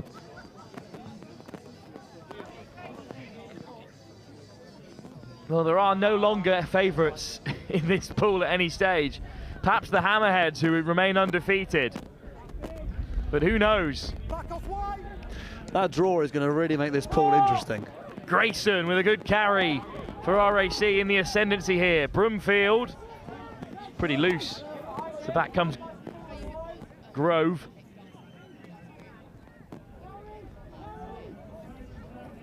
Monya makes a big shot on Bliss. Apache desperately need the ball back here if they've got any chance of coming back in this game. Finch skips away from one. Great tackle from Kenner, who's turned it over. And McCarthy steps round Grayson. Max McCarthy spreads his legs. Good offload to Bowers. Bowers steps inside and out. Well, this puts a lot of pressure on this kick now for Max. It's a wide one, a real challenger in this wind. He's got to aim left of that left post and just let the wind push it in. 17-28. Hint of a comeback. But with the right boot, this will be a tough kick. Just wide of the right hand upright. 11 points adrift, still 2 scores. Apache need to reclaim this kickoff. 2 scores, 2 minutes. It's been done before. Luke Phillipson chips it down range. Oh dear, contact in the air, penalty. Pulled out of that enough. Big Spencer Hayhout. But it is a penalty. Big game in Pool B, perhaps the game of the day. OGs against Ramblin Jesters up next here. But for now, it's a lifeline for Apache with a minute to go. A quick try here, and they will have time to come back. The experienced heads of Rugby against Castenson must be saying here, make this scrum as slow as possible to set. Maybe fall down the first time, and then get it away the second. Apache needs to go bang bang here. Monya with the feed. Phillipson in behind. Parker away down the left. Monya looks to go himself. Wrapped up by RAC. Kenner crashes up to the 22. Phillipson spots a hole. Good recovery from Finch. Parker chips it in behind again, and Parker's going to be in the race. Oh, it bounces away from Parker, and it's been knocked on. The bounce of the ball, so cruel. In the end, it wouldn't have made a difference. A victory for RAC, their first of the day. First meeting in 2 years, and Apache have fallen again to Rugby against Cancer. It's going to be interesting to see now how important that last failed score is with this pool being so tight, and if points difference will come into it. can't help to think that's not going to help their case. Huge game, decisive game. OG undefeated against Ramblin Jesters. These two sides destined to top the pool. But who will come out against each other in a race for a top-seeded semi-final spot? That's the next game live here from the British Elite Sevens.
Huge game in Pool A. Ramblin Jesters and OGs both undefeated, 2 from 2. They've both seen off the Scimitar Storm.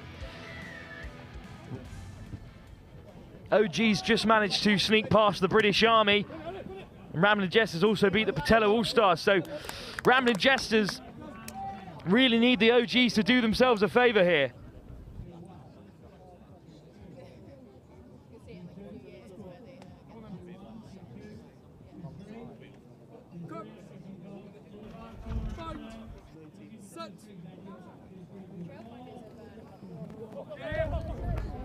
Well, a scrum for the Ramblin Jesters has come the way of Tom Douglas of OGs instead. And here's Anderson. McGee, almost through, finds an offload for Anderson. And Jan Priest-Jones, key man for the OGs. It's a high press from the Jesters. It's a tactical start to this game. Morgan with a fast feet, Douglas. Penalty, quick tap from Freddie Clark. They've not used the quick ball. Instead, it's a slow procession for now for McGee. Clark.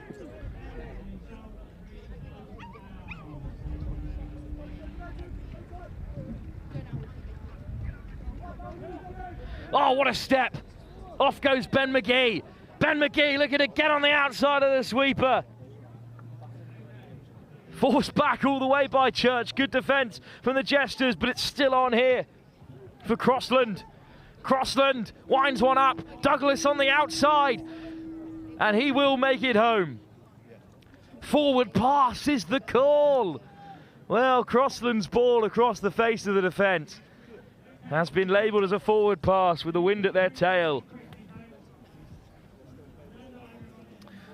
Oh dear. Jesters survived though. Good defence from them. Coach. Bind. Set. It's a real mess there, but Ethan Knight gets it away. What an offload through the contact. Great covering tackle from Anderson, who puts his man into touch. Johan Price looks to go quickly, forced back. What a little passage of play that was. Fine offload out of the line.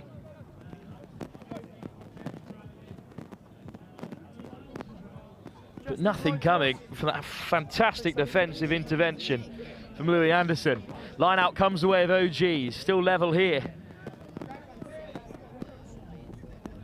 Gosh, what a read. It's a real mess in there at the breakdown. 14 out, off the feet. Mitchell forced out of the way. Johan Price. Johan Price-Jones, that is. Morgan. Johan Price-Jones. Look at the feet. So dangerous. Crossland. McGee. Morgan. Nice double step. Crossland with the good hands. Ewan Price-Jones, beats Ryobo, and now it's again Knight who's asked to defend for the Jesters. Again he catches Ewan Price, but this time Douglas is on the inside. Nothing more that Ethan Knight could do, the Durham Uni man. Twice he's forced OG to check themselves, but this time Douglas was there. And this is the result that the British Army need if they want to defend their title and make it through to a semi-final. They need to beat the Ramblin Jesters as well when those two sides meet. But for now, it's a lifeline. For OGs, it's a place in the semi-final after an undefeated start. Ewan Price-Jones, so dangerous. Doesn't get the score this time himself. It's Douglas who benefits. Morgan gets us underway. That's a great kickoff. And it's been tapped back by Anderson. Crossland and McGee comes forward for the OGs. McGee spots a hole straight through the centre and bumps off Knight. Well held by Lucas Brook. And stripped by Knight. Great work. But they're still in their 22 here, the Jesters. Ryobo puts in the fend. Ryobo slips the net. Off he goes. It's a try already. OGs cease their pursuit almost straight away. And Ryobo's going to equalise. Freddie Clark just forces him to put it down. But what a moment for the Jesters. Coast to coast for Ryobo. 7 apiece.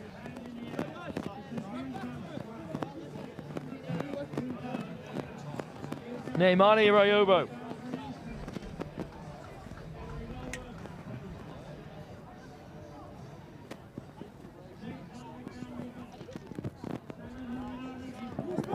Good kick-off again. Up goes Morgan.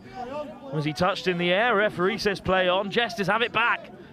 Minute to go before the break. Good footwork from Sonny Gresham. Almost through.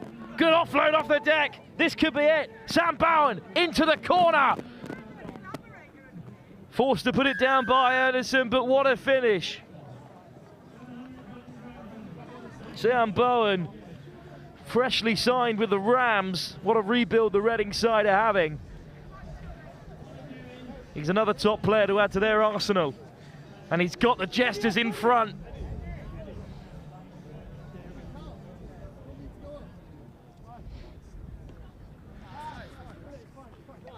Neymani Ryobo. Oh, his kick is just turned away from the post by the blustering wind, which leaves the OGs within touching distance. It's a great try. Lovely work by Sonny Greenham, the Hartbury College man. Lovely offload off the deck. But a free kick on halfway. Give the OGs a chance before half-time to get back into this game. Morgan. Douglas. The try scorer for OGs. Nice offload for Anderson. Chips it in behind. Will it pop up for Douglas? It does. But he's dragged down by Lucas Brook. It's a battle at the breakdown, but Morgan swings it away. Beyond the OGs for now, but it's back into the hands of Isaac Noakes. Ewan Price-Jones. Clark. Morgan. Teasing with the Jesters. Clark. Ewan Price-Jones. Lifts it over the top. Forward pass. Denies Isaac Noakes on the stroke at half-time. Jesters survive and lead by 5 points at the break. Neymani Ryobo went the length, and then a well-worked try that put in the Reading Rams' newest signing, Sam Bowen, into the corner. Separates the sides. OG7's still in the game, and every time Jurgen Priest-Jones is on the ball, they look like scoring. 7 minutes for them to turn it around. Both these sides will still be able to progress through to the semi-finals regardless what happens, but as things stands, the British Army may well be out of the competition unless the OG7 slip up elsewhere. It's all if, buts and maybes at the moment in Group A, but the two strongest sides in the pool are currently fighting it out with 7 minutes still to go, just 5 points between them.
Kick-off from OG, taken by the Jesters, who lead by 12-7 in what could well be a group decider, with another game to play for both these sides in these 5-team pools, but both undefeated 2 from 2 for now.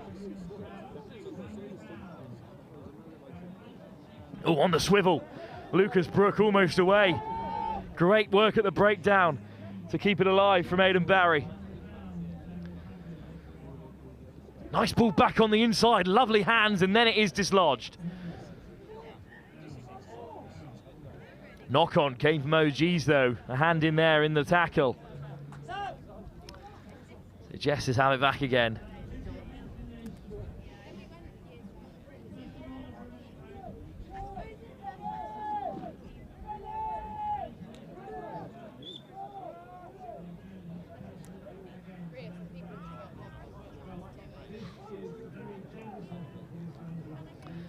Just a delay there as a substitution being made. Luca Teal has come on for OG7s into the scrum. Naylor looking to make a nuisance of himself, but he's been shrugged off. And Ethan Knight is going to go over for the Rambling Jesters again. What a tournament he's having.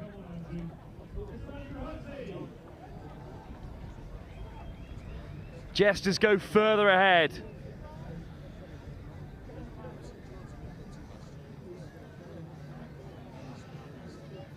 This is a huge game in their tournament, and they're on top for now.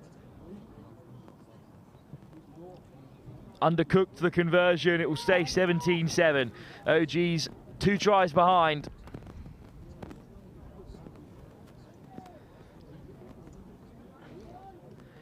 We always talk about how cruel 7s can be. Just one missed tackle is enough to turn the game on its head.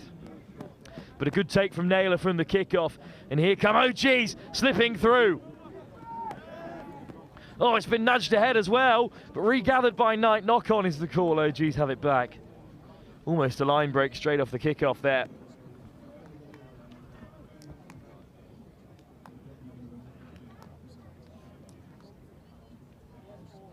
Coach. Bind. Set. Rambling Jesters are going to kill this game with another score, I fear. Although a powerful scrum has won it back for OG. Naylor drops onto it. No hands, no white. Oh, it still comes Rambling Jesters' way.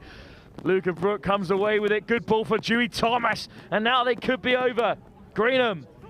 Greenham still going. Flicks it off the deck. Linesman flag is up. OG survive. It's not looking good for OG7s here. Thought they'd won that one back, but Jesters kept a hold from the scrum and almost scored in the corner again. Just looking so clinical. Step in, 5's the middle, step into it. Thank you.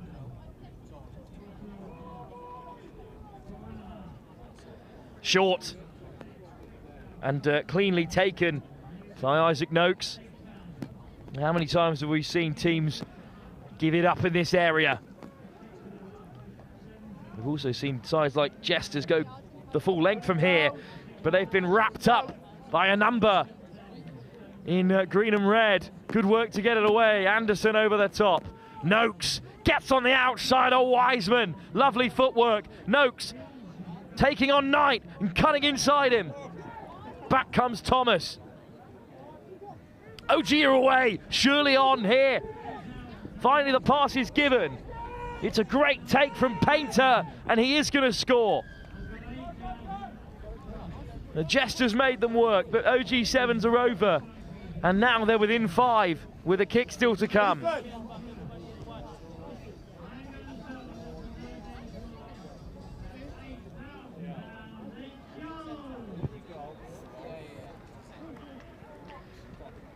Painter finishes it off, but the kick's off target, so 17-12 it remains. OG back in this fight with their kickoff to be taken by Ben Turpin.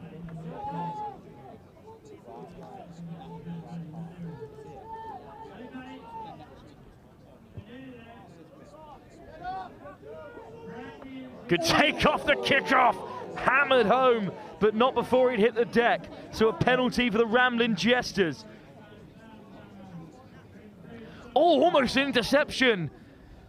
Naylor did enough to distract Wiseman there, who puts it down.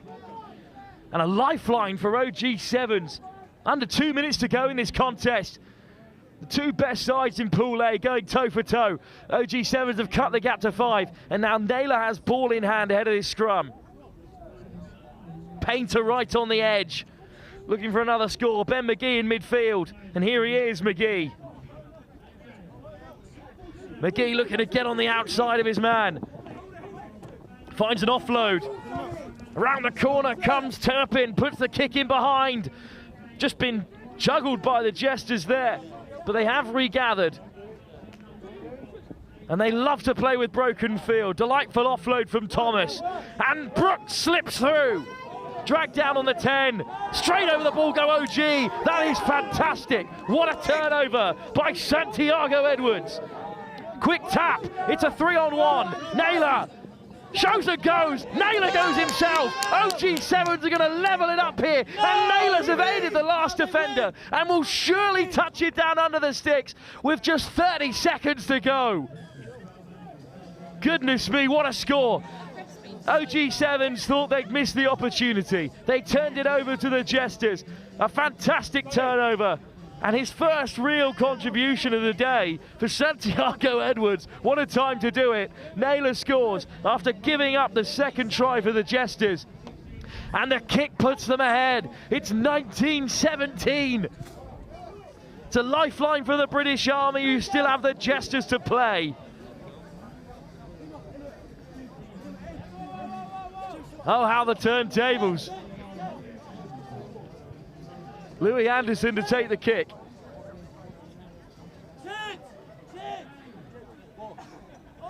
Can OG survive? We're into last play here. It's got to go 10. Dropped by Wiseman. Oh dear. What on earth has happened there? It's going to be a lifeline for OG.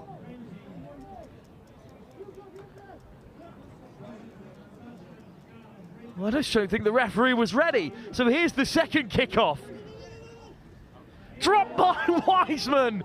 Oh dear. That's it. Ben McGee clears the field. OG Sevens have done it. They turn the game around.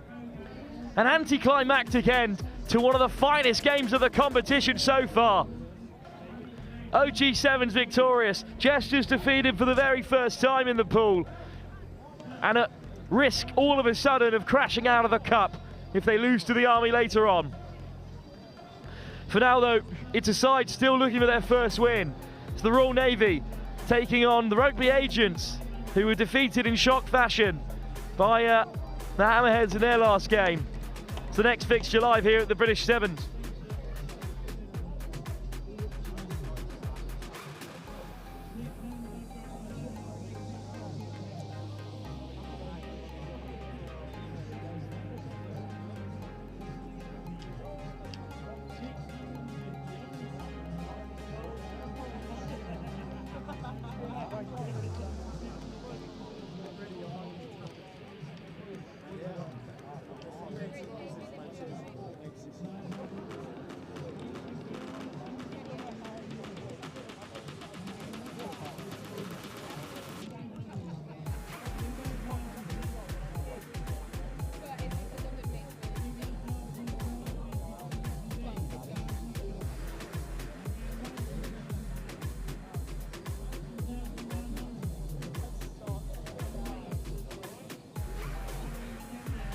Kit Keith of the Leeds Tykes to kick off the Rugby Agents against the Royal Navy. Royal Navy beaten by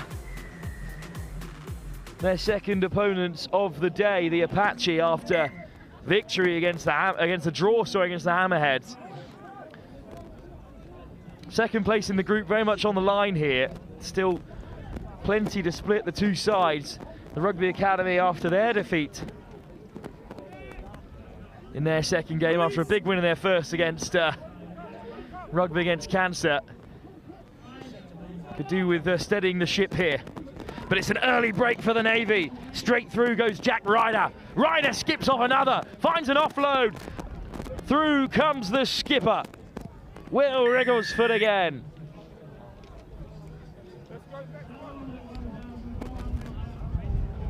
Not the start that the home side needed, but a line break by Ryder. Twice he brushed off the defence and went through to score. Wrigglesford in support was there to receive the offload on the inside, and the Navy lead. There wasn't too much expected from the Navy coming into this tournament, but that draw against Hammerheads was really quite something, because they were in control for most of that game. But they performed much better in their second game. They still need a win to really get their hopes of cup competitions alive. Kick doesn't go 10 despite the good take from Ryder.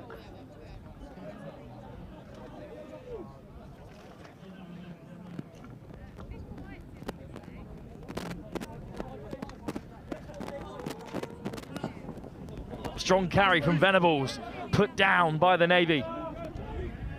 Keith, all the way back for Akil Smith, the Jamaican international, and he slips away. Smith will score, and the Rugby Academy right back amongst it. The skipper goes over to restore parity here,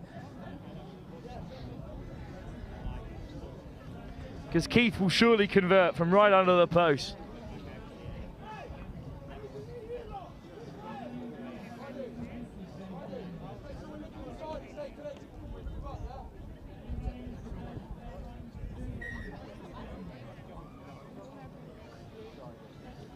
And indeed he does. 7 apiece here for two sides in need of a win. The Navy more than most.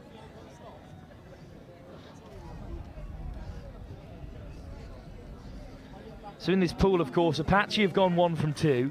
Hammerheads are draw and a win.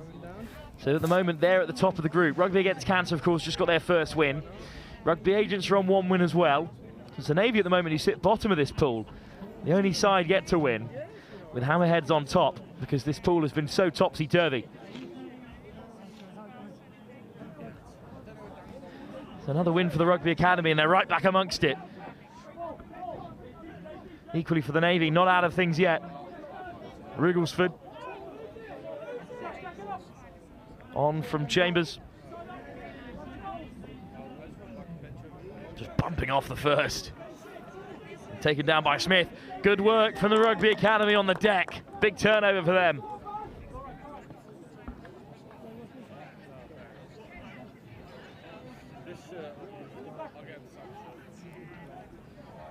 It's a good run from Appy Bavardra there, from the GB7's man onto the field.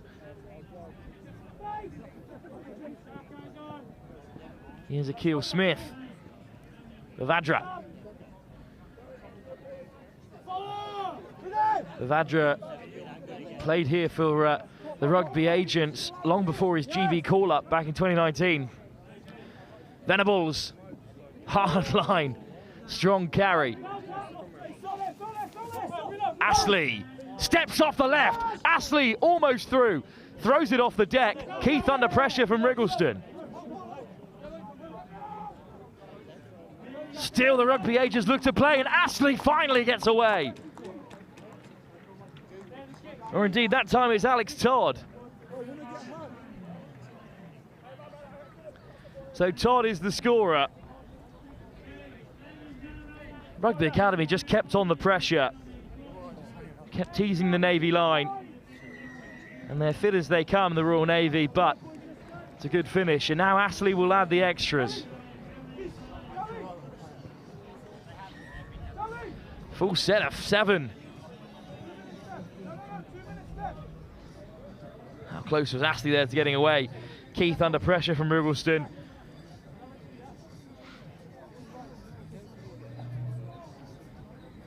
Finally identified the try scorer as Jake Edwards.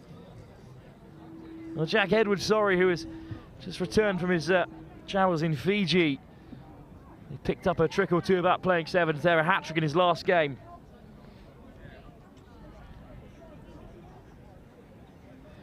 And amongst the scorers here,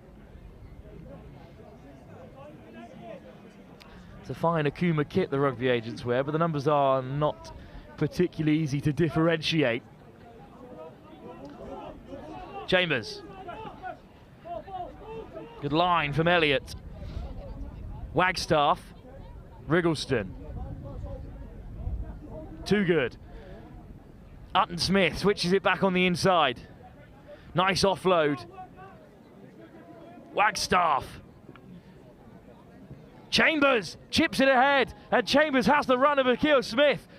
Oh, it's just been slapped back by Smith.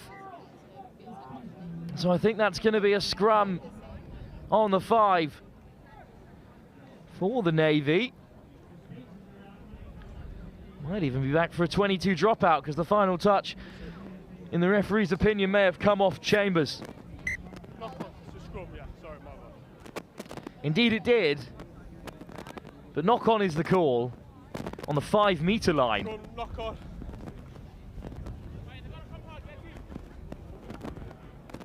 You'd think if the ball went dead, it would have been a 22 dropout if it came off a Navy hand, but instead a scrum in a dangerous area.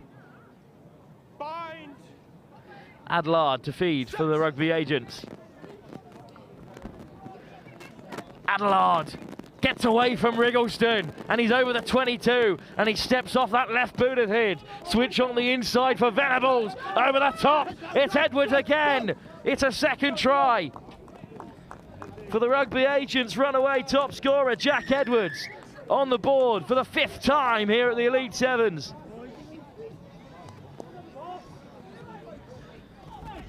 Exactly the result that the Rugby Agents needed, and it keeps them in the hunt for a semi-final place.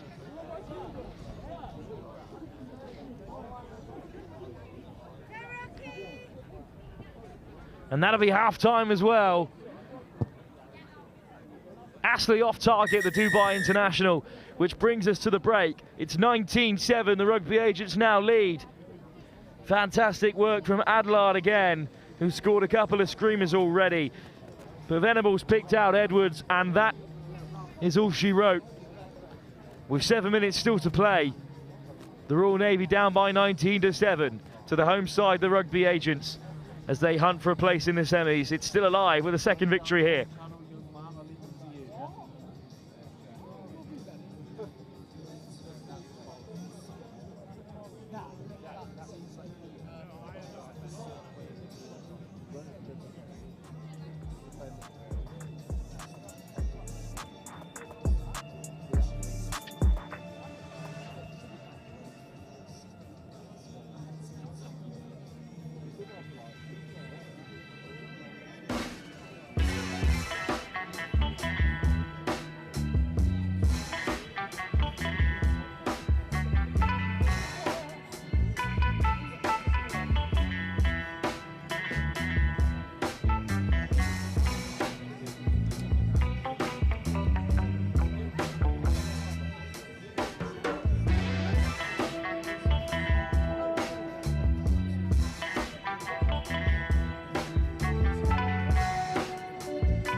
The pace of play relentless here at the British Elite Sevens. Every game live on this main pitch.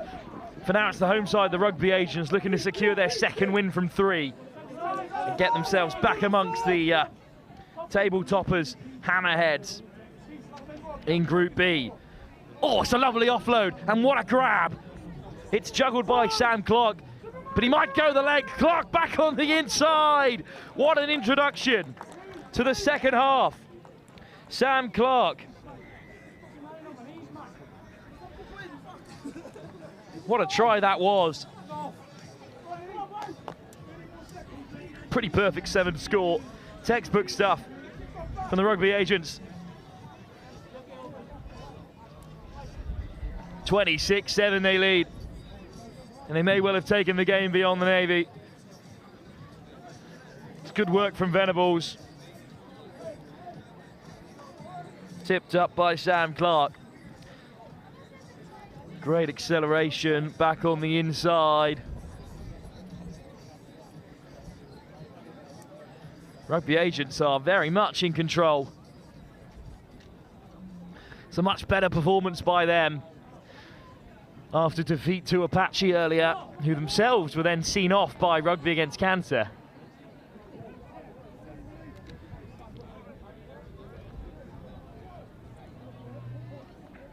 Not the perfect start from the kick, so Wrigglesforth gets on. Wrigglesforth, sorry, gets on with it. A very good carry from Davis, a danger man for the Navy.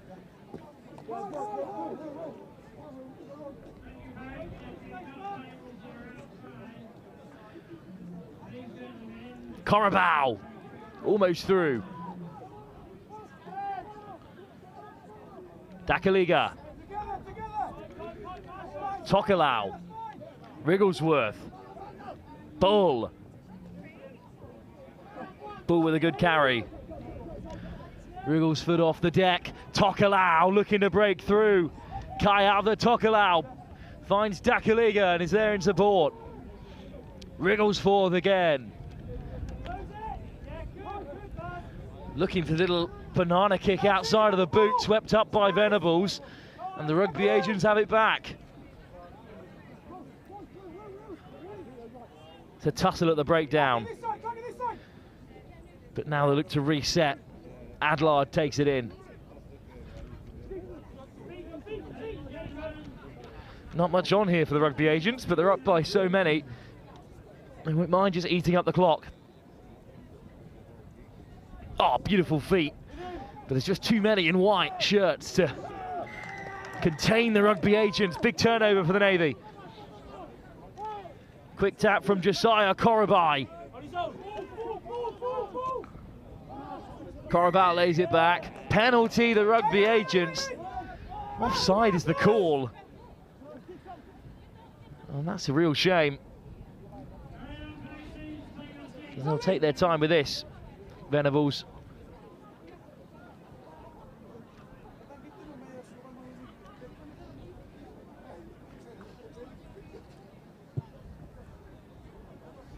And indeed, the kick for touch does not find it because Will Wrigglesforth is back, the captain for the British Navy. Wrigglesforth, oh, great delay on the pass. Davis goes the length. Maybe a chance for the Navy then. If they can convert this score, suddenly it's a too dry game. Wrigglesforth will have his work cut out.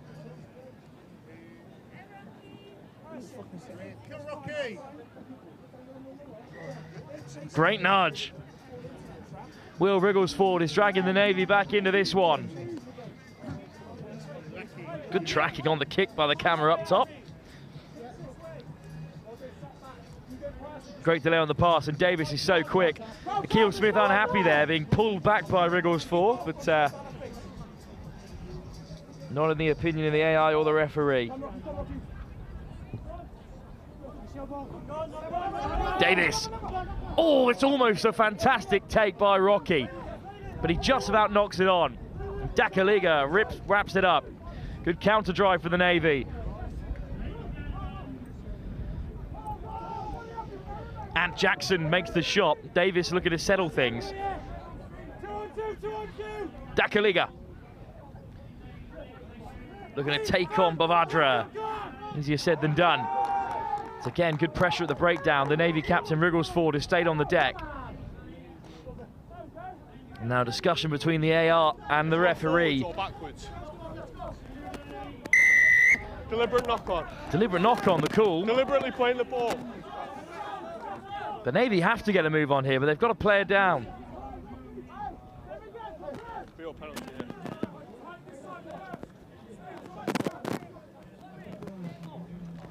So substitution made. On comes Jay Toogood. Off goes the influential captain of the Navy, Will Wrigglesford. Campbell off the deck. Davis. Toogood.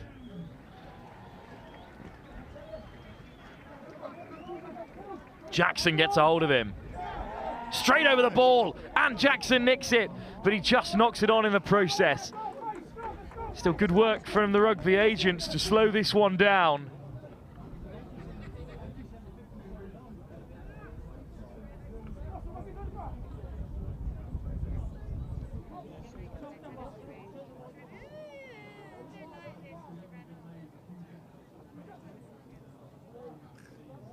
The Navy need quick ball.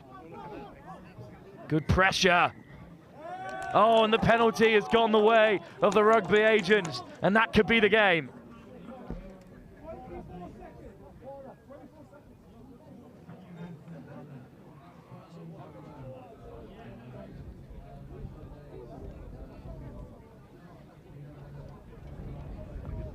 They have taken as much time as they can here.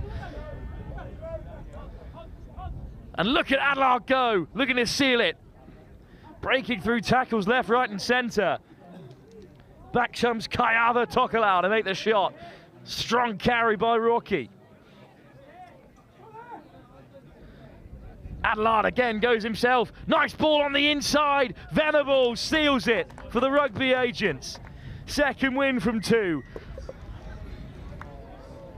No time for the Navy to get back in the end. And that'll be victory. Sealed by Venables. But they just did enough to slow down the game.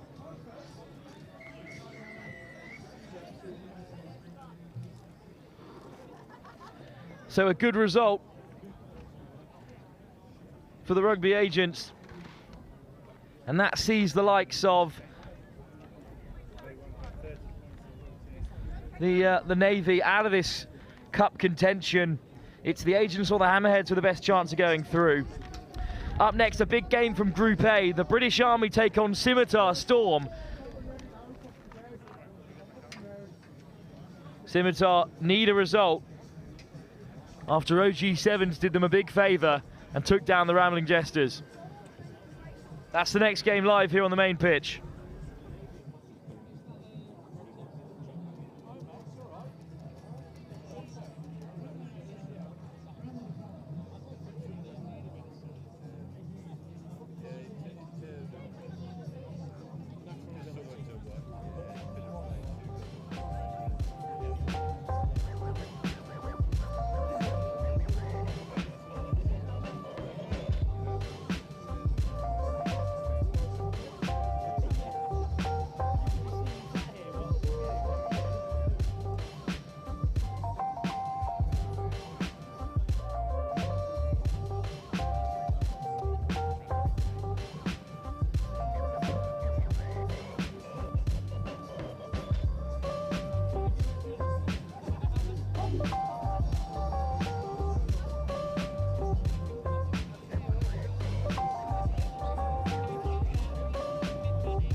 Tough start to the tournament for Scimitar Storm against OG and the Ramblin Jesters, beaten on both occasions. The British Army handed a lifeline with a chance to chase down the Ramblin Jesters. They need a win here, and they've got to beat the Jesters in their closing game, and that will see them through to the semi-finals. But it's a big barnstorming carry by Sifwe Mazibuko to get things underway. Oh, penalty to the British Army.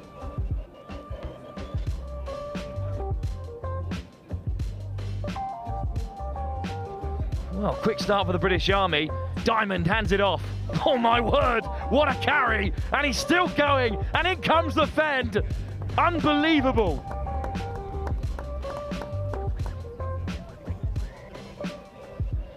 What physicality to notch up the opening score in a huge, huge game for the British Army.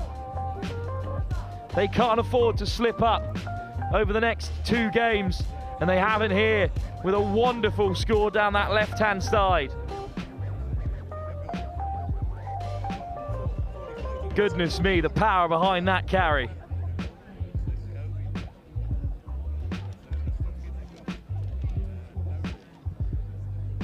Kick from a long way out, won't go the distance. But what a carry this is. Diamond hands it off. And who is it on the big bump?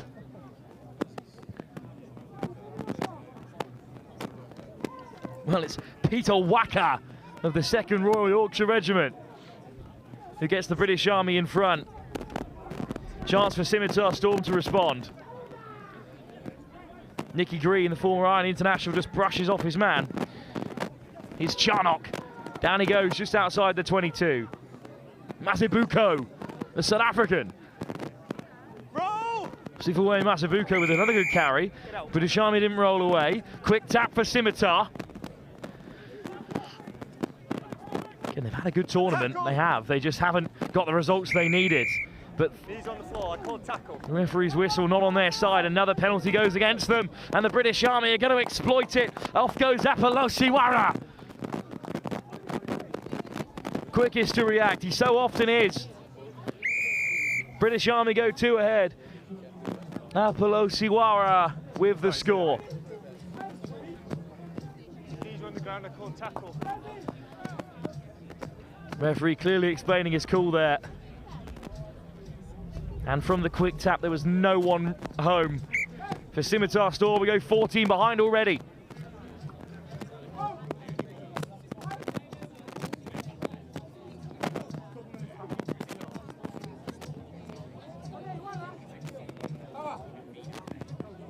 Let's get ready.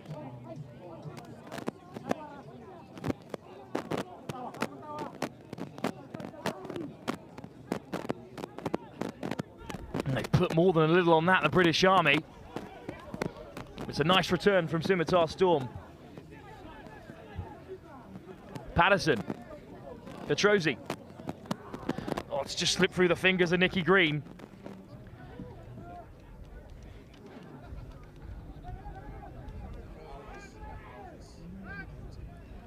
Patterson. Again, it pops up quite unkindly there for Charnock, who looks to get on the outside, Ben Charnock. Oh, lovely step. Charnock's away. Just one man to beat. Charnock, can he find the pass inside? Great ball for Mazibuko. But the British Army scramble back. It's still Scimitar who just about have a hold of it. But the ball is out, says the referee. Patterson comes flying in to make the tackle. In the end, the Scimitar Storm will have a scrum. Not the result they wanted, though, after the quick breakaway.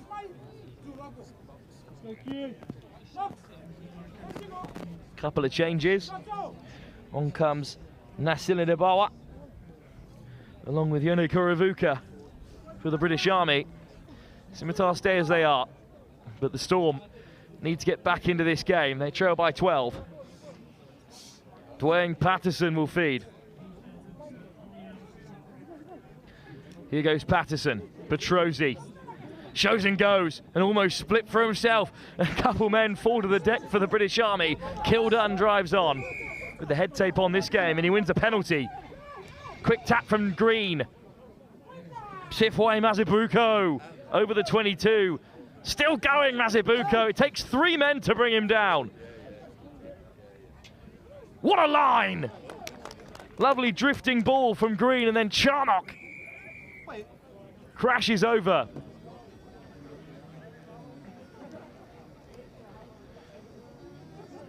Scimitar back amongst it. I think their hopes of reaching the latter stages may be scuppered after 2 early defeats to the top sides, Jesters and OG. OG7 3 from 3 will certainly qualify with just the Petelo All-Stars left to play. But for the British Army, if they can win here and beat the Ramblin Jesters, they will go through.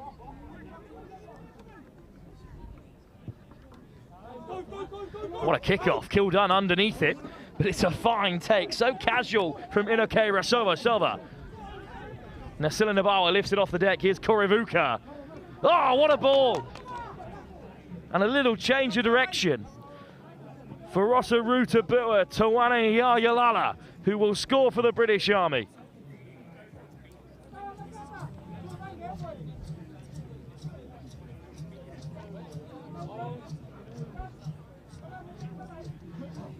Scimitar Storm fight back, quelled for now.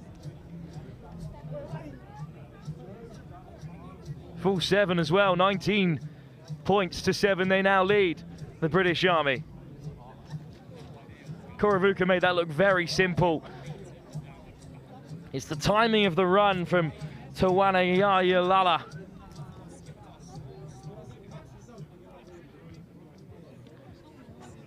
British Army have 3 before the break.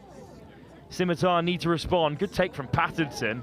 And he brushes off the first. Dwayne Patterson, just a sweep and a beat. Patterson ushered towards the right corner, but he will go over.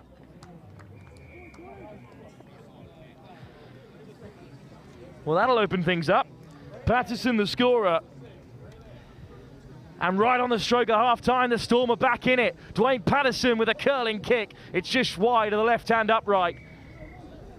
Right-hand side on Patterson's. But they're back amongst it, the Scimitar Storm, still chasing their first win of the competition. British Army desperate for a win to keep themselves in the running. In a group that also includes the undefeated OG7s of the Ramblin Jesters, who they are yet to play. 7 minutes to go. Can the British Army hold on, the defending champions here at the British Elite Sevens?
On comes player coach Nico Matawalu to take the kick-off. It's deep for the British Army, but it's cleanly taken by Rasova of the Grenadier Guards.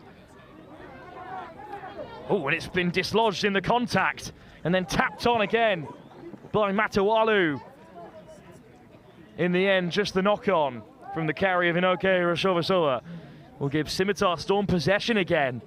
Down by 7, but looking to spoil the party and secure a place in the latter stages for the Ramblin Jesters, top of this pool alongside OG7s. Big game in Group B up next. Apache against Hammerheads, seen it a number of times on the circuit already this season.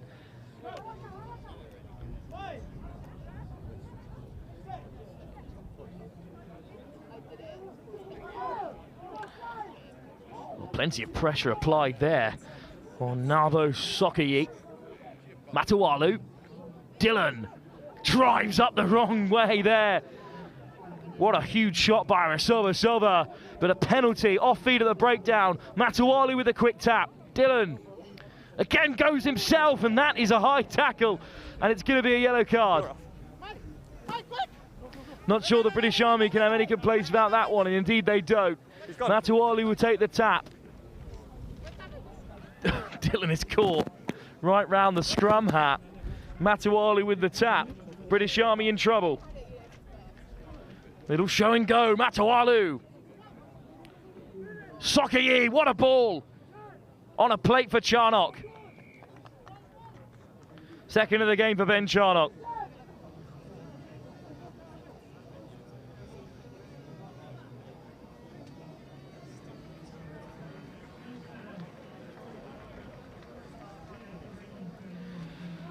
Nico Matawalu looking to add the extras. What a difference he's made since coming on, off target. So Scimitar trail by 2, but the British Army down to 6. This is a dime from Sokayi.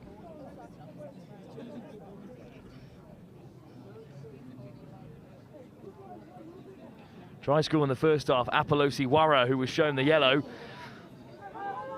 And that kick hasn't gone 10. I don't think it's gone 5. The wind just dropped at the wrong moment there for Scimitar. What can the 6 men of Fiji create? They're certainly going to threaten from here, regardless of the one-man disadvantage. Stutter step, but off goes Korolevu. Driven to deck by Morgan. Diamond looking to bunch through the hole. Scimitar storm over the ball, penalty goes their way, and they're going to use another 10 yards, and I think Diamond's going to go to the bin, and the British Army are down to 5 for flicking that ball away. Off goes Green. Great carry from Green. There's so many on the right-hand side if Scimitar can get it out there. Morgan. Matawalu. Forced to bite. Forward pass. Oh no. Matawalu did so well. Drew in the last defender on the edge. But his pass into the path of Nabo Sokayi was forward. Back onto the field comes Apolosi Wara. Fiji will still be down to 6 as they ring in the changes. On comes Nesunabawa, Yona Kuraviku as well. They've just got to check that they're still down to 6, which they should be. Indeed, they are going to be down to 6 still, despite the changes. But Apolosi Wara back on to feed the scrum. It's a real mess in there. Warwick just about gets it away. Nice offload as well. British Army are rolling here. Good carry by Nasulenebawa. Penalty. High tackle from Dylan. Wara with the quick tap. Pattinson makes an important wrap tackle there. Ratakadru was desperate to free the hands. Koravuka puts it over the top. Back comes Rasoba. It's going to go all the way into touch. A little bit loose from the British Army there. Still only up by 2 points. Desperate for a win. Back on comes Diamond. Jamie Dylan to the 3rd Rifles. The British Army back to 7. But the Scimitar Storm only down by 2 with a line out in their favour. Well, it's not straight. Regardless, it's been knocked on. So the British Army do have it back. Diamond. Chopped down by Dylan. What an offload. How on earth did they get it out of there? Fantastic ball from Rosoa Silva. And it might open up Scimitar on the other side. Nice footwork. What an offload. It's exactly what we expect to see from the British Army. The defending champs put down at first receiver. by Peter Radakadru.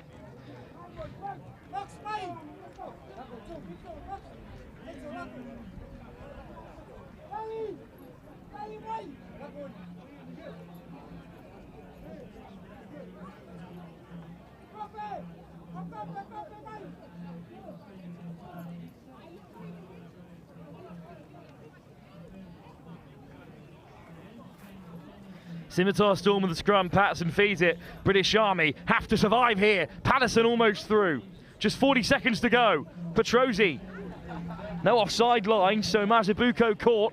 Here's Matawalu. Fends off the first, skips round the second. Nico Matawalu. Still going, finding an offload. What a take! This could be it. Scimitar Storm could be over. Deering has to lay it back. Petrozzi, Patterson. They're all offside, the British Army. What footwork from Dwayne Patterson. Matawalu. Met by Seva, but it's Dillon. Scimitar Storm have stolen it and may well have knocked out the defending champions in the process. What a second half for Nico Matawalu.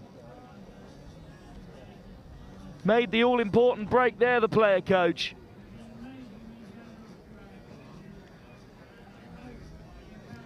Patterson adds the extras. But regardless, it's a huge win for Scimitar Storm, their first of the day. We have no time to dwell on it though, because up next it's Apache taking on Hammerheads. A huge game in Pool B, a group decider, some might say, depending on results elsewhere.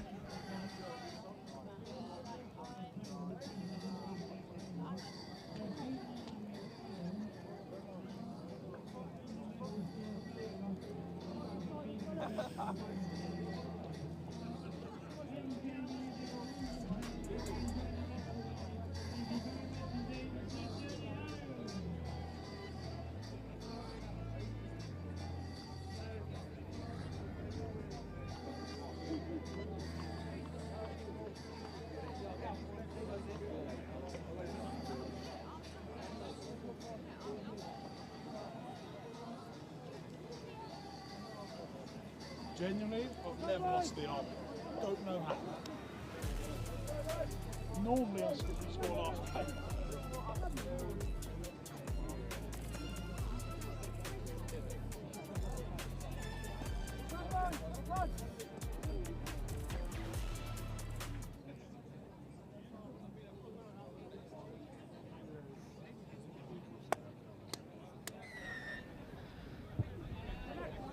So, new guest in the commentary box, Josh Holt alongside me from the Ramblin Jesters. How you doing?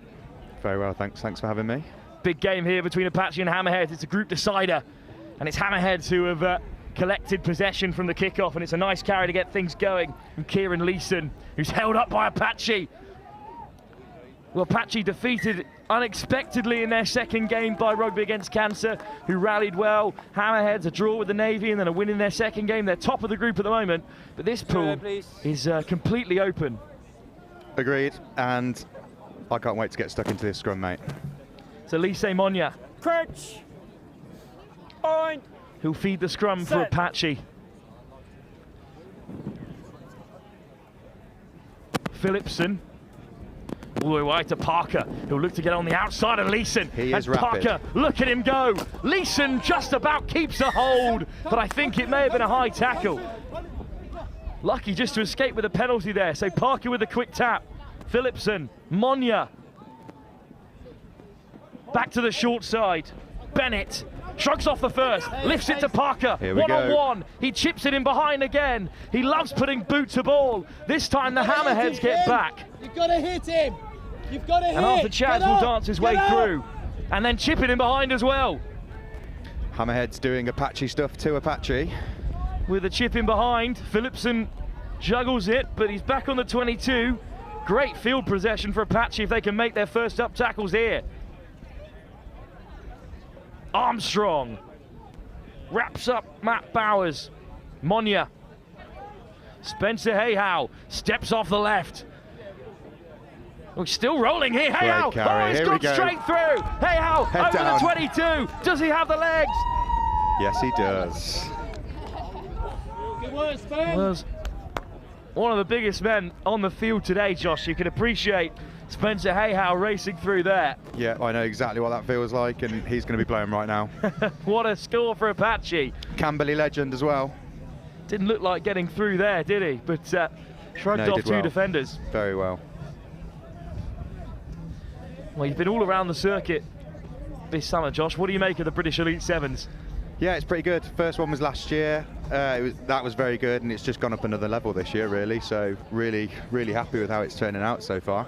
It's Apache, beaten finalists to the British Army last season, who may already be out of the competition, looking to get into that semi-finals with the top two finish in the pool. Great restart. Fantastic tap back by Bowers. Monya, one to beat. Great step off the left boot and the fend. Eventually, in comes the tackle from the former Fijian fly half, Meli Tulele. Leeson wants this. Give it him. Give it him. Leeson on the outside, but instead back against the grain comes Sakove Vuniyawa. Good support, the offload to get the breakdown going. Tulele. Back to the short side. Good ball. Here's Armstrong. Great offload. Ball back on the inside. Leeson. One more pass should do it. Well, they want a slap down. That's got to be a yellow. Well, indeed, the call does come from the AR. Referee thought it was just a knock on. Instead, indeed, a yellow card. God, I should be a ref. Great call. Really could have been more than just that. And a scrum is the call. Yeah, great choice. So Philipson, home from South Africa, and forced to leave the field, I believe. Yellow cards have been killing Apache this tournament. What's that, third? I think it is so. There's been plenty of them across the day. They were down to 5 in one game. British Army also down to 5 against Scimitar Storm in the last game. That's good, because we've got them next, so hopefully more of that. Well, that will win for the Jesters in their next game, of course. We'll see them through alongside OG7s. For now, though, here's Tulele. Hammerheads looking to secure their place, but it's beyond Leeson. Does so well to keep it in field. That's a shame. Up goes the linesman's flag. So this group far more open than the other, where it's sort of been OG v Jesters throughout the day. And we came off second best. Pretty close game, though. Yeah, we'll hopefully see him in the final. Could well be the case. And you fancy yourselves against either of these two sides, you may well be the other two teams in that semi-final berth. This guy's good, Tuma. Here goes Tuma, stepping off the right, well met on the gain line, but he shrugs off the first. Still going, Henry Tuma, eventually goes down. Hammerheads all over the ball, and it's been stolen by Chads. Young Arthur Chads, and Taken back by Monya. Monye. Well, two of the younger lads, two of the smaller lads, both getting stuck in for either side. Oh, I thought we were going to see another foot race there between Finn and Kieran. Instead, Parker comes down the short side and looks to take on Armstrong. No high tackle called. Dug off the deck by Mayo. Monya. Again, Hammerheads go fishing for it at the breakdown. 2 minutes to the short side. Can't shrug off Tulele. Penalty! Great turnover. Zach Armstrong, hat-trick in the last game, wins it back. And now Walker. It's beyond the 22, Matty Walker. Finds an offload. Armstrong with the fend. Oh. What a chop tackle. Off the deck for Chads. Show and go, and he's dropped it. He's thrown the big dummy, and it slipped through his fingers. I'm getting heckled here. Arthur Chads, though, so unfortunate, Josh. That's happened to everyone. Yeah, it's a bit slippy out there because it keeps raining and then sun keeps coming out. So, yeah, oh well, next job. Next job, indeed, is defending this scrum for Apache and just trying to turn the screw here, the Hammerheads. Just the one try in this first half. It's the closest game of the tournament so far. I think Apache are going to go the length here. I can feel it. Monya with the feed. We'll keep that prediction in check. And to the short side goes Tuma, then thinks better of it. And goes direct, taking on Tulele. Oh, it might be a turnover. Penalty instead goes for Apache. Monya. Kenner. Nice footwork, seeing off Telele. His pass goes to ground, always backwards. Chad's over it, stolen by Hammerheads. Here they go, Chad's inside, over. Goes Sakove Vuniyawa. And that's why I'm a guest commentator. The curse has struck Apaches. And right on half-time, right under the sticks, Sakove Vuniyawa goes over. Chad's put him in and will likely add the extras.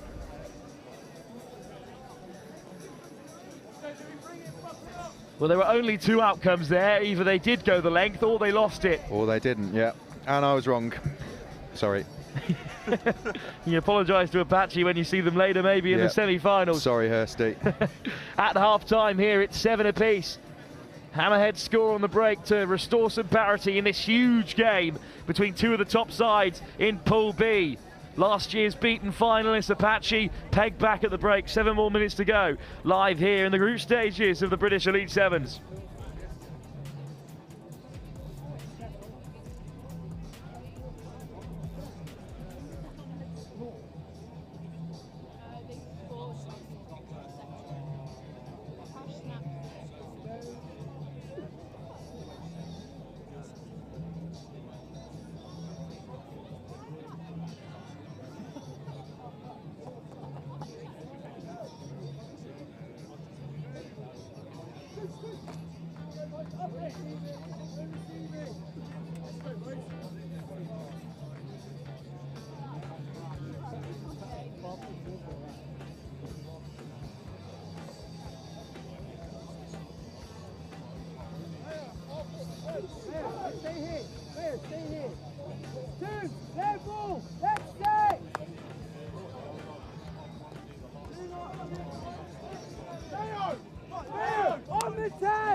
Well, it's a high kick, and it's come back off Apache, so Chad has regathered, and off goes Vuniyawa looking for another score. Sakove Vuniyawa, inches short, desperate for an offload.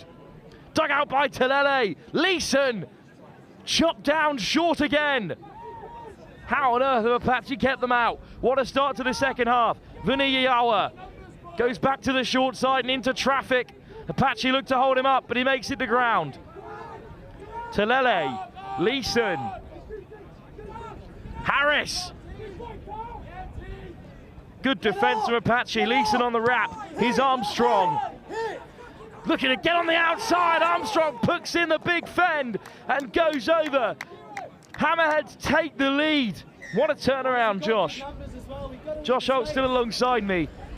Yeah, sorry, I was just showing you my really good handwriting there. But yeah, I think Apache it took it out of him there, defending with 6 players, and I think Hammers are starting to run away with it now because they've got the better fitness, I think.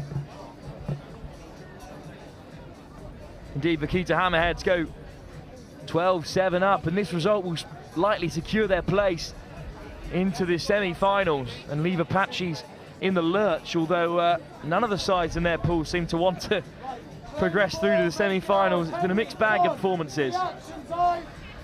This kickoff's key. It's been tough today with the wind. It's howled across the turf here at Newport Salop. Enough on that to breach the 10. That is perfect. Tap back by Chads, and Telele finds Vuniyawa. Harris under pressure from Parker, but he gets the pass away. Armstrong again shrugs off Natui. Might have been a bit high. Still the referee lets it play. Harris on the hard line. Chads floats it over the top. Vuniyawa. Oh, he's straight through. Sakove Vuniyawa drifts through, lobs it over the top. Try score on Meli Telele. That was all from the kickoff, and the smallest man on the pitch, Arthur Chads, getting up and winning it back. Amazing. What a nudge it was as well by Telele, who finishes it off in the end. And it's another try right under the post as well, Josh. Yeah, those 2 pointers matter. Potentially cost us in our game against the OGs, so live and learn. Huge games still to come across the pool stages. No one is through just yet. Still plenty of twists and turns in the story. Jesters, of course, have the British Army up next. Yeah, no complacency. Need that win to secure their place in the semi-final alongside, most likely, OG. For now, though, it's Hammerheads, who may well have secured their place in the latter stages of the cup competition. And a chance for that 10 grand prize pot at the end of the day. Mayo for Apache, kick not 10, so Mayo! Straight through, nice. Made that look very simple, Josh. Yeah, the comeback's on. And they're not wasting any time here. Monya adds the extras. Back to it. Have we got time, though? Now, according to us, we've got about 2 minutes left on the clock. Plenty. Mayo, clean pair of heels to Jads. Plenty of time. On comes the captain, Max McCarthy.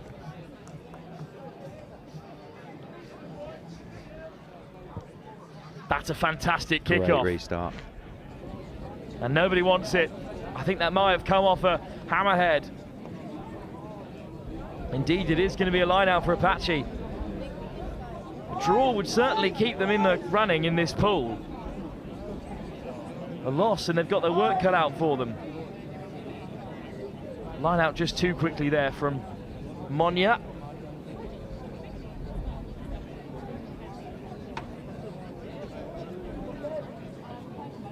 Big moment in the game. Stolen by the Hammerheads. How crucial will that be? Parker makes the tackle on Church. Straight over the ball they go, but they're off their feet there. Free rein, says the referee. I think it's been stripped by Apache. Yeah, great effort from Apache there, making a right mess of things at the ruck. Parker dancing his way out of trouble. Pops it over the top. Bennett, wide he goes. Monya's going to stroll in. Great acceleration from Monya, right under the sticks. Chance for them to level it up. We spoke earlier in the first half, Josh, about Hammerheads playing like Apache, but Hammerheads have been hammerheaded. It's a last gasp equaliser. Yeah, and Apache leaving it late. I've done it before. It happens. I played for him last week, and we did exactly the same thing. So hopefully we can bring it home and finish it this time. Still time for either side to win this game, but we're back to 21 points apiece.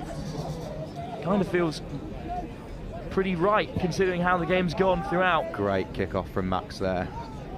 Well, it's on loose, and it's possession back with Tom Church. And the Hammerheads leg it off the deck. Not a kind ball at all. But Chad gets away.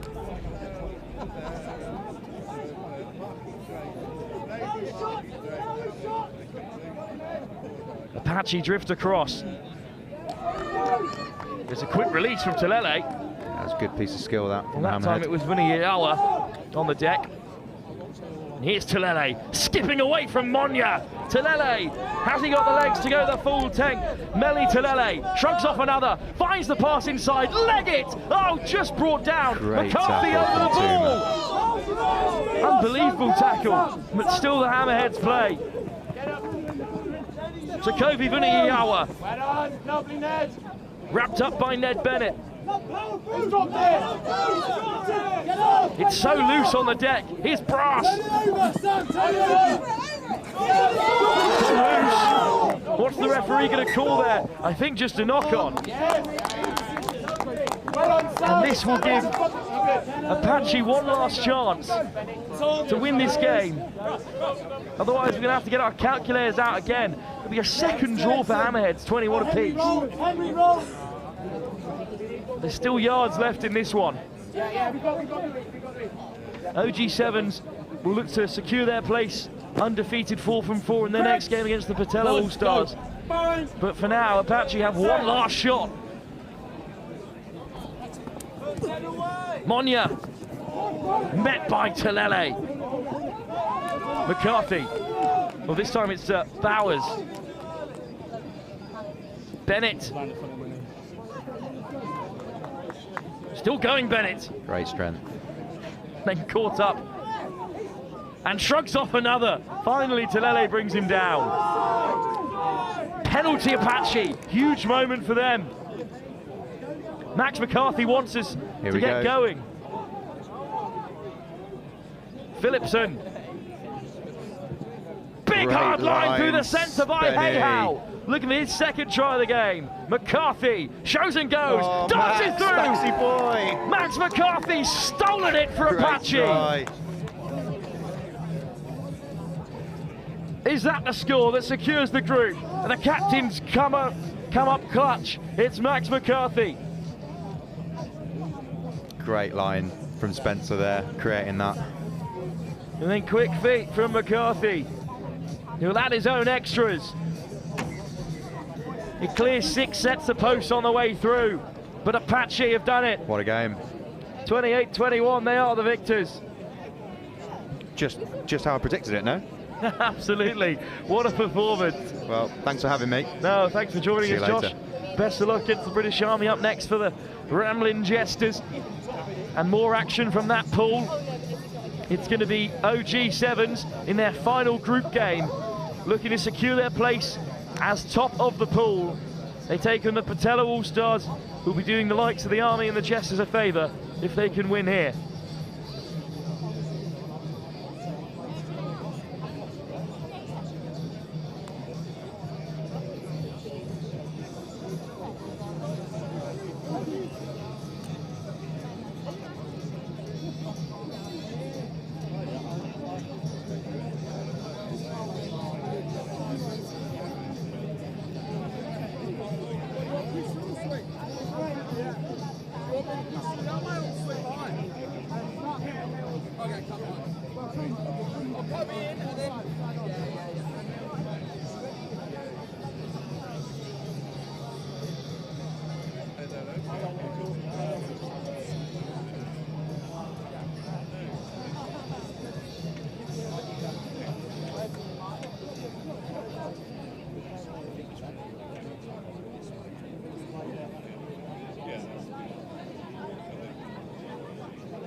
So it's a kick-off that OG Sevens have managed to look after. They're the favourites here against the Petelo All-Stars, who are yet to win.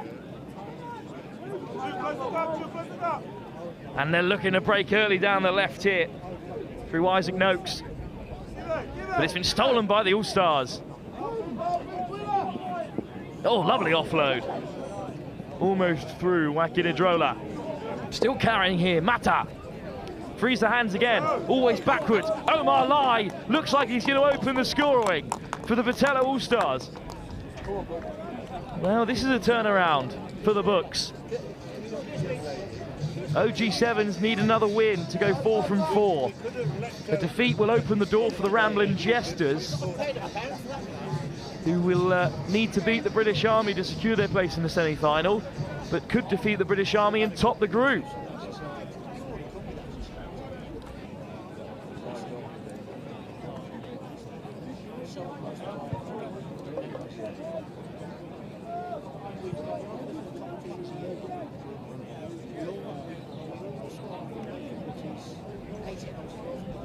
Mato with a good carry. That offload went backwards, according to the referee, and Lai always fancied him into the corner there.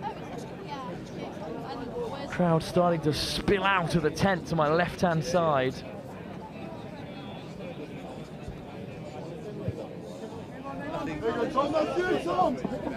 Good take from Douglas.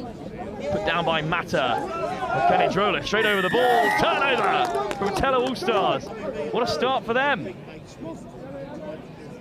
Here goes Ted Mata. Almost straight through the centre. Oh, stolen on the deck. Knock on is the call. Missed opportunity for Petelo.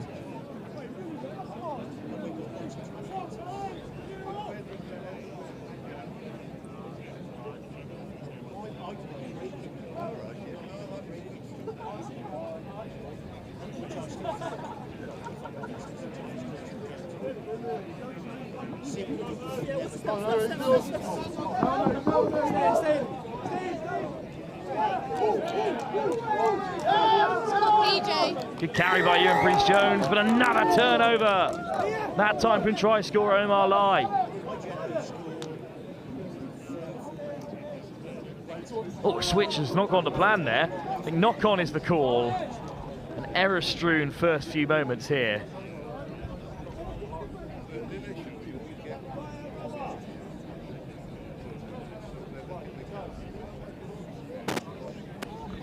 And it will be a scrum for the OG7s looking to get back in the game.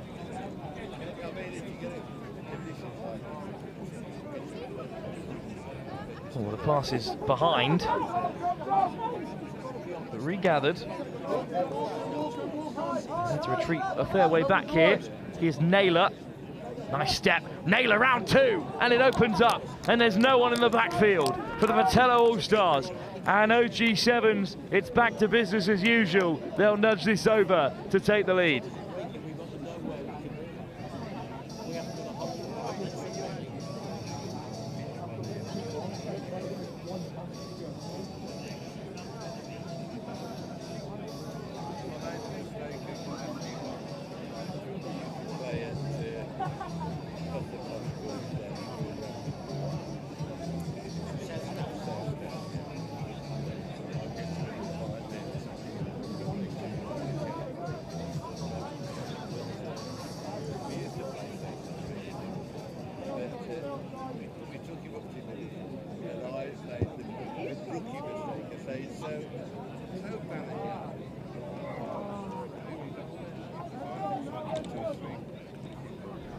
Kickoff is again slightly overcooked there.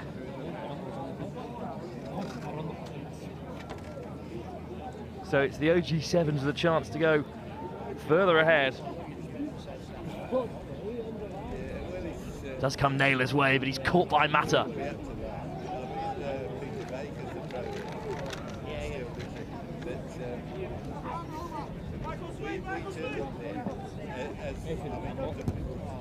Anderson chips it ahead. Will he win the race? Anderson's got plenty back there to disrupt. He gets hold of it. Here's Crossland to that short side.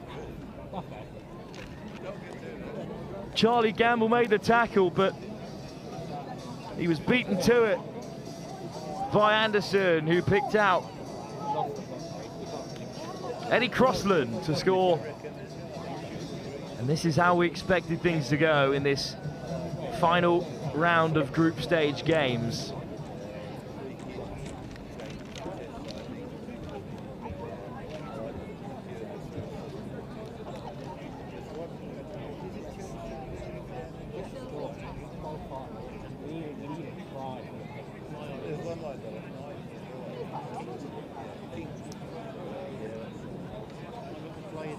Great pace from Anderson. He's had that on show all afternoon.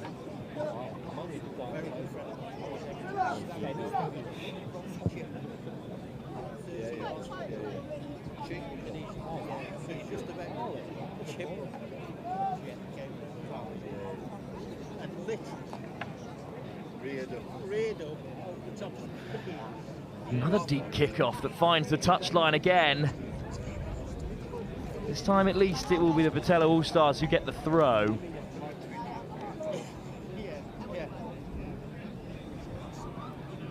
Short.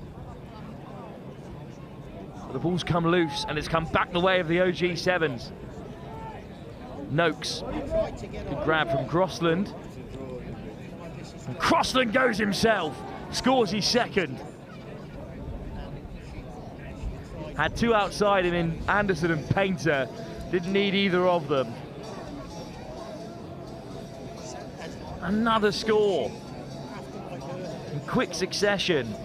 OG7s have really turned this game around.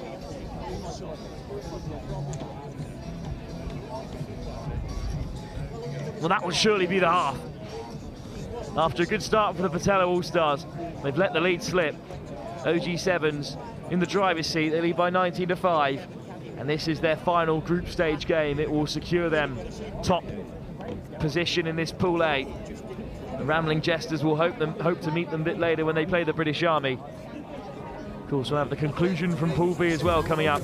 But for now, OG7s up by 19-5.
Stay.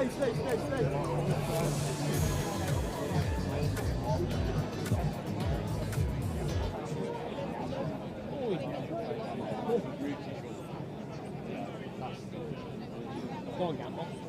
Go! Noise! Keep up! James, deep!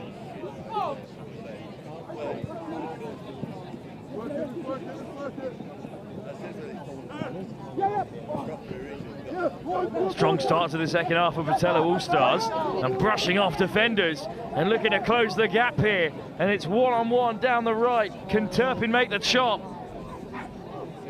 It'll still come here for Soren. Harden, almost through. Harden, second bite of the cherry for Crossland. Puts him into touch, big tackle out there. Harden's disappointed, but it will be a line out for OG.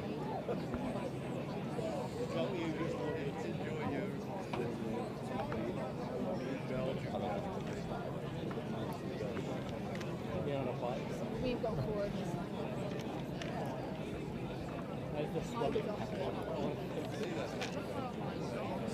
Short line out, Naylor around the outside. Playing from underneath their own post, but we know OG are capable of it. Painter. Dragged towards touch, but still going Painter. Oh, and he shrugged them off. And now it's Freddie Painter, who will surely score another. Just Ben Cohen in pursuit. Not enough to chase him down in the end.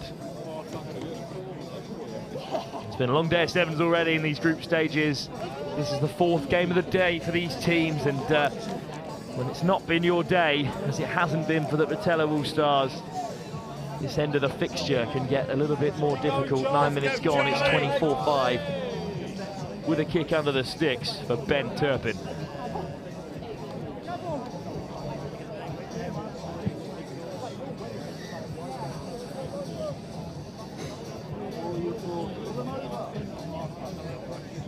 On comes Captain Charles Morgan.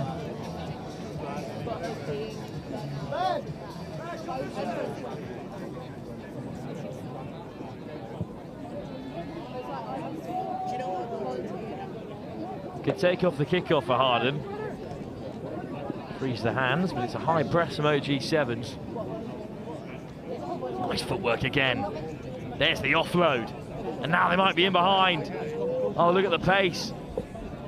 Great trapping back from Naylor, but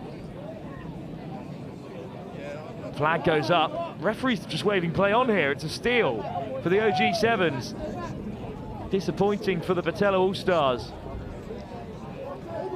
Straight over the ball goes Mata, driven off it this time.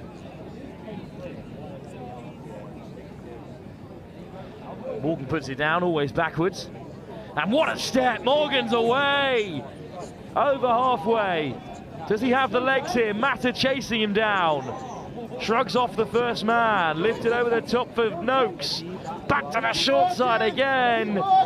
Teal into the corner.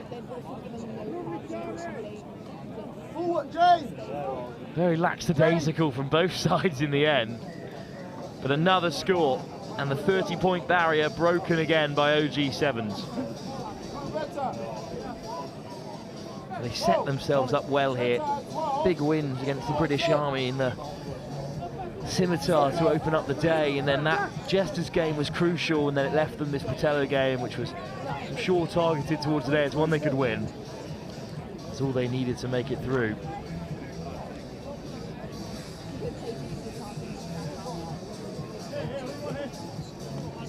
Well, there is still silverware on the line if you finish 3rd or 4th in your group with a plate and a bowl. But nothing for the 5th place side, so this could be the last we see of Petelo All-Stars today, with the British Army likely to end up in the plate.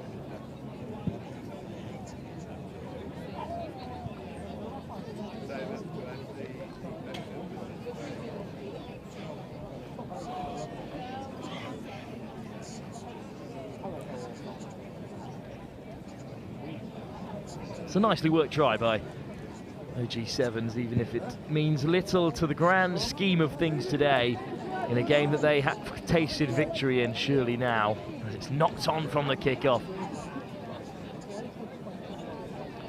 We are at that stage in the day, the final round of group stage fixtures, where a couple of the games do have less on the line, perhaps, as we look ahead to our next few fixtures. After this, the Navy take on Rugby against Cancer. Neither of those two sides really in the running, but a win for Rugby against Cancer could see them back against it. Then the Army take on the Ramblin Jesters. Last throw of the dice for the Army. Ramblin Jesters know a win will be enough to secure their place. Apache take on the Rugby Agents in a big game. The Rugby Agents defeated by the Hammerheads, but they beat Rugby against Cancer, and they beat the Navy too, so not out of the running.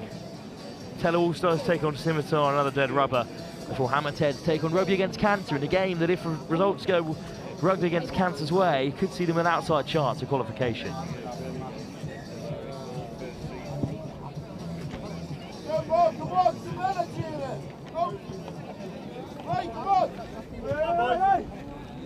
Another try in the meantime for OG7s and Painter.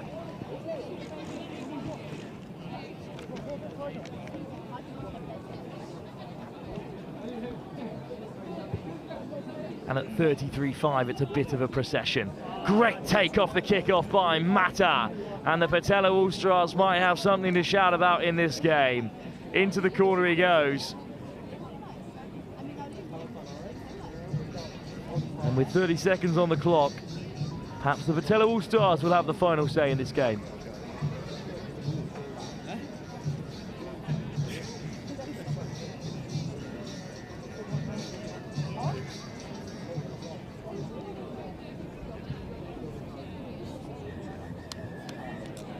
Final score then, it's a fantastic win for OG7s that has secured them an undefeated finish in the group. They're through as Pool A winners, and they'll face one of up to 4 sides in that final semi-final. Either the Hammerheads, Rugby against Cancer, the Rugby Agents, or Apache. Have to wait and see. They're victorious by 38-10. Next game though, and it is the Navy against Rugby against Cancer, a win for Rugby against Cancer, and they're still in the running ahead of their final game against the Hammerheads this afternoon. The Navy out of the cup contention, still looking to push on here.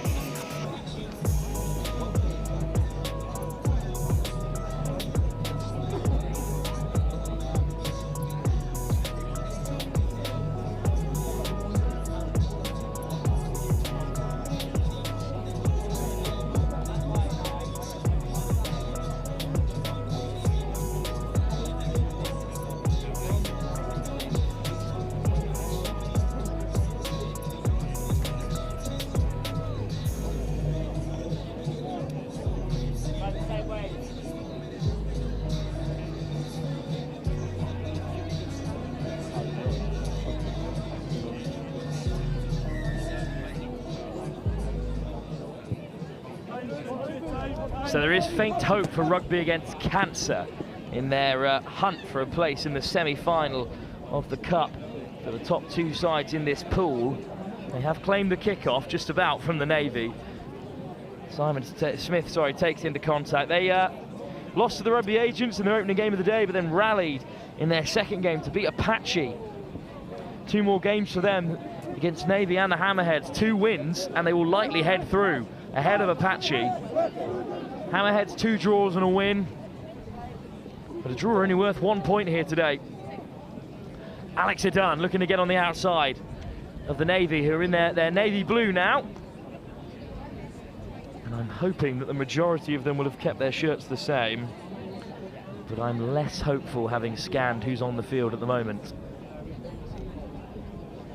Oh well, then a focus on rugby cancer in what is hopefully a victory for them. Dispossessed. And here's Johnny Searle for Rugby Against Cancer. Switch back on the inside. Oh, big shot coming in.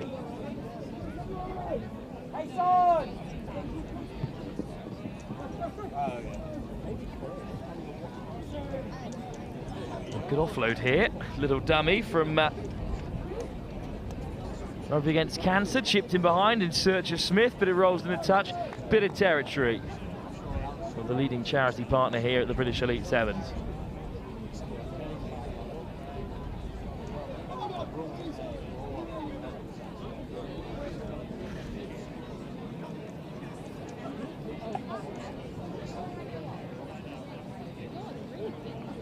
Oh, it breaks for them here from the line out. Little soft hand should do it here. Searle over the top for Alex Edun, who dots down. Edun been all over the circuit in recent weeks, and he could well be amongst the semi-finalists here if Rugby Cancer turn this around with the Hammerheads yet to play. Come down to points difference. Head-to-head, not particularly a factor in this tournament.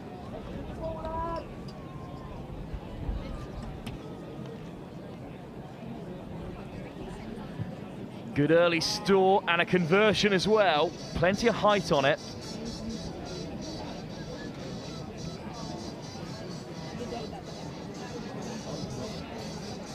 Nudged over by Finn Broomfield. That kick's just going to creep over the 10. Good take by Smith. Well, Toby Smith's had a fine Sevens tournament so far here at the British Elite Sevens. Good take off the kickoff. Flying into the breakdown goes to Kulliga. Edun's on the edge again. Here he is, Alex Edun. Steps through 2 defenders. Big shot comes flying in, but Edun rolls over and touches it down. Alex Edun gets his second try in quick succession, and that puts Rugby Against Cancer 12 up.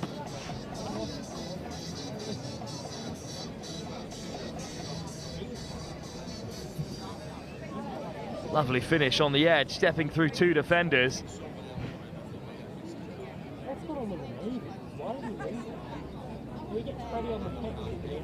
Broomfield for 2 more. Oh, well, he'd hooked it towards the left, but it loops back round and slots through the uprights. That's 14 points unanswered here by Rugby Against Cancer. And RAC are keeping their cup hopes alive. This will be their second win from 3 group games. Almost a good take by the British Army, but a free kick back on halfway because it did fall straight into the clutches of RAC.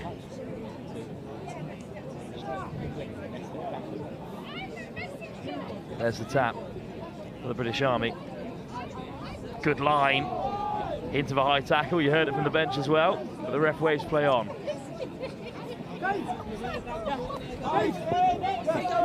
Oh, lifted off the deck. Edun makes an important tackle and dislodges possession. What a half for Alex Edun.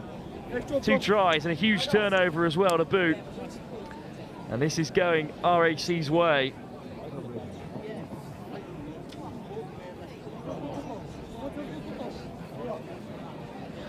Scrum to be fed by Broomfield.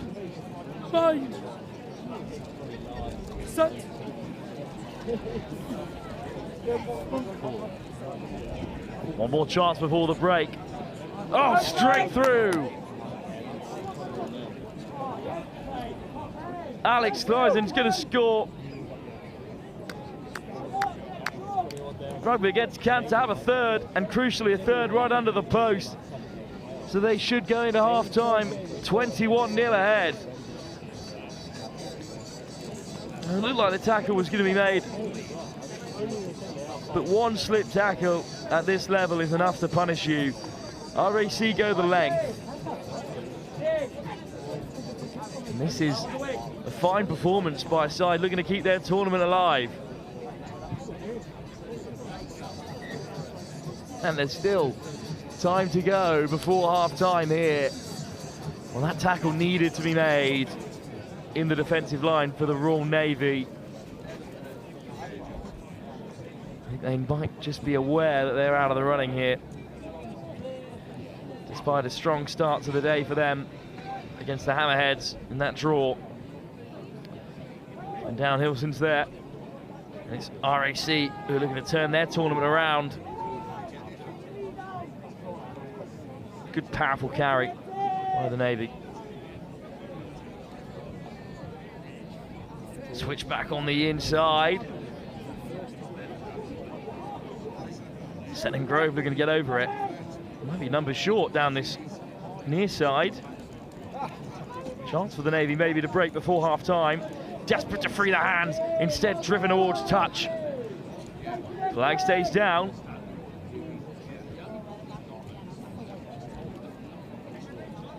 Nice footwork. Straight over the ball go RAC. Penalty for the British Army. Still yet to crack the RAC half. And indeed that's changed now with the acceleration away. Kinidakalagi scores before the half. And that may well have the Royal Navy back amongst it at the break.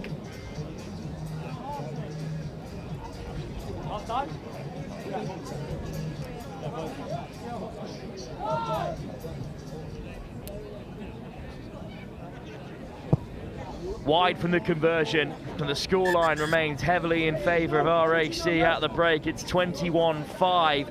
Rugby against Cancer in front, looking to go 2 wins from 2. How important could their crunch game against the Nikita Hammerheads be later on this afternoon? Still all to pay for in Pool B, ahead of a group decider up next between Jesters and the Royal Army. 7 minutes to go in this game, however. Royal Navy scored before the break. Are they back in it? Let's wait and see.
Good take by the Royal Navy here against Rugby against Cancer. Almost trying to slip through straight away. Oh, what an offload. And another. Oh, what hands. Dagaliga over the top again. One offload too many. Fine rugby from the Royal Navy at the start of the second half. I probably will.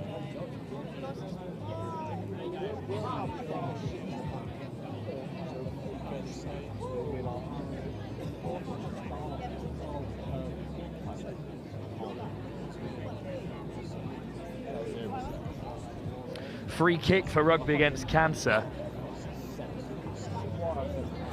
Oh, straight away they break the line again. This is killing them. Finn Brown it is, who finds a nice offload.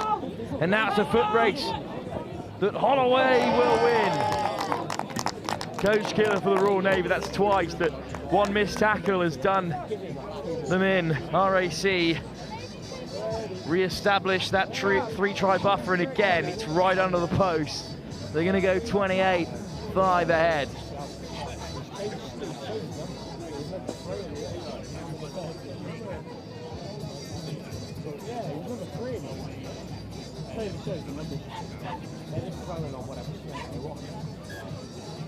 Straight through the uprights as expected. 28-5.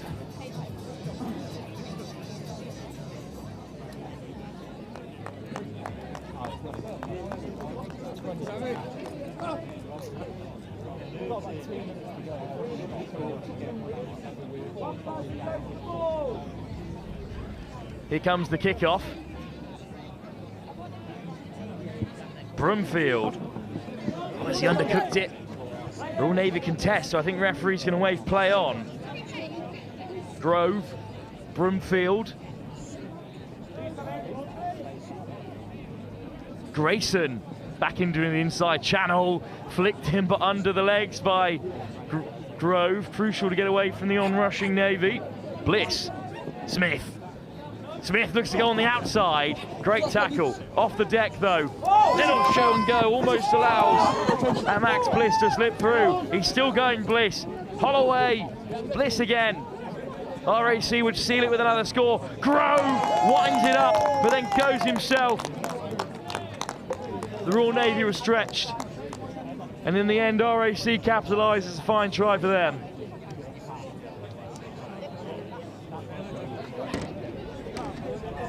It goes from bad to worse for the Royal Navy.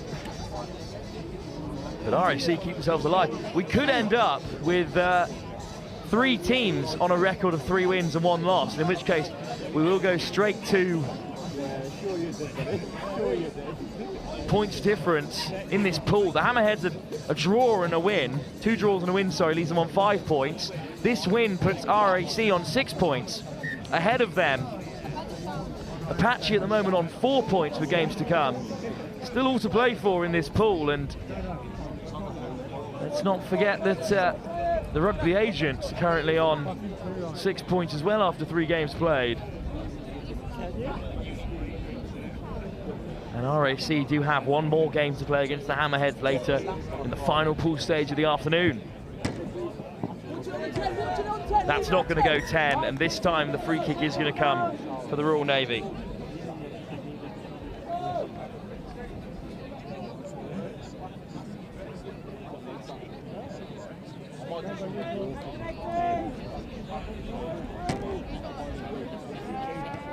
It's a good chase by Broomfield, but the pass is away. Counter scrum on the deck, forces the knock on. RAC have it back again.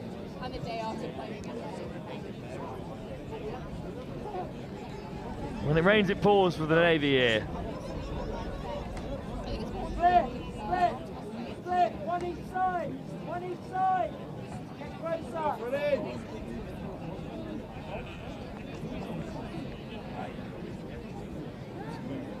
Good counter ruck. Physical from the Navy. Scrum is a turnover. Akaliga all the way wide. One-on-one with Grayson, who makes the chop tackle. Not held. Oh, penalty, referee says. But he was held there. And Grayson with a quick tap. Archie Grayson caught shy of the 10-metre line, so that's why it's a yellow card. Navy will finish the game with 6. Smith does get the ball away.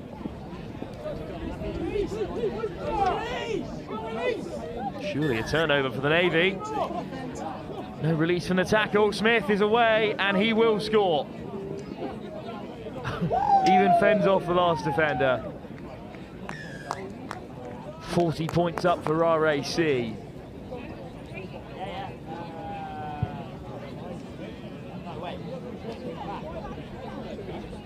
And if it does come down to points difference, then this game could be crucial. Like I said, if the Rugby agents win against, take a look at their final game against the Apaches, then it will be the Rugby agents who are on 3 wins and 1 defeat. That'll leave Apache on a win, a draw, and 2 defeats. And that'll open the door for either Rugby against Cancer or the Hammerheads, who play each other in the final group game. So still big games on the horizon for everyone involved.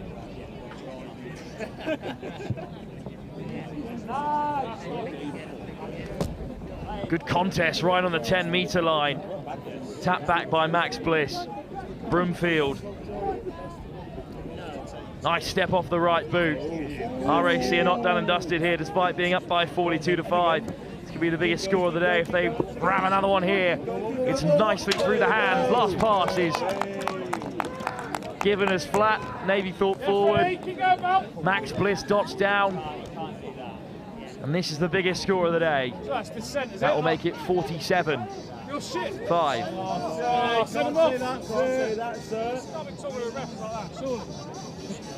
That's that line.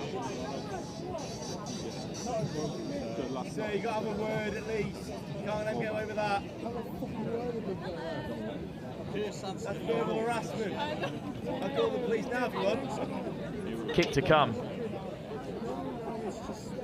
to surely seal this game. Off target. So 47-5 it will end. A dominant performance from Rugby against Cancer, who with a game to come against Hammerheads still have a place in the semi-finals within their grasp, and it's all in their hands as well. That's 6 points, 2 wins from 3, currently sees them level at the top of the pool. But we return to Pool A next. The British Army with an outside chance of making it through if they're victorious here and results go their way elsewhere. They need to beat the Ramblin Jesters, and then they need they need points difference to make the difference against this Ramblin Jesters side. So the Ramblin Jesters currently sit on 6 points. The British Army also on 6. Both these sides defeated by OG7s. And both these sides victorious against the Petelo All-Stars. But it's that defeat to the Scimitar Storm that leaves the Army in the lurch. They need to win this game and then hope points difference goes their way.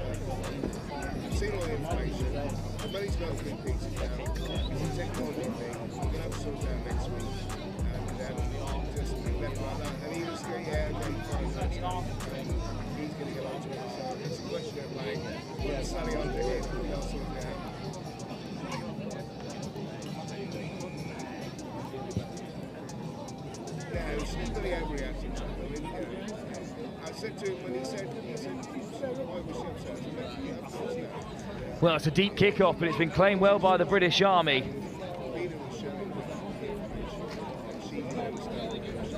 Oh, but it's loose for them, and they're back on behind their own try line here, early stages, under pressure to the Ramblin Jesters.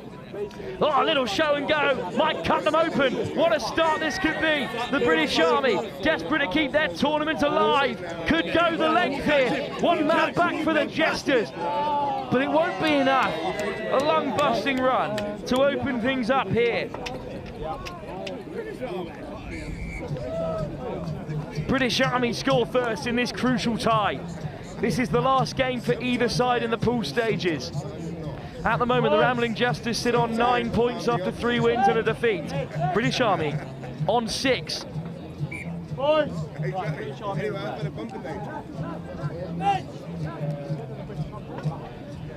That 7 points will make all the difference. Just had a moment to check my calculators. Let's talk you through what's really at stake here. So, British Army beaten by Scimitar after 1 win to open their game. They sit on 3 points. Ramblin Jesters beat Scimitar, beat Petelo All-Stars, but lost to OG. They're on 6. A win for the British Army will see them bump up to 6 points, and then it's down to points difference between the two sides. There we have it then. A little bit more securely. Ramblin Jesters almost away. Ryobo, big shot. Apolosi Wara has it back. How close was that to turning the tide here? Picked off the toes by the Army. What a start to the game. Carried in by Radakadru. Wara, big step off the left boot. Into traffic. Radakadru from the deck. Jesters lined up, see how high they press. Knight right up in the face. British Army trying to free the hands, but Knight brings him down. Radakadru can't get around Josh Holt. Indeed he does, but then held back by Aidan Barry. Notice Tarzan in the camp. Another line break attempted. Jesters over it. Shirley turnover. Jesters have it back. And here is Barry. Forced to pull out there.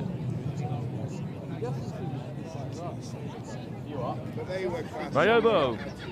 Big step off the right boot. Can't get away from Laulava.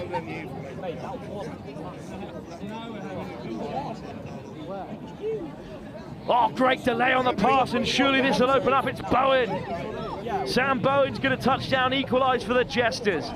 A draw is good enough for the Ramblin Jesters to sneak through on 7 points.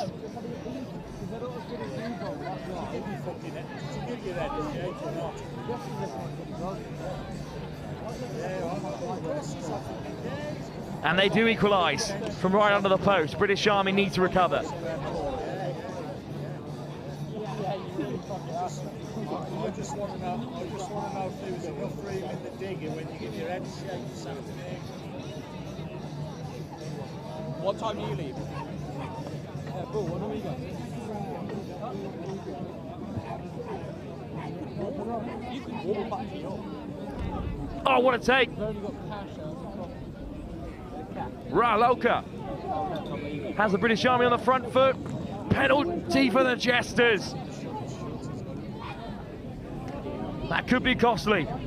Great footwork and the fend. Wiseman. Crucially coughed it up right at the end of their game against OG Sevens. But he's got them in front here in the game that could seal their place in the semi-final. Finn Wiseman, former England under-18 international. Ethan Knight adds the extras.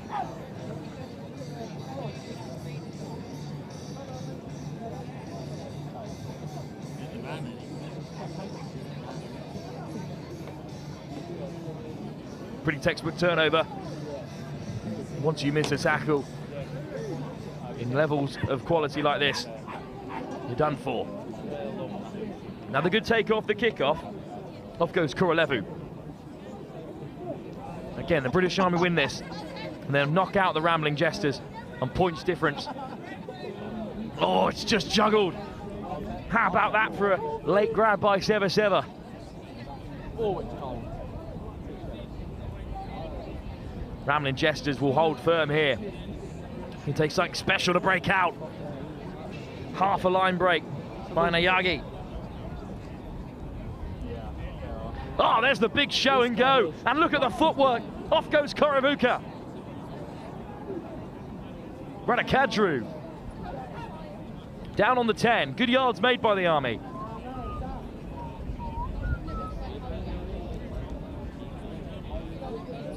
Dummy switch. No bite from Dewey Thomas. Down the short side they go. And there's a hint of an overlap. Off goes Jusese, now Lala. Back on the inside, slap back in the path now Lala. And has it been disrupted? Oh my word. What an unbelievable try-saving tackle. Goodness gracious me, it was tapped back and then now Nah's dropped it.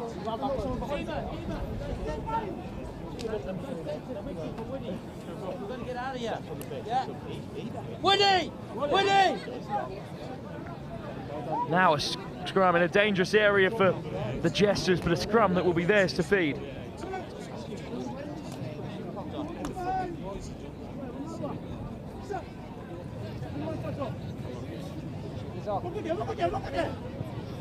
Down goes Knight.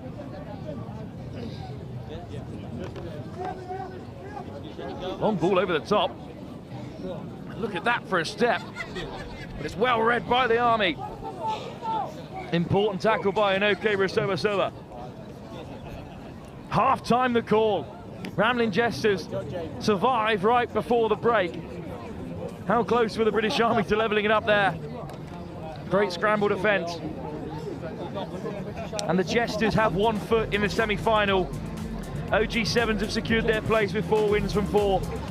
Ramblin Jesters looking to see off the British Army, who need a win, and they need to turn it around on points difference after defeat to the Scimitar Storm earlier. Jesters, however, will go through on 9 points as things stand.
A reminder, as things stand, the Ramblin Jesters are through to the semi-final in second place between OG7s. The British Army, on the other hand, need a win, and they need a big win to try and overtake the Ramblin Jesters on points difference, as they'll both finish on 6 places at the end of the group stage. Jesters take the kick-off cleanly, though. Release! British Army straight over the ball. So Kopi Korolevu forced to release. Ball back on the inside from Wiseman. Try score already. Another bumping carry. Great meters made.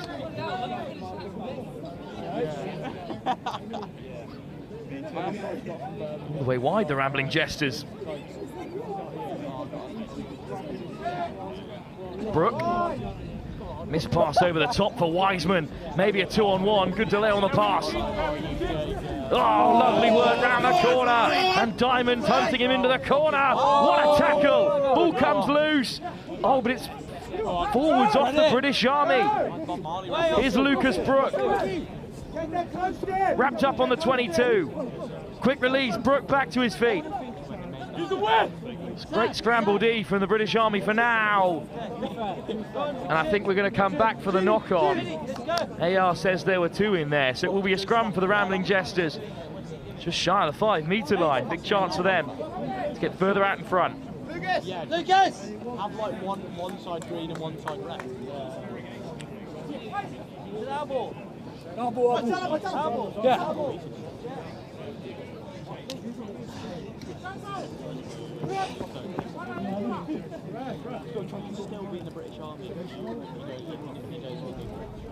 Crucial changes.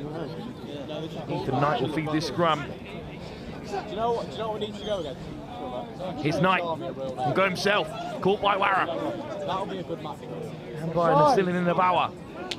Over the top it goes. It was just juggled in the air. But Dewey Thomas has it. Well met by Rasoba. Penalty British Army, what a turnover. Quick tap. No way they were back 10 metres, but Rasova runs him over. Flicked out the back door. But up goes the linesman's flag. What a carry by Rasova all the way to the 10 metre. Although the Jesters do have possession again.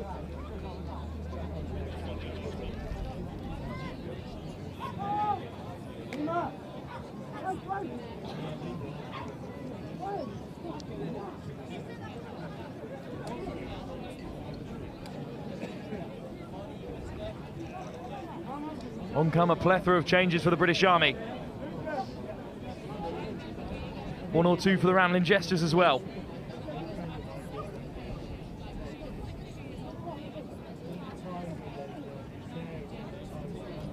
Slow to get started. But Lucas Brook back on. Clean line out for the Jesters. Oh no, free kick. Oh dear, that's a coach killer from the line out. British Army with a chance to get back into this game.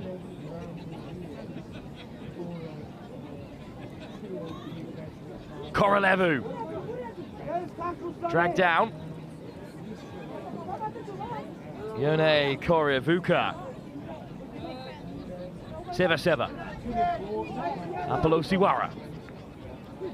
Radakadru. Penalty. Straight over the ball. Not legally so. So Yeshese now Lalog. Apolosiwara. Loose pass. Well collected. Dancing free from Seva. Apolosiwara on the inside. And the British Army are going to equalise. Again, a draw is enough for the Jesters.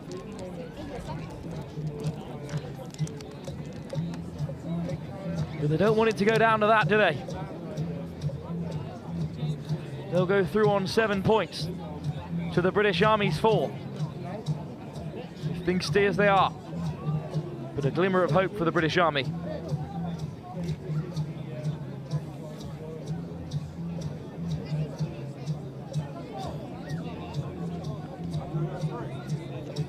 Well, they're not waiting around the British Army. They know they need more on the board. The defending champions here at the Elite Sevens. Good take by Holt on the far side. What will the Jesters do from here? They've got numbers on this near side if they can find them. And Wiseman's the man over. And he gets his head down, but he's well met. Eventually wrapped up by Korovuka and company. Dug off the deck by Greenham. Brook needs some support. Instead it's come loose, and the British Army have it back again. Now Laga. Straight up the cup from Raluka. Oh, penalty for the Jesters. What a turnover that is. And lofted over the top, and they have it back again. Still level, and still going through as things stand. Wiseman flicks it through the cap flap. Rayobo. Still Rayobo. He slips the net. What a ball on the inside for Lucas Brook. Rayobo gets it back again. Fine sevens from the Jesters and they win the penalty. Quick tap. Brook lays it back. Holt flies in to secure the ball. Here's Ethan Knight. Rayobo, big step on the right boot. But he can't beat Nyagi. Oh, and it's a turnover for the British Army this time. Advantage played.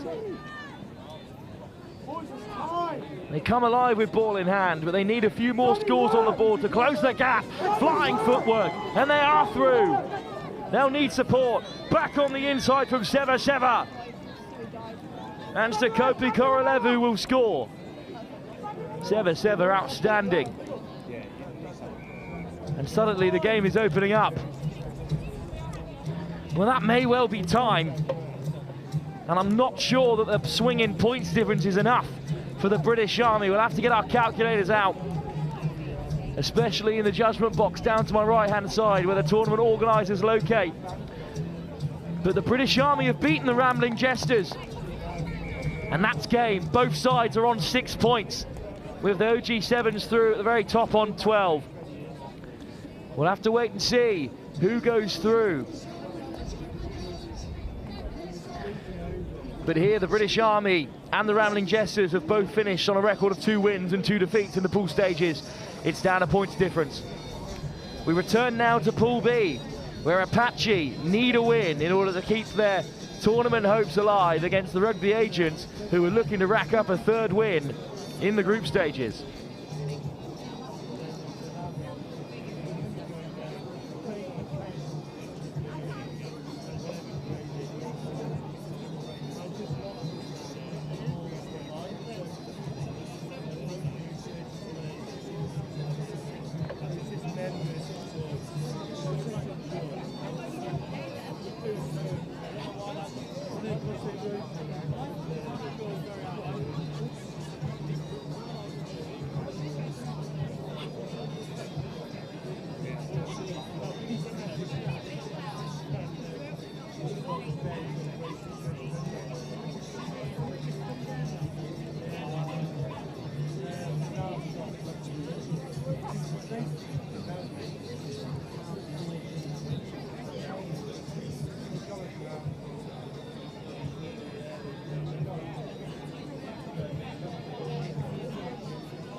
So a big game here between the Rugby Agents, the home sides, and Apache, last year's beaten finalists. The Rugby Agents with a win here would finish the group stage on 9 points, which should be enough to see them through, with Rugby against Cancer taking on Hammerheads, the final game in this pool. Yeah, I think these pools, I've just spoken to the boys downstairs with all the numbers, and they're just as confused as I am. As far as they can work out, the only thing that's definitely for true is that OGs are going to go through. Nice flick out the back door, and it's come off the boot there. So a second kick on might work out here. Stolen! What a nick that was, Harry, by Max McCarthy, who's won a penalty as well. It's what you need from your captain, isn't it? Turning up in the big moments when it matters. Would have been a hell of an effort to go the whole 100 metres there. Well, here you go, Apache. Equally, they, at the moment, sit on either... they sit on either 5 or 7 points, undecided, thanks to your results elsewhere. But a win here would then put them up to a grand total of 10 or 9, which should also be enough to see them through. Spencer Hayhow there was awesome in the last game against Hammerheads and really showing his strength there again. Penalty though, good turnover by Venables on the deck.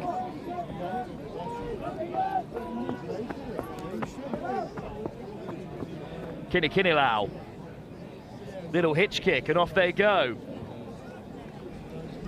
Good defence at the moment from Apache, but slipping off the tackle there. Venables back into traffic.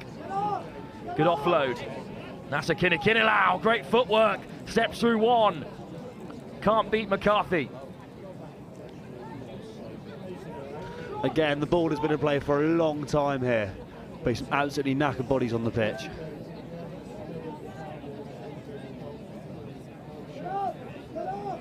Akil Smith from Birmingham Moseley and Jamaica, the captain today. Pass from Keith.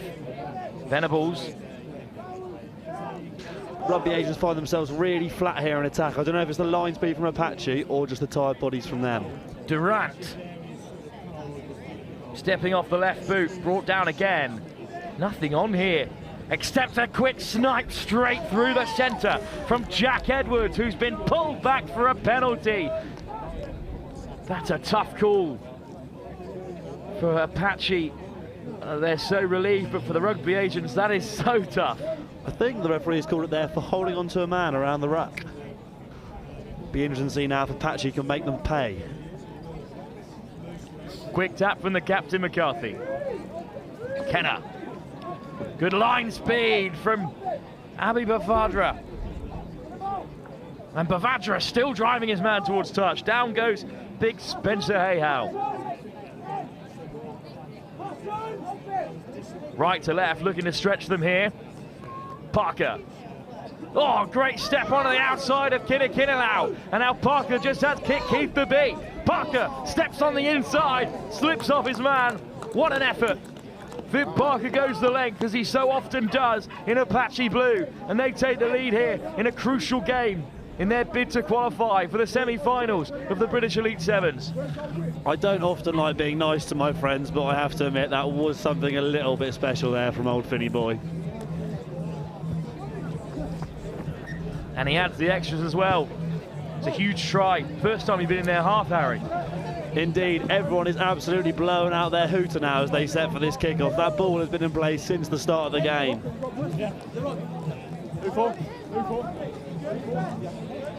Well, this would leave the host rugby agents in the lurch as Hammerheads play their final group game against RAC, who could still be through. It pops up perfectly for Bowers. Apache in blue just had the rub of the green there, and that's the second score for them, Harry. Any loose ball today, Matt Bowers has just been all over picking up the scraps, which I can say is the same for him on a night out as well. Anything he can get, he just picks it up.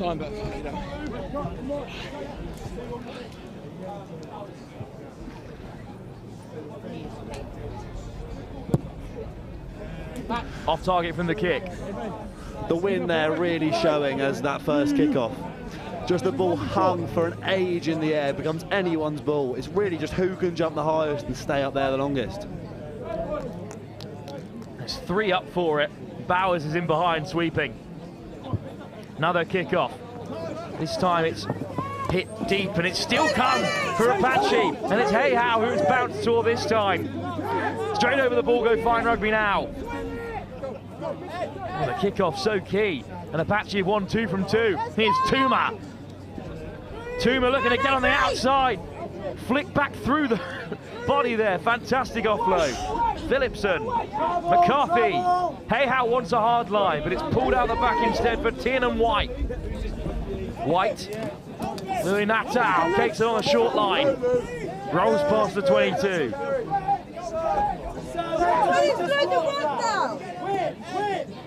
Phillipson.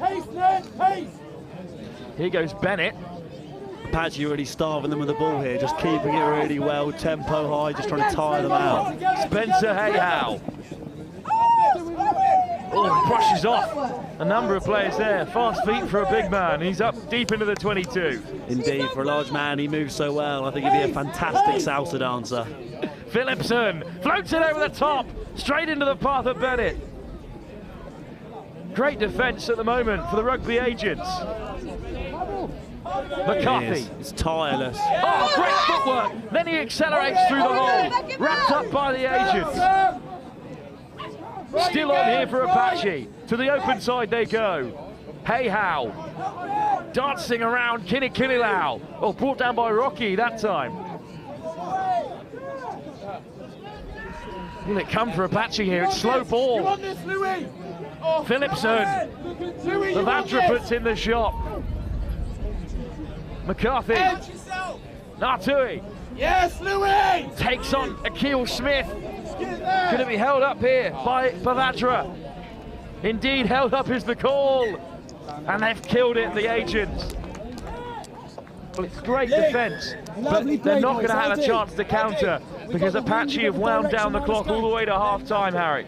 That's quite a big psychological win there for the agents, just managing to hold Apache out there, phase after phase. If the boys have managed to score there, 3-score game, it's really changed the mentality. 1 score now at the start of the first half, and the Agents are right back in this game. At the moment, Apache on top and doing all they can to make their way through to the Cup semi-finals. Only the top 2 can do it, but at the moment, Apache lead the way in the pool. It's quite painful as well, seeing that ball just be held up there and everyone watching it. I can guarantee you if I was on that pitch, I was charging nose first into that. Second half to come in just a few moments' time. Live here from the British Elite Sevens at Newport Salop.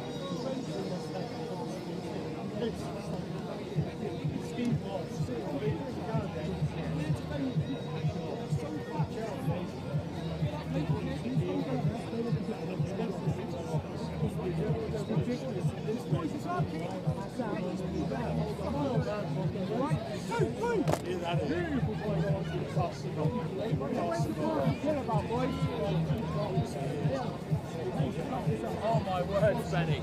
Fuck me. You are outrageous. Great dancing. You are fucking outrageous. People are in alive.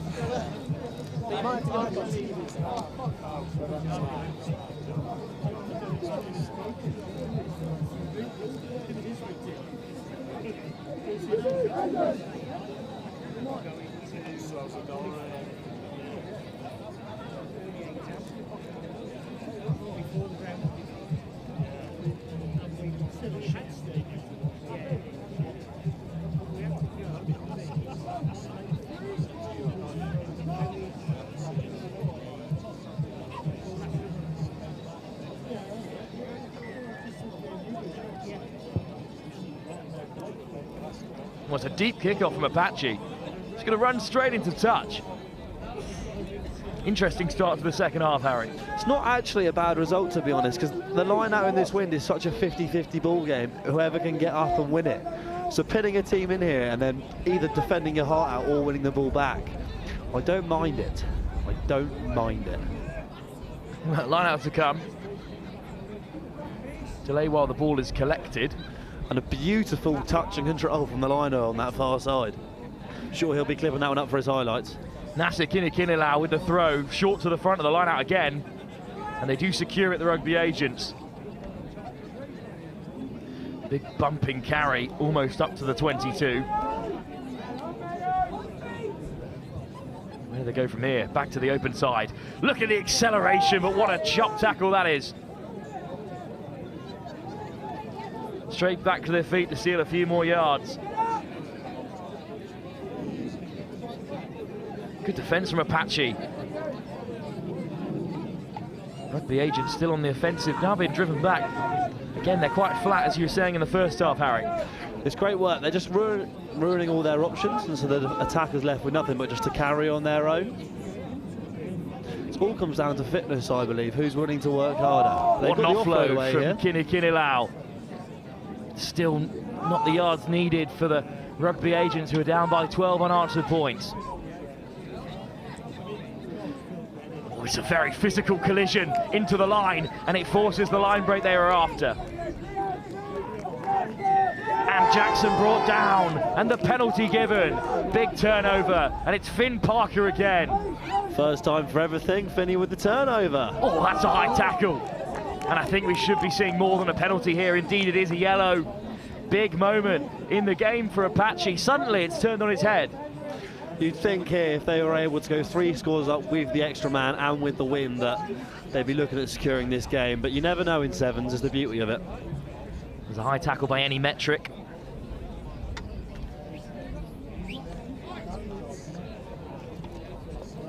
Here we go then. This could be the game. Monya with the feed. Phillipson in behind. Tuma to his right, Parker to his left. Most dangerous place to have, a scrum in the middle of the field with an extra man. Monya! Oh, the pass to Parker just flashes across his face and into touch. That is a coach killer. They still play with the advantage, but it's a line out for the Rugby Agency. They'll take their time with this one. If the Rugby Agents go here and be able to last the yellow card period, not conceding a try, they'll gain real confidence from that.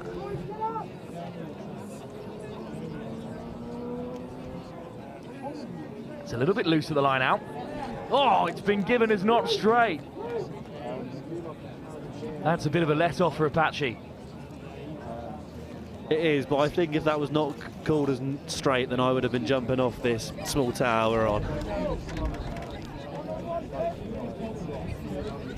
Perfectly reasonably sized tower on. It's again loose at the breakdown. Kinnikinalao has nicked it. And here come the Rugby agents. What a try would mean for them, down to 6 players. I think this game just shows the theme of today. The game's been really scrappy, and the teams that have just been best at fighting and staying alive and working hard defensively are the ones who have really seen the most profit. Another big line break from Max Adlard, who's forced to put on the handbrake for now. Met by Monya. But the Rugby agents worked their way up the park. Pick and go. There's the handoff. It's been slapped back by Mayo. Who will it fall for here? Well, not backwards. The Rugby agents still have it.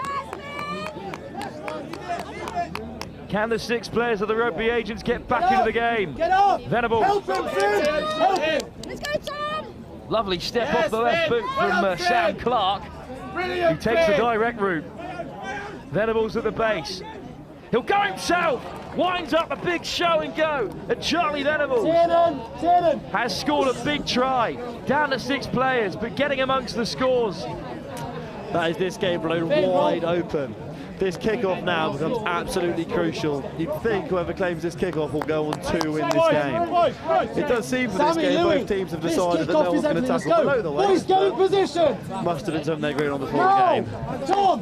Ollie, let's go! 7 as well. So the Rugby agents within 5. And a win here for them will leave them on 9 points in the group, which will surely be enough to see them through. We think the winner of this game will go on to top the pool and then play either the Jesters or the Army.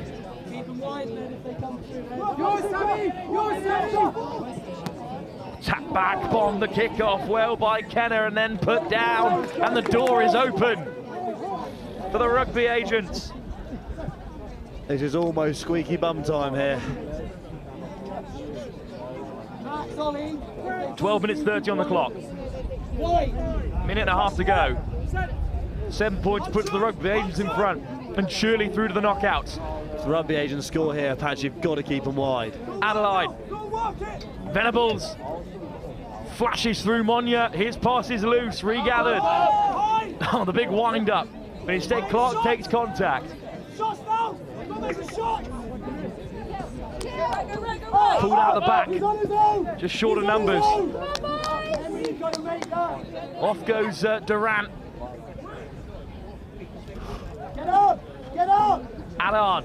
Oh, he slips the first. Oh, he's driven back by the captain, Max McCarthy. Again, big moments, big players. Your captain standing up, Max McCarthy. I don't know about you, but I'm getting a little bit nervous sitting here watching. Todd takes it to ground. Venables. Lovely step from Harrison Astley. Astley finds an offload. Will he make the full yard? Durant's been called up short. Here we are again, deep inside the 22. This time it's the Rugby agents on the attack. Looking to get on the outside of Tuma. What a step. And right under the sticks go the Rugby agents to surely take the lead. What a score. We're level again with 2 to come. Oh, that has really, really pained me. It's another try in this tournament for Mike Adelaide. And I think that is full time. Oh, it's a huge result for the Rugby agents. Apache may well be out of the cup competition. It all depends on results elsewhere. Our final game of the group stage that will affect results here is after the Petelo All-Star Scimitar Storm game when Hammerheads take on Rugby Against Cancer. If Rugby Against Cancer beat them, then they're through to the semi-finals. But if Hammerheads win, then it may well go down to points difference between themselves and Apache. Either way here, it's been a really competitive day. No team really being standouts, so these quarters and semis are going to be close out, so I wouldn't be going anywhere. Up next though, the Petelo All-Stars take on the Scimitar Storm to see who can sneak their way into the bowl. That's the next game live here from the British Elite Sevens.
Oh, good take. Petelo All-Stars, nice offload to Mata, forward though.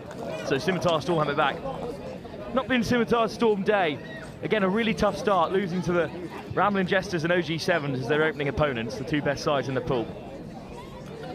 They then beat the British Army, which really threw the cat amongst the pigeons.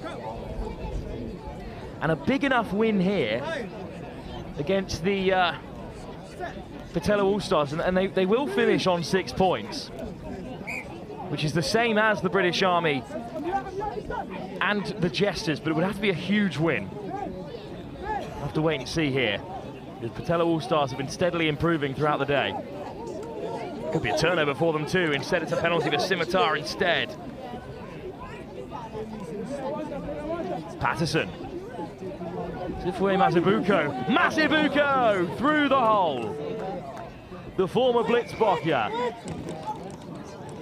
has scored, and he leaves it for Dwayne Patterson to add the extras too.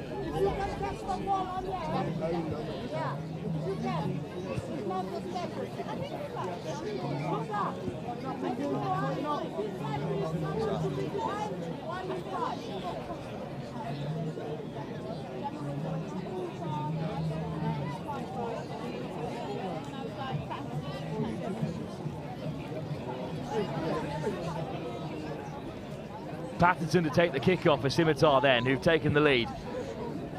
A big enough win, and there will be questions asked about whether or not they can qualify after beating the Army, who themselves beat the Jesters.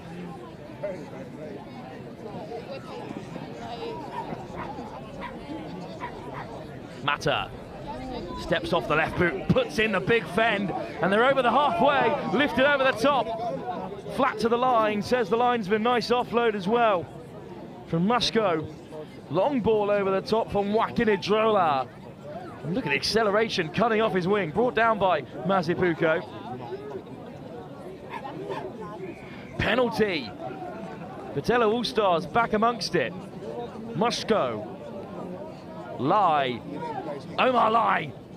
Almost through, dragged down by Charnock. Mata. Wakinidrola. Brought down by Mazibuko, who steals it, and off goes Sifue Mazibuko. Mazibuko on the inside. Petrozzi still. And no one there in the end to deny Luca Petrozzi the score that puts Scimitar Storm further ahead.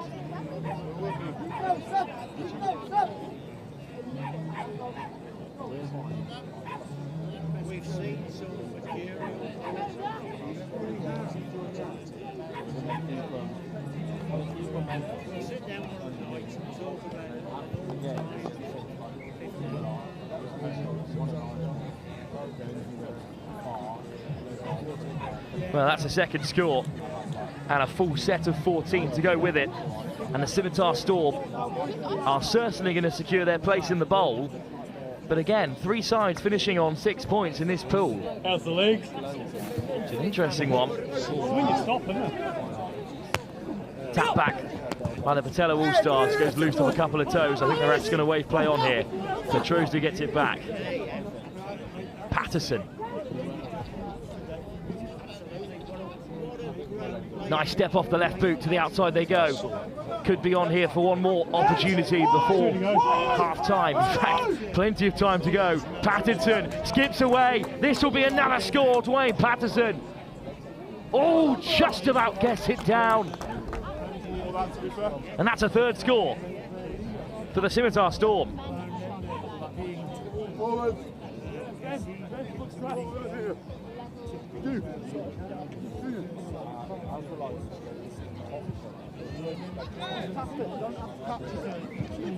Extras added by Nico Matawalu. And this is a tough start to the game for the Petelo All-Stars.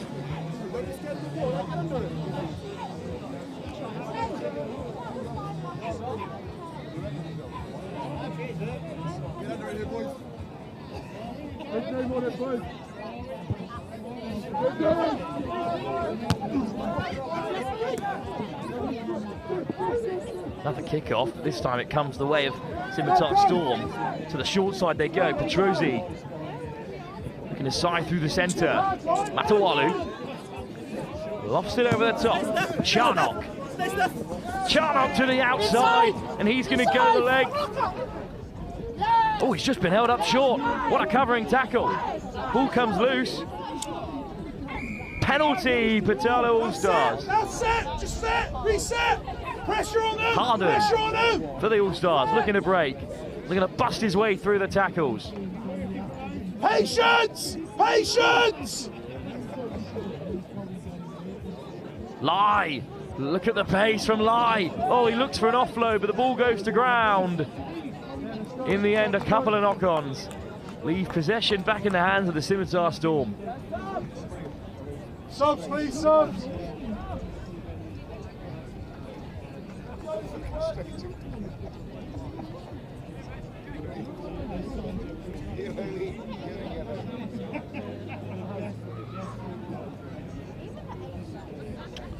So it will be scrum to be fed by the Scimitar Storm. Make a couple of stain changes. Of course, they're well in control here ahead of half-time.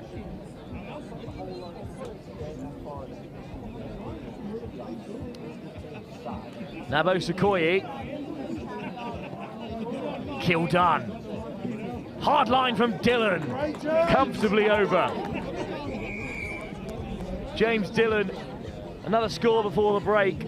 Scimitar Storm running away with things here against the Petelo All-Stars. And maybe, just maybe, sneaking in to the semi-finals. Because at this rate, 3 teams in the pool are going to end up on 6 points. Second half to come, 7 minutes to go. Let's try and figure out exactly who will be joining OG7s in the semi-finals from this group.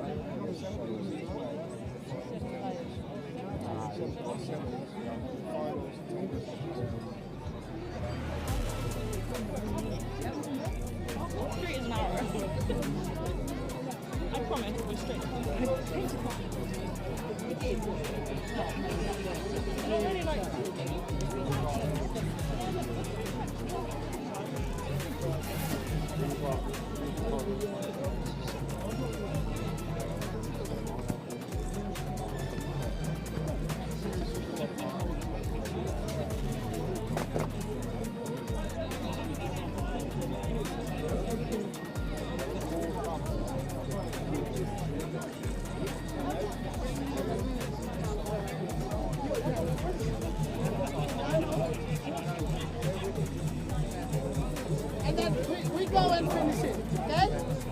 Go finish it, 3 minutes. Okay? Oh, you like to score? Yeah, go.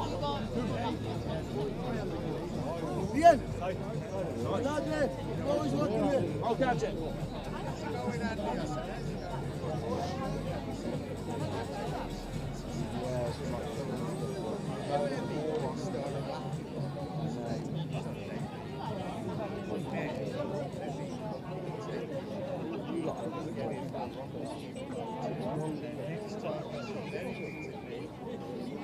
Kick-off to come. Petelo All-Stars will nudge us off. Completely taken. And off goes Matabuko. Brought down by Mata. Sequoia in support. And dug out by Morgan.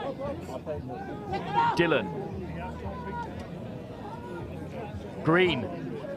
Back on the inside, Nicky Green. Soft hands. And here's Kildun. And it's going to be another score for Scimitar, surely. Leanne Morgan's freshly off the bench and amongst the scorers. It's another for Scimitar Storm. They break the 30-point barrier inside a minute in the second half. Well, my, if it does come down to points difference in this pool, they're not doing themselves any harm, are they? Hammerheads take on RAC up next. If Rugby Against Cancer win, I'm fairly certain they join the Rugby Agents into the semi-finals. But if Hammerheads win, I think it's them who might sneak in alongside the Rugby Agents as well. Again, it's all speculation until the final whistle goes and the tournament organisers in the tent to my right make the final call. For now, Scimitar doing all they can in Pool A to maybe shock the likes of the Jesters or the British Army. Whatever happens, the sides dropping into the plate and the bowl, the third and fourth place sides in this pool, will certainly be the favourites. Here come the All-Stars at the moment. They'll be going out as bottom side in the pool after losing all their fixtures, but it's a pool of death that they've ended up in, and they're still fighting hard to make an impact in. Oh, I think it's been nicked by Scimitar. Loose offloads come their way. Oh, it's just forward off the hands of Sequoia.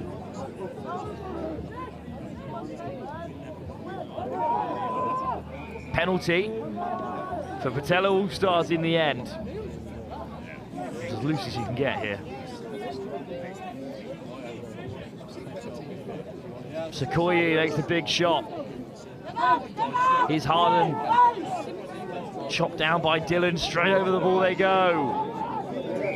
Penalty for the Scimitar Storm. I'm not even sure if they're aware that they're still in the tussle here. So thick and fast the group games have come, but Ben Charnock is going to score another.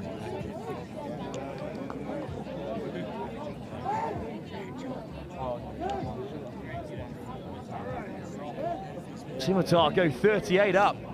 Still 4 minutes to go in this game. We could be about to reach our largest score of the day.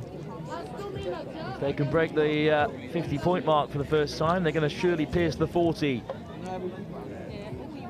Through Nabo Sequoia. Just short, 38 it is.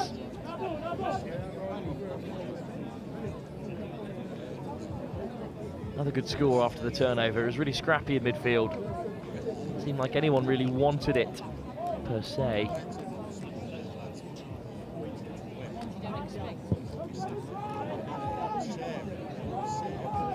Oh, almost a wonderful take off the kickoff. Either way, it comes back for Petrosi. And Patterson. Dwayne Patterson moving at a rate of knots that no one else could match. And he breaks the 40-point barrier.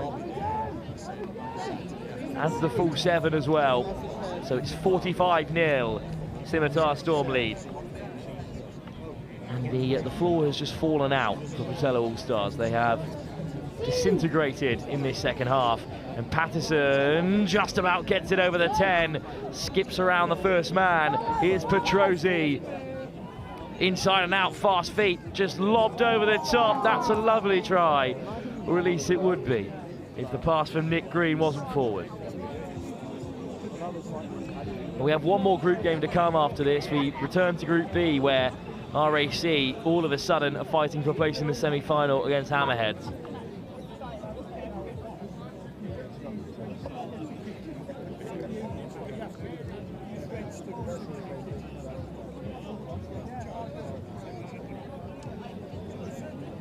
It's come Patterson's way from the scrum, put down by Petrosi. Here's Dylan.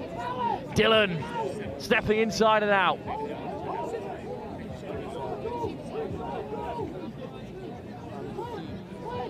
Patterson. Hunted by Mata.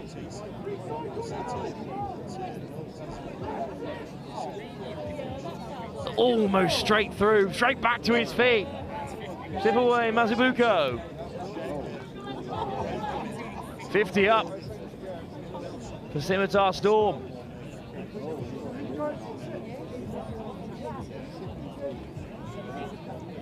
And that's 52, biggest score of the day for Scimitar.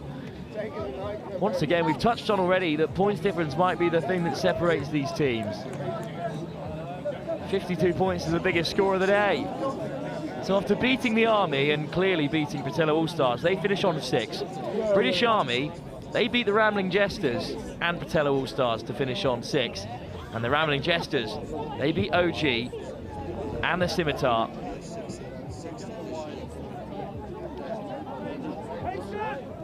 They lost to OG, sorry, but beat Scimitar and Petelo All-Stars to finish on 6. But lost to the British Army, so only OG with 3 wins. Sorry, with 4 wins and 12 points, cleanly through to the semi-final. Every other side in the competition sat on 6 after all losing to OG and 1 of each other. What a nudge over the top from Petrosi, and that's going to see them surely run in for another. With Bardelli called back, penalty offside from Petrosi's little kick through.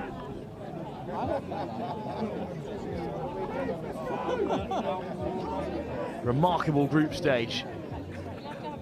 Petelo at the bottom, OG at the top, and then 3 sides on 6 points. Stripped by Luca Bardelli. Ball comes loose. Where's Tom Musco off to?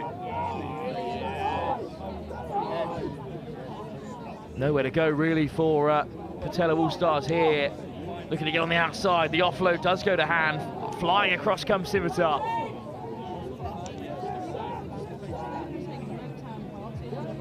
And a penalty instead for Petelo All-Stars into overtime here.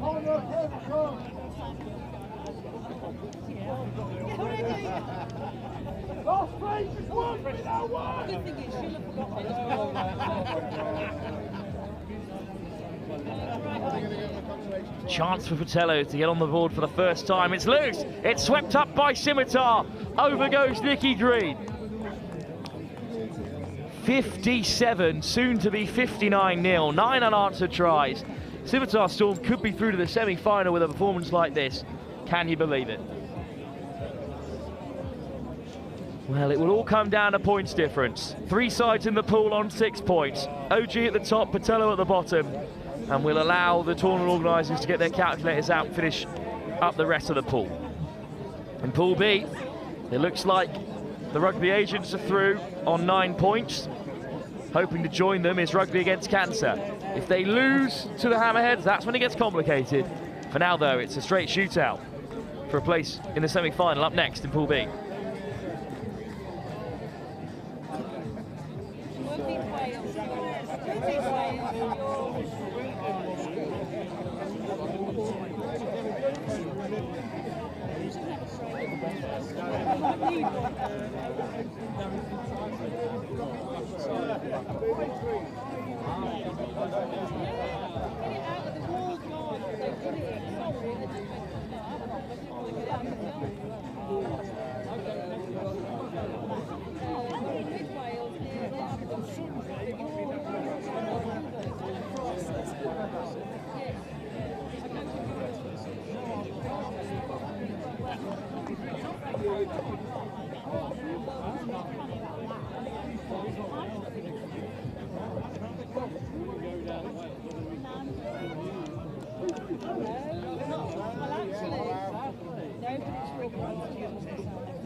So it's a straight shootout for second place after the Apaches are ruled out on points difference here.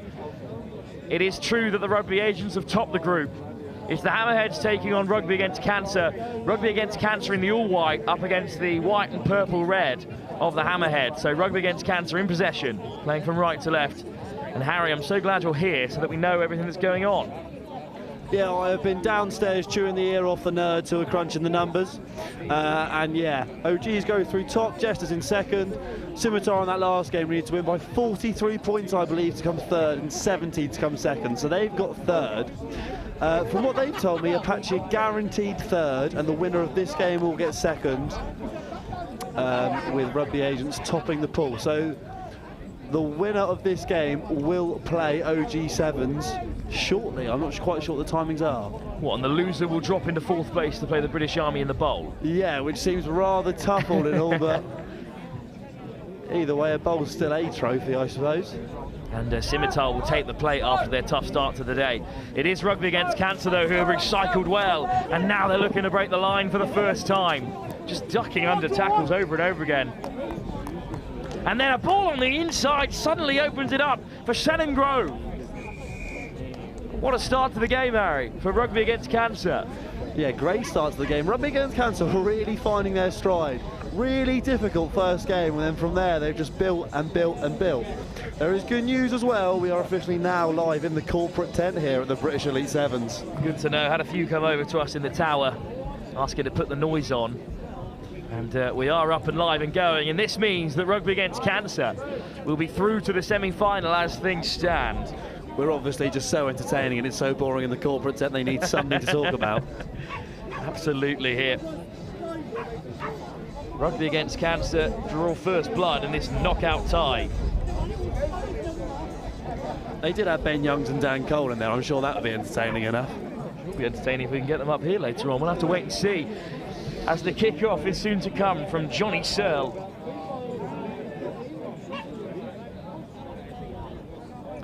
Alex Clayton made all the yards coming forward there. It's the skipper, Johnny Searle, who knocks it on, and who kicks us off, sorry, and then knocks on, and it's Leeson. Leeson away, down the left. Alex Adan in pursuit. Leeson puts on the handbrake, driven into touch. Alex Adan's done so well to get back there, but Leeson was almost through, Harry. Yeah, Kieran Leeson there, real fine winger. A couple of years ago, National 2 winger in the team of the season. He's had a horrible knee injury he's recovered from, I'm sure, a few years ago. No one would have got a hand on him there, but that's just the thing with rugby. You ruin a knee and you'll never be as quick. Line out there in the meantime for Rugby Against Cancer. These have been a mess for many teams today, and it's just been knocked on. Here comes Meli Tulele. Finds the pass, and scything straight through the line goes Tom Church. And Church has Hammerheads on the board, and surely the key to going to knock two over to take the lead here. Yeah, a really back and forth start to the game here. I'm not sure if they quite know this is knockout rugby almost. It's not quite go or go home, because there is a bowl to play for, which I'm sure they both really want. Big nod to all the sponsors, of course, on the scroll underneath us there. They're all sponsoring various teams in the competition, as well as the overall competition. As Arthur Chads, graduate of the Lion Sevens Academy, knocks over the extra two. Meli Tulele to get us going. It's a really nice restart so far today. See what this one's like. Oh, it's another fine restart just over the 10 metre, but what a take. Clayton puts it on the inside. Tulele almost with the intercept. Church wraps up his man, but RAC have it on the 10 metre. I love the Hammerheads tactic of sending the smallest man on the pitch after Chads to go and win the kickoffs. Genius. What a carry by Smith. Toby Smith makes yards every time he has ball in hand. Nicked on the deck. Referee waves play on. Bit of broken field for Chads, who picks an offload into forward pass. Tulele called back. Last-ditch defence from RAC. That does feel like a big moment there. Could be a 10-point swing either way. Another scrum then. It's Broomfield to feed it for Rugby Against Cancer.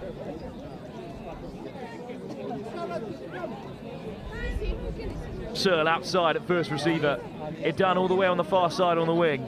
See if Broomfield can find him. Chads puts the pressure on. Here's Searle. Clayton.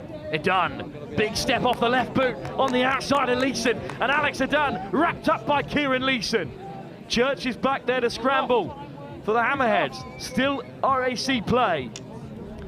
Moving laterally now. Finally the switch inside. Bliss. Held up on the 5 metre, Max Bliss. Searle gets it away. Broomfield. Surely a forward pass there. And it's going to be another one chalked off. This time a forward pass against RAC. We're going to come back for a scrum in favour of Hammerheads. Good defence there from them, Harry. I think that is officially 1-1 between Kieran Leeson and Alex there on that far wing. It's a real great battle going on between those two. Be interesting to see who can have the better. Change in the offing. On comes Finn Brown. And as I said, that Kieran Leeson and Alex are both subbed off. Obviously their battle was too tiring to continue. Looked away by Chads. And then hammered him behind by Tulele. And it looks like the race is going to be easily won by Malachi Leiloma. Will it pop up for Leiloma here? Oh no! It's knocked on! Goodness me. Malachi Leiloma did all the hard work, but sometimes, Harry, it just doesn't come your way. No, not at all. I think the only thing worse than waiting to see if a rugby ball will bounce up into your hand is those minutes when you wait for the results on a pregnancy test. I think they're the only things that compare in life. Malachi Leiloma has given birth to a huge missed opportunity. It's going to be fed by RAC instead. I do think with that win today, many more teams should be kicking. It's a really good strategy, especially if you've got wheels like that to burn. Well, there's no one home for the Makita Hammerheads here as it's crashed into contact at the first time of asking. Leiloma over the ball, just loses his footing there. Quick tap from RAC. Still 5 apiece here. Or 7 apiece, sorry, remarkably so. Knocks on, Leiloma has it. What a place to give it up. Malachi Leiloma, straight into traffic. Penalty. But who for? Hammerheads it is. Quick tap by Church. And they're not back 10 metres there, surely. Leiloma. Steps back on the inside. Malachi Leiloma, this time he scores. And I think that RAC are really lucky to escape that yellow card there because they can't have been back 10 yards. I completely agree. Even though the try still scored, there was a cynical foul. They're not back 10. It should be a yellow and they should be down to 6 men. Hammerheads will take it. Nudged over by Arthur Chads. 12. It's up to 14-7 at the break. You've got to think, is that lead enough now with this win going into the second half? Malachi Leiloma, so close to scoring a few moments ago, this time goes over with a big show and go. It's a straight shootout for a place in the semi-final of the cup competition. The bowl and the plate to follow. 2 cup semi-finals as well, also on the way, live here at the British Elite Sevens. And at the moment, it's Hammerheads who hold the advantage against Rugby against Cancer.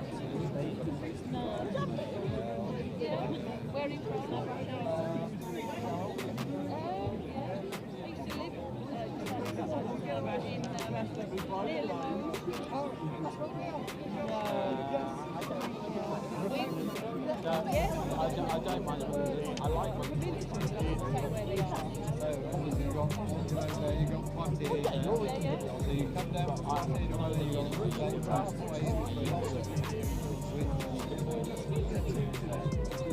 We were a bit further south. They always start Yeah, about an hour drive from the boat.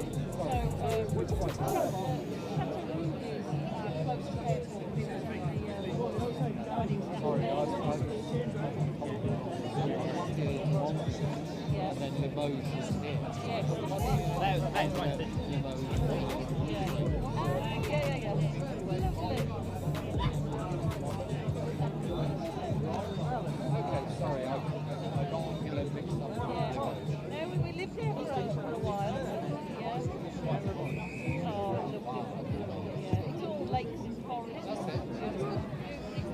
Oh, what a kickoff and what a take by Clayton. And RAC are looking to get things level again here. They trail by 14-7. Holloway slipping through, brought down by Meli Talele, but a penalty. And Searle, the RAC skipper, lost it over the top. Beautifully weighted ball into the path of Finn Brown, who touches down. Johnny Searle, a very nice player. I would describe the way he runs though as when a squirrel has seen you and is scared and is running away. Except it drew in 3 defenders that time and allowed Finn Brown to touch down unopposed. But this is some kick to level things up, Harry. Yeah, big moment here with the wind as well. I think he'll fancy himself to get it, but he's gone very tight to the try line, so quite an angle to work with. Johnny Searle off the right boot. It's off target, had the legs, but just drifted wide of the left-hand upright. So Hammerheads hold a 2-point lead. For the golfers out there, he was looking for the fade and it's just gone straight. So they will take the kick-off for RAC. Hammerheads hang on, for now at least. Plate winners at the Harpenden Pub Sevens last week. Plate winners at Manor Sevens as well, and they've knocked it on straight into the path of RAC. Here's Holloway. Holloway! Lailoma looking to wrap him up with a bit of help from the post. RAC have been denied. Grayson wants it at first receiver. Quick pick and go instead. Flashbacks there to James Haskell running into the post protector all them years ago. Either way, it's great to watch. Connor Finch gets down in the end, and they've turned it around. RAC back in front. Clayton as the extras. Lailoma almost kept out a score there, and well, let's have another look at it here. Right from kickoff, enough to disrupt. Holloway almost slipped through. Lailoma's gone high there again. He's got away with it, straight off the post, and then it was stuck at this breakdown for an age. Eventually crashed over from close range. Finally a kickoff for RAC has gone awry, and it's going to be a free kick on halfway. What do they say? The touchline's your best defender. I think the post pad may be an even better one. Nice footwork from Talele. Meli Talele. Swung back inside by Vuni Yayawa. Brass. And then the acceleration into the line with Brass in support. Sakove Vuni Yayawa. Talele. Oh, now on the outside. It's Lailoma again. He's come alive in this final game. Malachi Lailoma. It's going to go the length. Grayson can't catch him. It's another try in this game for Malachi Lailoma. There's almost nothing better than seeing two absolute speedsters have a go at each other down the wing there. I think the only thing for me that tops it is seeing two absolute juggernauts run it straight in the middle. For now though, 2 points still to be attempted from right on the touchline. Off target, so we're level again, 19 apiece. Lads, on the end, just give them the edge. Yeah, just drop off. Lailoma here on the outside. You good? Did excellently well. But as did Vuniyawa to draw in the... my mistake, Meli Talele to draw in the defenders. RAC level again. Another fantastic kickoff. Who wants it more? I think that's just come forward off the Hammerheads. In the end, it's Toby Smith. These kickoffs have been absolute chaos. Boys bouncing left, right, up, down. It's all about how many people you can get around the ball afterwards to who's going to win it back, I think. Strong carry from Bliss. Show and go from Johnny Searle. Good defence from the Hammerheads for now, and finally it opens up. The patience of RAC has paid dividends here. It's going to be a second score for Finn Brown. It's the thing about Sevens, there's a million different ways to play it. You have a whole pitch to attack, and yet having 3 attackers down a 5-metre channel was work there for them. Thought the Hammerheads had it covered, but once Brown was away, there was no stopping him. And RAC go ahead again.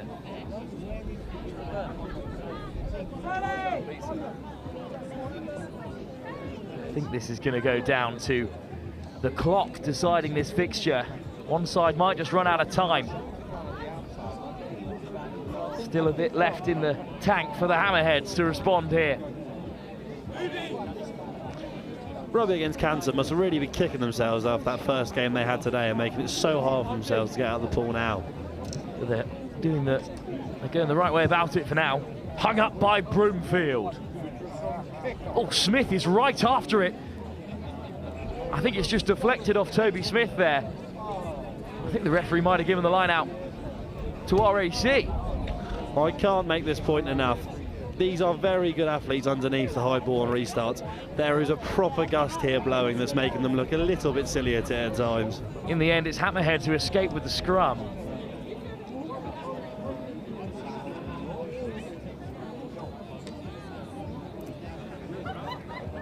So a scrum for the Hammerheads, looking to get back into the game. Chance is caught on the 22. Oh, counter drive from RAC at the breakdown. Penalty spares Hammerheads blushes. Quick tap, off they go. Leiloma, show and go. Well read by Clayton. Another penalty though.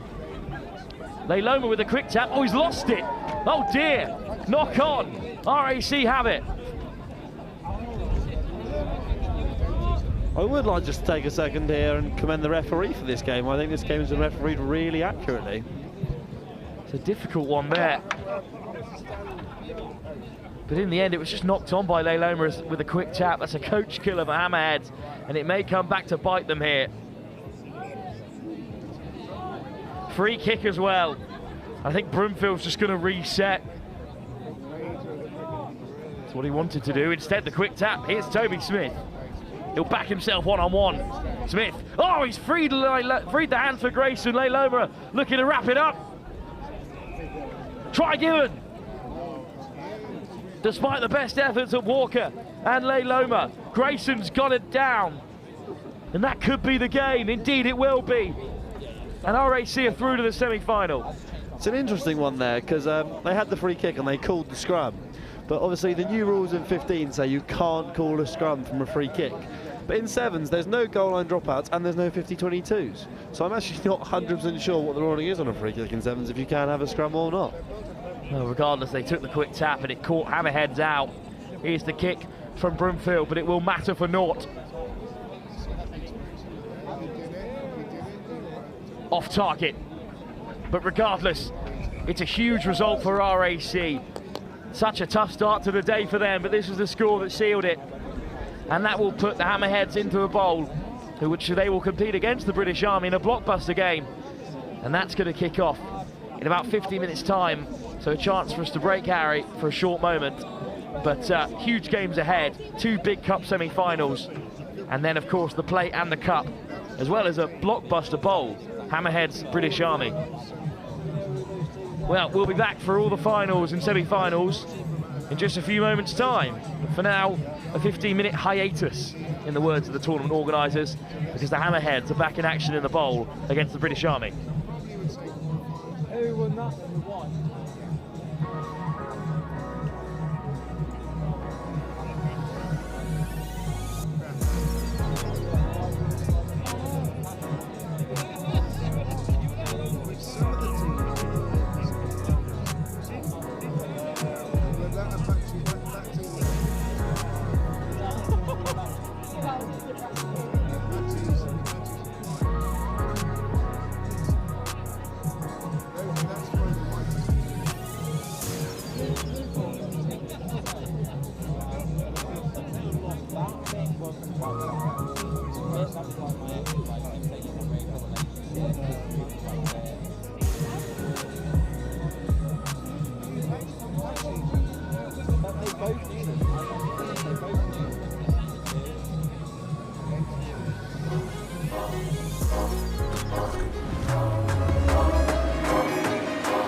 We are down to our final round of fixtures here at the British Elite Sevens. It is the bowl final first of all, the two sides that finished in 4th place in their pool. Can you believe it? That includes the Vaquita Hammerheads and the British Army. Kieran Leeson heads to the centre circle to skip his side one last time this afternoon. The British Army were part of the Group A, in which 3 teams finished on 6 points. They were knocked out of the semi-finals on points difference. And then after Scimitar's fine performance in the final game of the day against the Petelo All-Stars, they dropped even further down, out of the plate and into the bowl. For the Hammerheads, it was their loss to Apache that sealed their place in this competition. And their spot here in the bowl.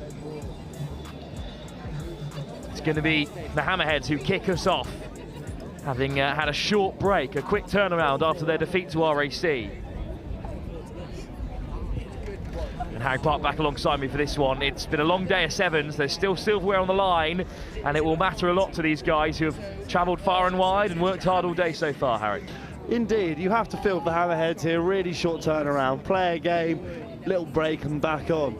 It's weird, I wondered if you asked them, would you rather have played back-to-back or had this little break?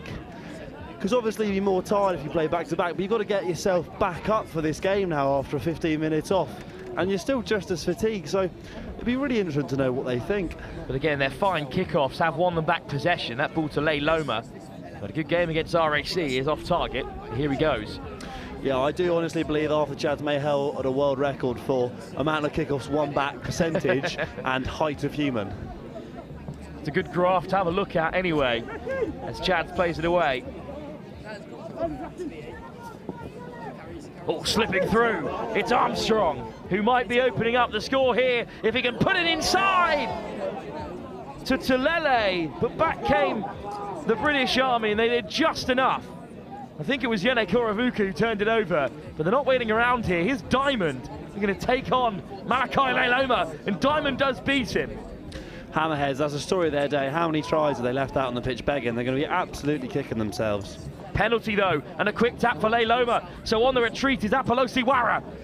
Shrugged off this time. Leiloma into midfield. Meli Tulele.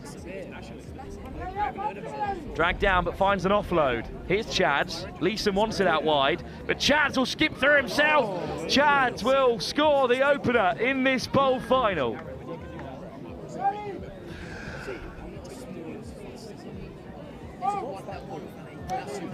You've got to think here the Army are going to be desperate for this. Last year's champions, they'll obviously want to be walking away with some silverware, even though they did not make the cup.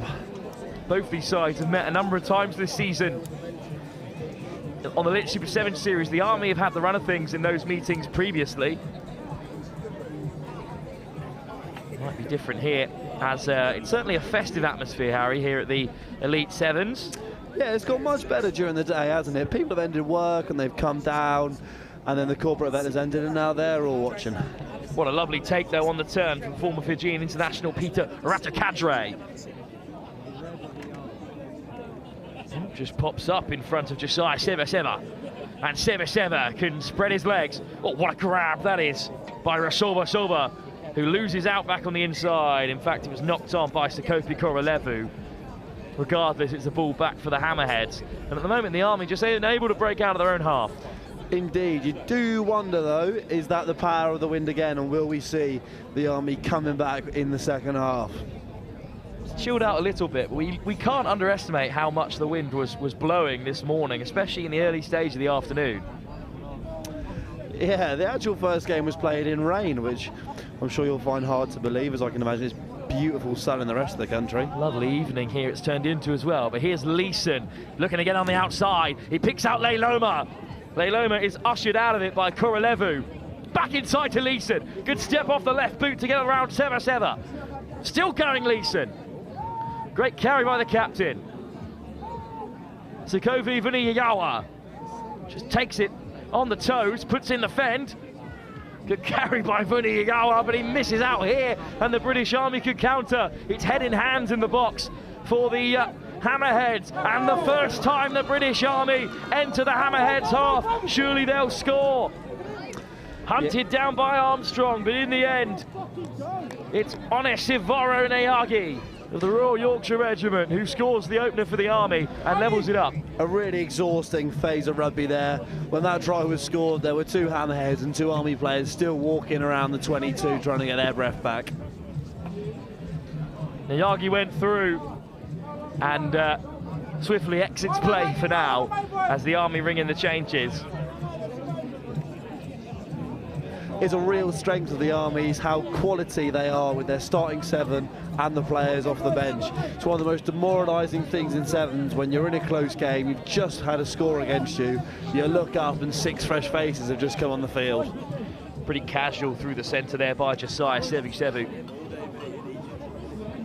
The Welsh Guards. So the British Army level things up here in the bowl final. There is cash money on the line in all of these games.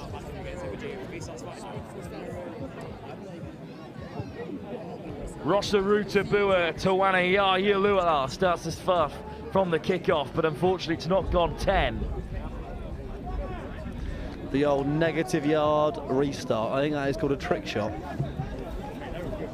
Disappointing, fresh on the field. Tawana Yayulua. So the Hammerheads have it back. They could get back ahead again. Armstrong. Still going Armstrong, battling through the contact. Finally brought down just shy of the 22. In goes name Will Aylan. and nature, he is Armstrong. There goes Will Aylan. And Telele. Oh, great footwork from Telele again. Aylan. Winning Yala. And then a tackle on the 22. Over the ball go the British Army, big penalty. Hammerheads have had all the ball this first half. Oh, what a bump of that is there. What a break up through the centre by Inoke Rasava. Just denied, and here's Diamond who will surely run it in. And what a score for the Army. The Army there showing the power of defence. Hammerheads having all the ball, then just staying patient, working hard, and as soon as that ball is turned over, making them pay on the counter. Goodness gracious, what a turnaround, and the British Army are now in front. Can't believe he didn't finish this himself, to be fair.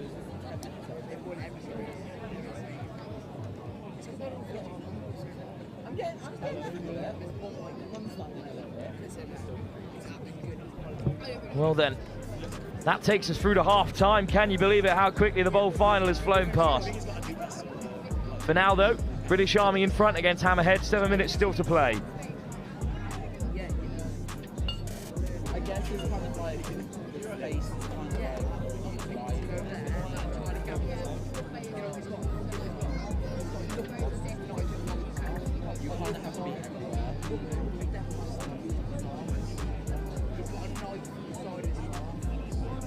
Is he that blue team?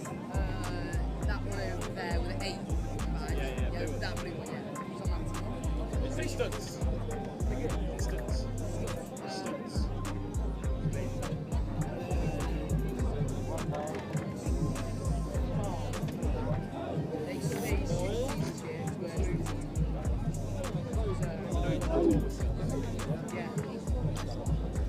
They asked him to be paid for it, he said yes.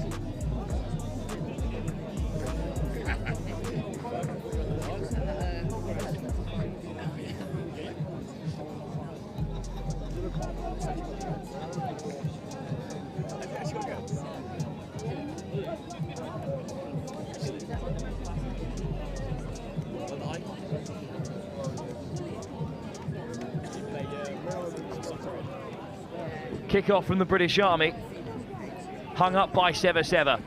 That try just before the break has put them in front. I can't believe the referee's letting that play on, but indeed it is play on, and the British Army are going to score their first. Harry, it certainly looked like some of that was forward. I don't want to be mean to the referees, but not being mean and being polite, that was an absolute howler. So that's the nicest I can be about it. That is definitely a knock on by the Army there. But again, today, as the theme's been, just showing how hard these kickoffs are to reclaim. I'm surprised teams aren't stacking more players on one side, having 3 players within the space of 2 metres, just so when that ball does get rebounded, they can be the first to react. I think it's Onisivoro Nayaki with his 2nd score of the final, but let's have a look at this one here from the kickoff. It is, again, it's a great kickoff. Landing right on the 10-metre, tap back there. That's always backwards, says the referee, and then it's just popped up to Nayagi. Well, maybe it's up for debate, but it's a try scored, and the British Army have gone 21-7 ahead. Hammerheads forced to respond here into the high tackle on Church. Good offload from Church. But down a dark alleyway with no way out there. Vuni Yayawa, Leeson, Walker. Little hop and a jump from Telele over the top. Nice step. Some tired legs out there, but there's still plenty of running in the Hammerheads. It's behind Telele. Is that Armstrong again on the right-hand side? He's been outstanding this game. He goes Church, winding inside and out. Throwing the ball over the top. Leeson has to wear it, and he skips through the contact as well, Leeson. Church, Vuniyawa, Telele. It's Armstrong again, almost through, finds the offload through the tackle of Rutakadru, and into the corner go Hammerheads. Armstrong seeming to be the catalyst for everything good Hammerheads are doing. Some nice work on this left-hand side by Kieran Leeson as well. A really uncanny ability just to step his way through tackles for a man not so great in stature. Back on the board, Hammerheads with a chance to close the gap. Off target.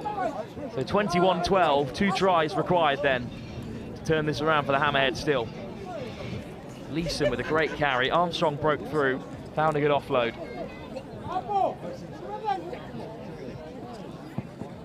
Good acceleration from Armstrong. In the end, it's Will Aylan who scores. Kickoff's the key battle, and this time it's won by Kuralevu and the British Army. Straight to the width, trying to test Tom Church out on the edge. Forward pass, spotted by the AR on the far side. And this is a big opportunity for Hammerheads. It is indeed, however, the scoreboard has just changed from 14 to 21 to the British Army. What does our scoreboard say? 14-21 is the score. Indeed, I think they were tracking us and realising we had it right. So there's, as I said, still 2 scores in it, but they could get within 2 points. Forward comes Sokovi Vuniyayawa to play scrum half. Looking at these 2 backlines lining up from this scrum, it seems Hammerheads have 10 kilos on in every position. Got to be looked at running over the top of them. Meli Telele. Church takes on 2 defenders. Vuniyayawa goes himself, well met by Sokopi Kuralevu. Telele, Leggett, battling through the tackle of Kuravuka. Church tries to dig it out.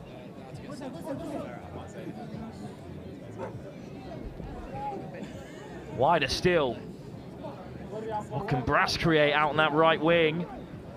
Held up by Peter Waka. Oh, penalty for the British Army. And they've defended really well there, Harry. They have all throughout this game. In the first half, 2 really strong defensive sets, counter-attacks and scoring. And there again, just causing the Hammerheads player to go off their feet. And a scrum here. Got to think the British Army have a set-piece move up their sleeves, which would be nice to see. Good to see the British Army with a strong defensive effort. Very encouraging.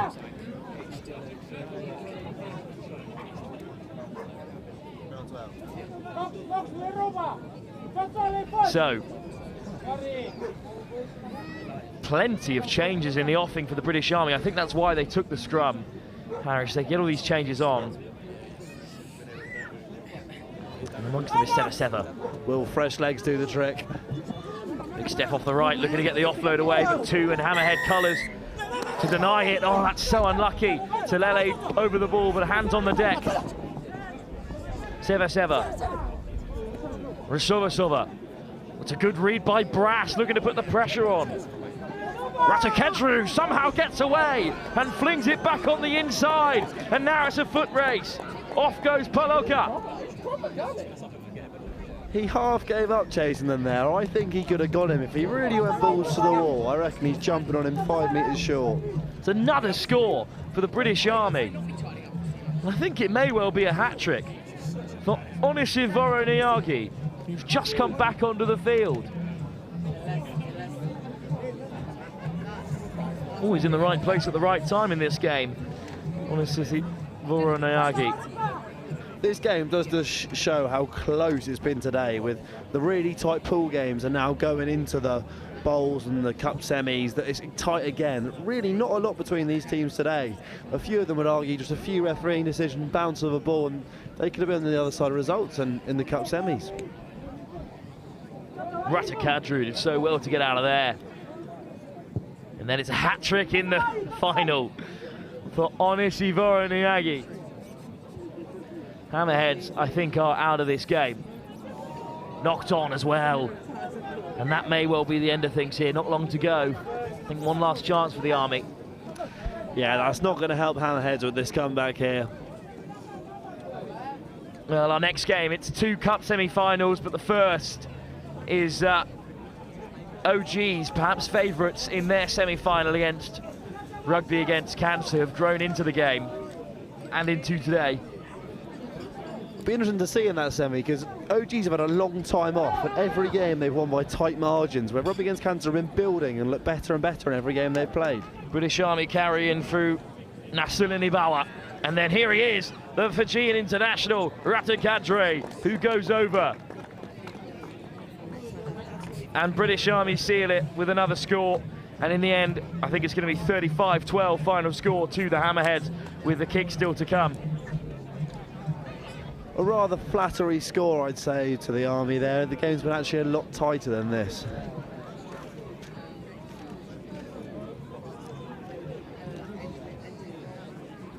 Now the bowl final will go to the British Army. Last year's champions knocked out in the pool stages. Yone Kuravuka will have the final say. And he's off target. 33-12 it remains.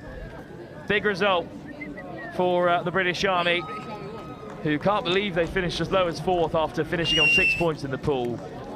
But we've got no time to waste, because we're straight on to our next game, and it's a huge cup semi-final. It's OG Sevens, champions in Kinsale in Ireland a few weeks ago, on the back of a successful 7 season, taking on the headline sponsors of the event, Rugby against Cancer. That's the next game live here at the British Elite Sevens.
So Rugby against Cancer in their new strip, the light blue, taking on OG Sevens in the white with green trim. They'll be receiving kickoff, OG Sevens. Harry Parker back alongside me for this one. OG Sevens are the favourites, but Rugby against Cancer, the main charity partners of this tournament, have been growing ever steadily into it. Yeah, and Sevens loves an upset, so I'm sure Rugby Against Cancer are right fancying themselves here, playing with absolutely nothing to lose. This is win or go home rugby now. Here goes Freddie Clark. Switch on the inside for the captain, Morgan. Ben McGee, early line break. McGee's through, and there's no one home for RAC. And in this cup semi-final, it's going to be the first score to the OG Sevens. A really simple question asked the defence there. Can you tackle me? And the answer was quite simply no. However, the chase back from Alex does lead me to wonder, do you think he is the quickest man here today? Alex Zidane is very, very fast and has been showing those wheels all over the circuit this season. But it's a full set of 7 to get things going, converted by Eddie Crossland. It's a good start for OG Sevens. I would argue my namesake, Finn Parker, is probably the fastest here, on and off the pitch, fast with the feet, fast with the women, either way. And we'll see Apache later on in that plate final. First, 2 cup semis, tapped back so well by Rugby Against Cancer, but it's through the fingers of Alex Zidane, and it's Ewan Priest-Jones who looks to get onto it, but the bounce of the ball goes Ilan's way. Look at it skip through, brought down at the end by Charles Morgan. That was a hard in mouth moment for RAC. They play as if nothing happened, whipping it across the face of the defence and breaking out of the 22. Clayton. Good pass for Smith. Clayton at the base. Smith really brings the physicality for this Rugby Against Cancer team. Bit of space on the edge, a show and go, and a fend. Might see Rugby Against Cancer break over the halfway. Senan Grove, in the end, ushered into touch. Quick line out from OG. That is always the thing when you go to kick. You must remember to kick the ball and not miss it. Anderson this time gets a hold of it, and he's going to comfortably win the race. It pops straight up for Louis Anderson. Second try for OG Sevens. They've been so clinical so far. OG's making it look so simple. Force the opposition into touch, move the ball away quickly, easy kick, easy try. Perfectly weighted nudge through. I think that'll have a big part to play against tired legs as Anderson looks to add his own extras. 100% with this wind, kicking I think is the play all day. The dead ball areas here at Newport Salop are enormous. The only thing you have to worry about is the bounce of the ball here, because it is the middle of summer and it's been hot. The pitches are quite hard, so the ball does kick on. But this time it works out for OG Sevens, and Charles Morgan has a crack at the restart. Good chase by Douglas, but massive little show and go from the captain, Johnny Searle. But it's been nicked by OG Sevens, but not legally. Here goes Clayton. Taking on Douglas. Soft hands might open it up for RAC for the first time. Searle in support. His opposite captain getting straight through the breakdown, but the penalty goes RAC's way again. Smith on the ball again. Weird to see him pass. Bliss, looking to get on the outside. Max Bliss through the net, finds Zidane. Oh, he's back into traffic, Alex Zidane. Didn't back himself on the outside, and he's been brought down by Anderson. Smith, searching for options here. Switch back on the inside.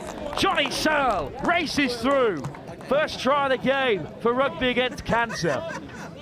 And I have to say this because he is a friend. Tom Douglas made to look very silly there, falling over, and I wouldn't be saying it, but he is wearing the bright pink boots, so I think it's worth mentioning it. Well, Alex Zidane cut back against the grain there. In the end, a smart option because they've nabbed the score under the post instead of out wide. When you're as fast as Alex, I think you can get away with choosing the wrong option and getting away with it. And it's a full set of 7 as well. It's a pretty crunching tackle coming in on they've done a little bit laboured here, and it just lets Searle get through back on the inside. I think that is officially game on. Finn Broomfield with a kick-off. Last one was excellent for Rugby Against Cancer. This one's a bit too deep to be competed for. Oh, but a strong carry up to the 10-metre. Searle over the ball. Johnny Searle has it for RAC.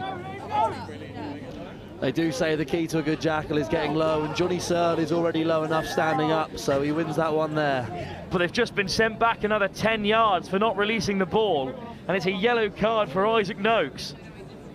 And this game has turned. He must be kicking himself. A good carry to sitting in the sin bin. Here goes Searle. Max Bliss, oh, it's over the top instead. Smith on the edge. Does he back himself on the outside? Battling with Clark.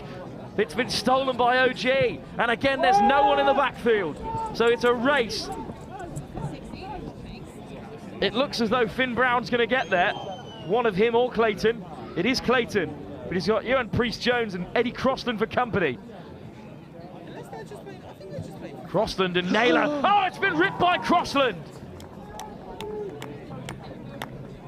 They put the kick in behind, piled on the pressure, and they reap the rewards. Eddie Crossland in there with James Naylor and Ewan Priest-Jones all over the men who came back for RAC, the likes of Clayton. And again, just showing the use of that kick with this wind. Pin teams down there, defensive pressure high, get the ball back. I really do think if OGs keep kicking like this, they're going to be hard to beat. Crossland converts his own extras. And suddenly we're back to a 14-point game.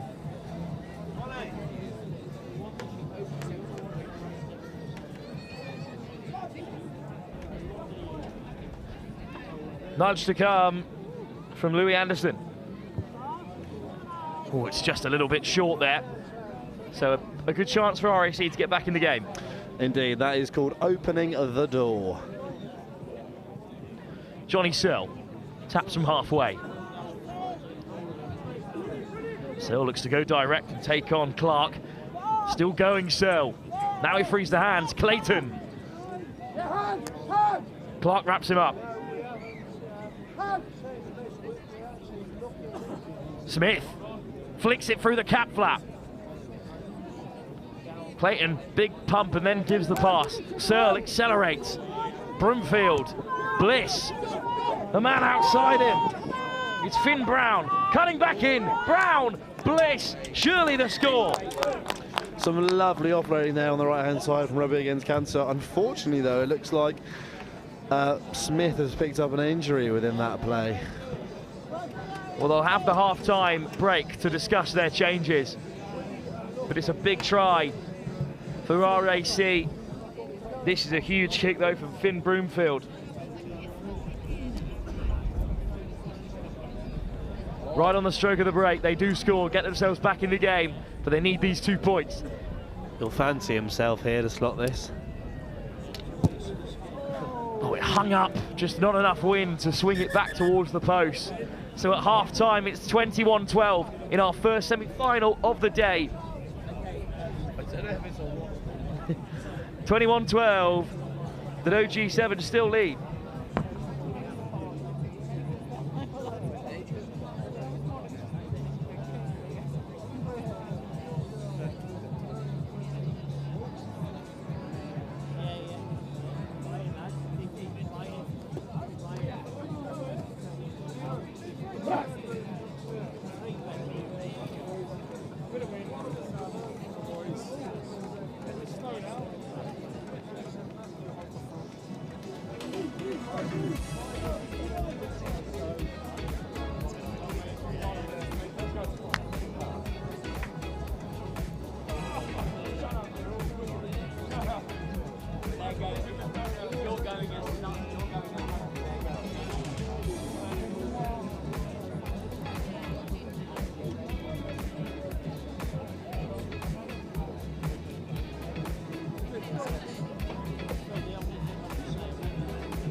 Back underway here, and it's a quick start for RAC, racing down the left-hand side. Look at them go. What a take off the kickoff. They're so crucial. Is that a high shot? It won't matter, because over they go to score. Yeah, sorry about the delay reaction from our commentary team. We're being attacked by Siege Wasps up here. I would say sorry, but frankly, it's much more pain to me than it is to you listening. The assault is over, but RAC are back on the offensive. It's another try, though, from way out on the left-hand side here, Harry, and they're going to struggle to add the extras. They're still trailing at this point by 4. Yeah. Again, kickoffs are king today. The wind's blowing all this. You saw the trouble that Arthur Chad scores at all of height of 5'5" for being generous. If you had a kickoff specialist out there today, they would have a field day. Kickoff target, 12-17 it remains, but what a start to the second half for RAC, and there is life in this semi-final. However, if there's one thing OG7s have proven today, they can win these tight games, so they'll be feeling nothing but confident. What a grab, and straight through they go again. Anderson back amongst it. The Rugby against considered a brain blip there. They let him jog in, and then all of a sudden someone realised, no, we are losing. We should probably chase him down and make him put the ball down rather quickly. Grayson comes back, but from the kickoff, it was a fantastic lift. Yeah, that is one strategy for dealing with this wind. A great lift is almost uncontestable in the air. The only annoying thing about it is super embarrassing when you get it wrong. Lift someone up in the air and the ball goes absolutely nowhere near them. Seen it a few times already today, but this time it works out perfectly. And parity restored for OG7. It's 28-17 again. This is a fantastic grab. And he dummies the pass in behind, and it sells Johnny Searle. What a start. Morgan with the kickoff. Douglas after it. Tap back, straight into the path of Johnny Searle. Nice show and go, soft hands. Clayton gets it wide.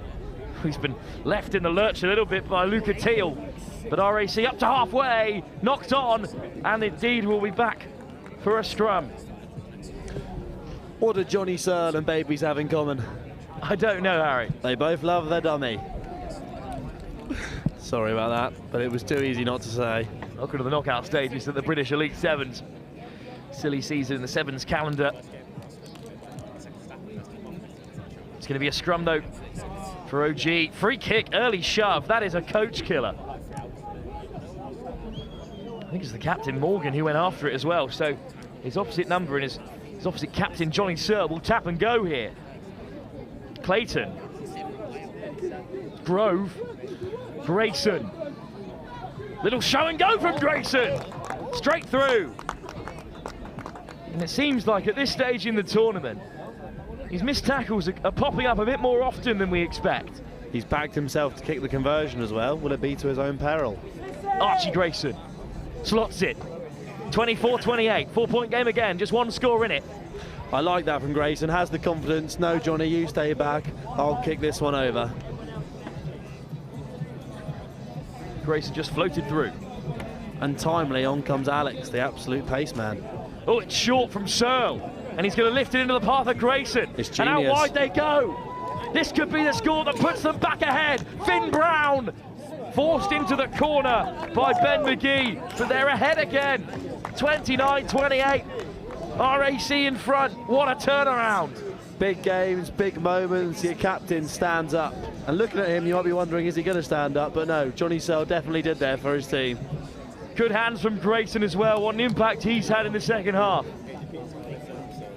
It's a 1-point game. Searle. Oh, what a nudge that is.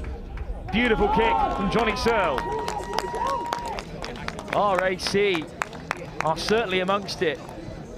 Replay goes all the way back to the previous try. And then there he is, Searle just off to the races. 2-on-1, well executed by Grayson. Brown goes in. This time it's hung high. And OG have it. Anderson to the short side. Naylor. Penalty for RAC. What a steal. This game really has been turned on its head. Quick tap. And here's Clayton. Searle. Grayson. Goes for it again, Grayson. Just about held by McGee. Big turnover for OG this time. It's come loose and the referee waves play on. Alex Idan at the base.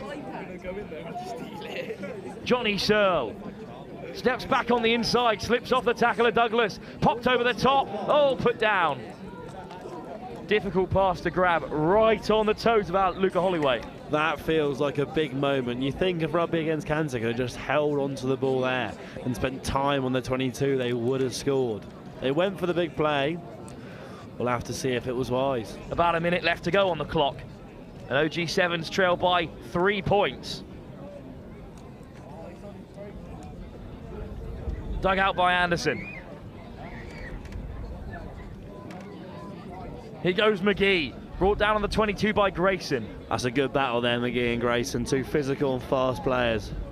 Crossland, big show and go. Oh, and it opens up RAC. Huge tackle from Searle. Jan Priest-Jones at the base. And Priest-Jones finds the pass, and there's the acceleration, but Grayson has his man handled. No release there. And then flying onto the deck. Indeed, it is a penalty. Jan Priest-Jones goes quickly. Here he is, the Welshman on the outside. Jan Priest-Jones could go the length and steal the semi-final for OG7s. And that could be all she wrote. I said it at half-time, OG7s all day. These close games, they've won it late. They know how to win these tight games, and that just becomes so crucial when you get to knockout rugby. Knowing how to win. Jan Priest-Jones, the former Cardiff man, is the quickest to react from the penalty, and there's no catching him on the outside. They did it right at the last. Time and time again, OG7s have won it late, and the semi-final will be no different. Rugby against Kansas got to be kicking themselves. Minute left on the clock, you've got the ball on their 22. And you throw it away. Priest-Jones, it took some finishing though, and that will seal it for them. But who will join them in the final? Will it be the hosts, the Rugby Agency, or will it be the Rambling Jesters? Second to OG7s already in the pool stage. We'll have to wait and see. Next semi-final kicks off in just a few moments' time.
The Rambling Jesters will kick us off in the other cup semi-final. There's a nudge from Knight, and it's come the way of the Rugby Agents right away. What a start to the game.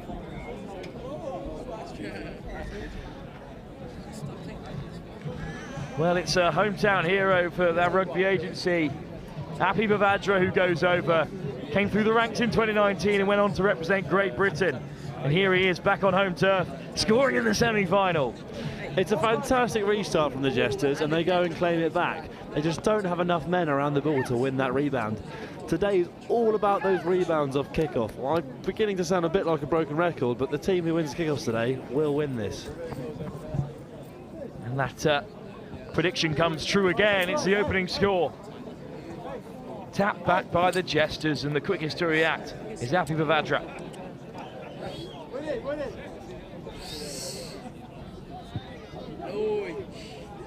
It's a good kick-off. But up goes Tom Mitchell. Ryogo. Dewey Thomas to the edge. Wiseman back into the path of Ryobo, who slips through. Ryobo ducks underneath the tackle. Nehmani Ryobo, the quickest to react in any colour And it's the green, yellow and red of the Ramblin Jesters, who this time are on the board.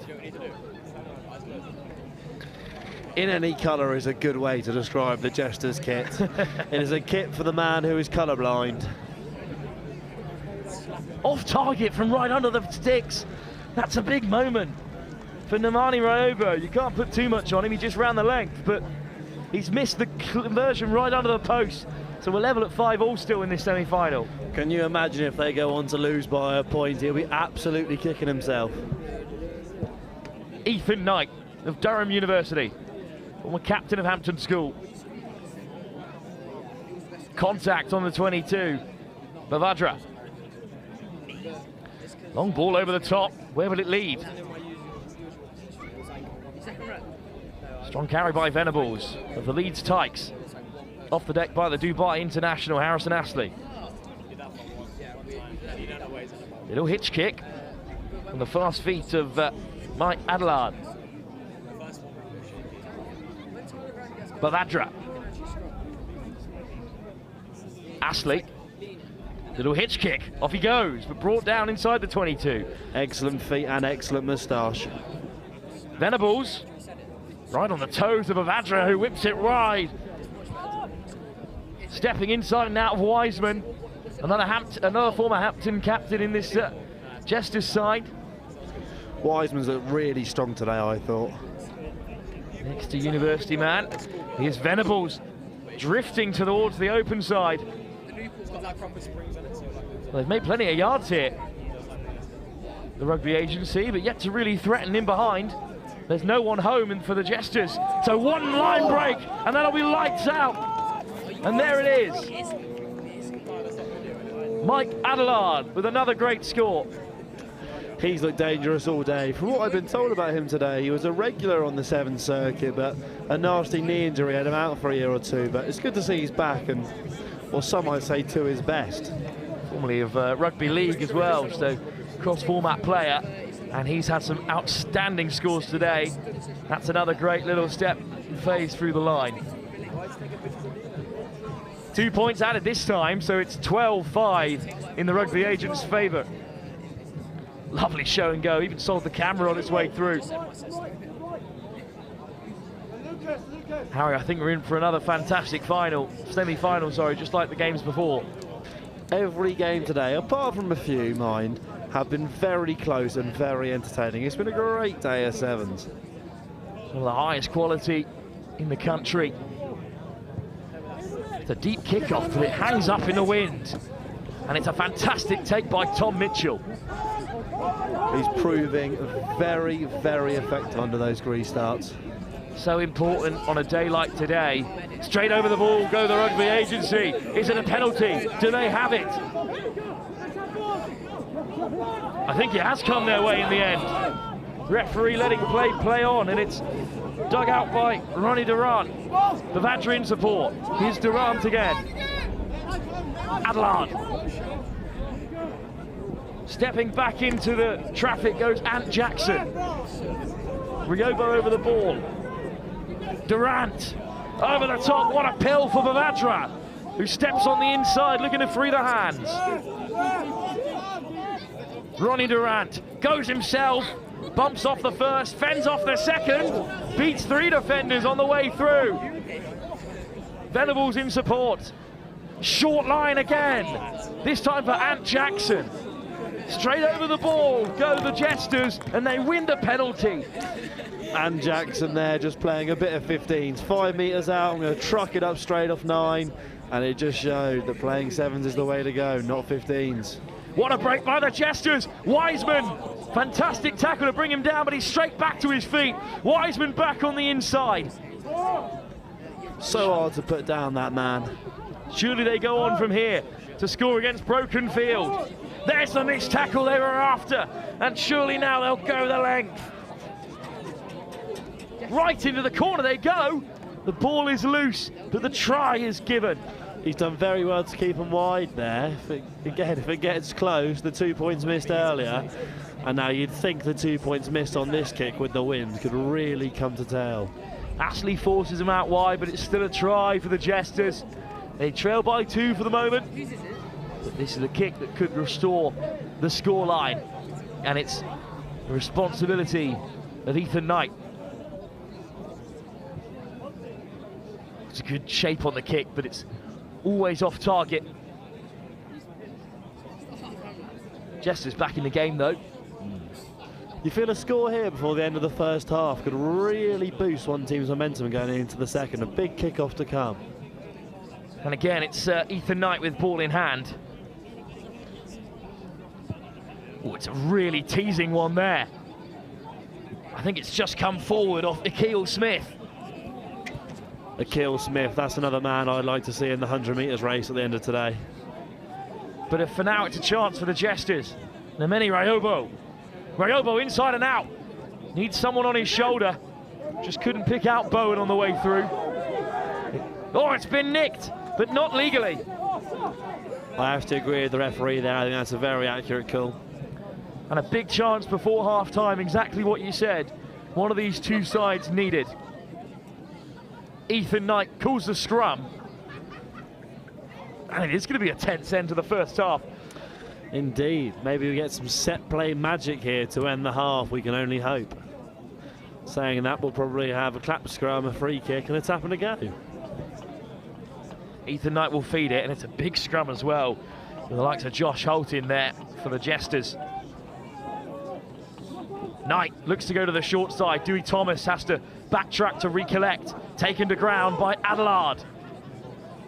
But it comes the way of Lucas Brook, and he puts it in behind, and now Brook is after it. Akil Smith will get there ahead of him. He ushered it into touch, and that's game over. Like I said, Akil Smith, he would be a good one in the 100 metres, and it showed again there. That pace really saved them. Now Jesters are going to have to play into the wind in the second half and still chasing the game. Lucas Brook, son of Zinzan Brook, of course, former All Black. Just unable to get on the end of that nudge through, and that means at half-time, the Rugby Agents lead by just 2 points over the Ramblin Jesters. A conversion is all that separates them. I wonder if Rayobo will be ruining that missed kick under the sticks in 7 minutes' time. Still plenty to play for in this Cup semi-final. Who will face the OG Sevens in the very last dance here at the Elite British Sevens?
Kick-off, and it's just about been won back by the Jesters.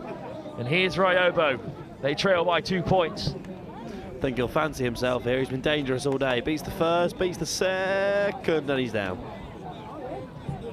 Plenty of changes made by the Rugby Agents as well. See if they can have an impact. Almost a line break for Dewey Thomas. Winner of the Celestial Sevens recently, and it's a big shot by one of the substitutes. A man called Rocky. But here is Nahami Rayobo, all the way to the edge. But Wiseman shrugs off the first defender, and suddenly Wiseman's away. Can Keith catch him? Well, back comes Sam Clark as well. Wiseman needs support. Ethan Knight on the inside. I think I would have backed Wiseman to put his head down there and go for it, you know.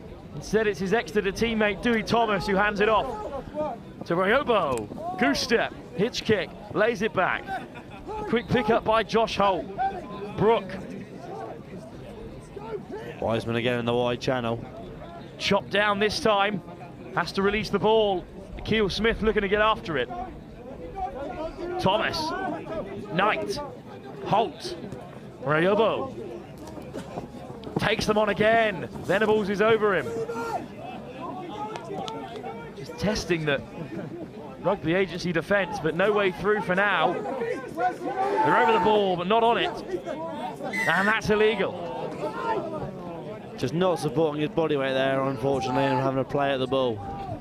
Well, it didn't look like the defence was going to crack anytime soon there, so it's a shame they gave the penalty away. Brooke bounces off Kite, but brought down by Kit Keith.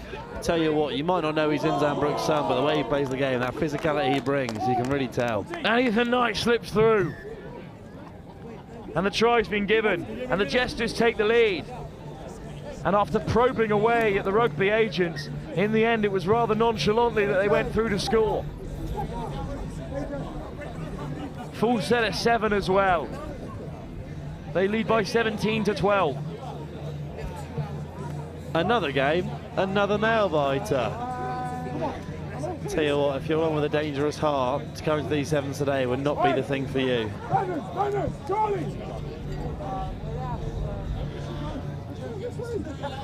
Kick-off to come for the Ramblin Jesters, and Ethan Knight, the try scorer, 2 in the semi-final already. This time it's well claimed by Venables, who slips the first tackle. Venables crashes through Knight. Nasa Kinnikinnilau through the centre. What a response by the rugby agency. The agents score. Nasa Kinnikinnilau freshly onto the field in the second half. Just showing his experience there. Many years on the 7 circuit for that man. He's got the rugby agents level with a kick to come, right under the sticks. Just popped over by Ronnie Durant, the Rotherham Titan. Good run though by Venables, he's had a good day himself. Big step off the left boot. He has indeed. Is he a relation to the former England football manager? Do we know that? Based up in Leeds, so I'm not sure. It's a good name to get out on comms though. Let's hope he gets more involved as Kit Keith with a great kick-off. Oh, it's just come forward off Ronnie Durant. And it will be a line out for the Ramblin Jesters, who are back to 2 points behind. I think they're going to take the scrum, actually. Just knocked on into touch.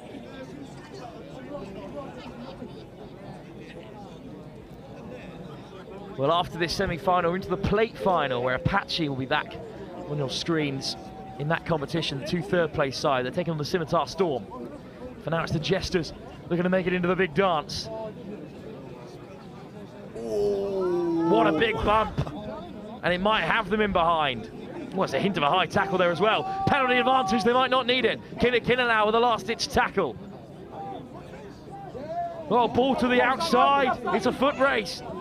Back comes Rocky to make this shot. Must score, huge overlap. Hands is the call. Dewey Thomas, Celestial Sevens champion. Wiseman, his Exeter teammate.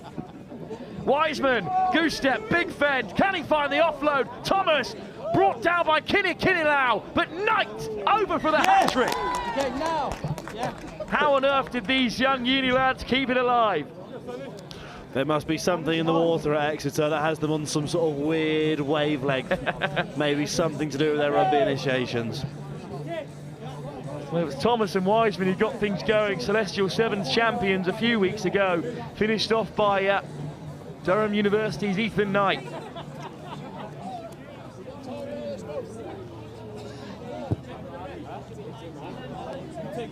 Oh, good effort from the kick, but it's off target regardless. That's a good lead now that the Jesters enjoy. Back to 3 points. The kicker is absolutely fuming. Him and I both think that when sailing over the post, he's still having a go at the referees about it. Goodness, that might have a big impact. That's twice they've sort of been... They've left 2 points out there, so to speak. Well, here goes Mike Adelard. So dangerous on the ball. Adelard. Oh, it pops up just about for Alex Todd, Frenchman. Todd. Taking two to bring him down. Todd is still driving on. Astley, Dubai International. Throws the switch, still running. This time hands it off for AP Bavadra. Bavadra still going. They trail by 3 now, the Rugby Academy. Ball goes down, but Venables slips the net over the halfway, past the 10. Venables at the 22. He's going to go the length. Pushed into the corner to deny the all-important full 7, but I'm not sure it'll matter. Right at the close of this game. Another game, another late score, another late change in who the winner will be. It really has been anyone's games, these final games played today. Well, on our clock, we're past the 14. I'm not sure the referees will allow any more time to play on. The players on the pitch are already handshaking. I think that's all she wrote. The Ramblin Jesters will not get their rematch against OG7s. A game that was just 2 points in the making. Instead, it's the hosts, the Rugby Agents, who are through to the final of the British Elite Sevens. 26-22 in the end. What a game it was, and it's Venables who sealed it. You can only think that final is going to be as close as the 2 semi-finals, real nail-biters. I wouldn't be going anywhere. The 2 top sides in Pools A and Pools B will meet at the final of the British Elite Sevens with £7,500 on the line. Up next, though, it's the plate competition. And it's going to be a huge game between Apache and the Scimitar Storm. A game steeped in Sevens history across the country.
Apache kick us off in the plate final. 2 sides who ended up finishing in 3rd place in the pool. Tough on Apache, tough too on Scimitar, who finished level on points with the Rambling Jesters, but both sides will want to win to finish off their tournament here. Apache kicking off long and trying to pin Scimitar in their half and force a defensive turnover early on.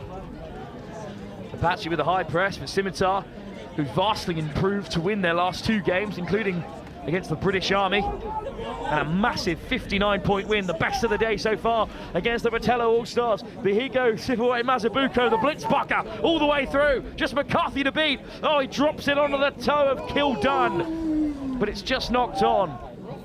Max McCarthy sweeping today has been immaculate. No one has got through the line and then got round him. Hate to say it, Sam Kildun's sister may very well have finished that score. I think he'll hate you saying that as well. He was a bright spark at the Celestial Sevens as well for Loughborough, Sam Kildun. Yeah, tough time they had that quarter-final exit. Apache, though, with a scrum feed. And here goes Bennett. Bennett puts in the big don't argue, and Bennett's over the halfway. What a start for Apache. Bennett's going to go the length. You're going to say his sister would have made that tackle too? Oh no.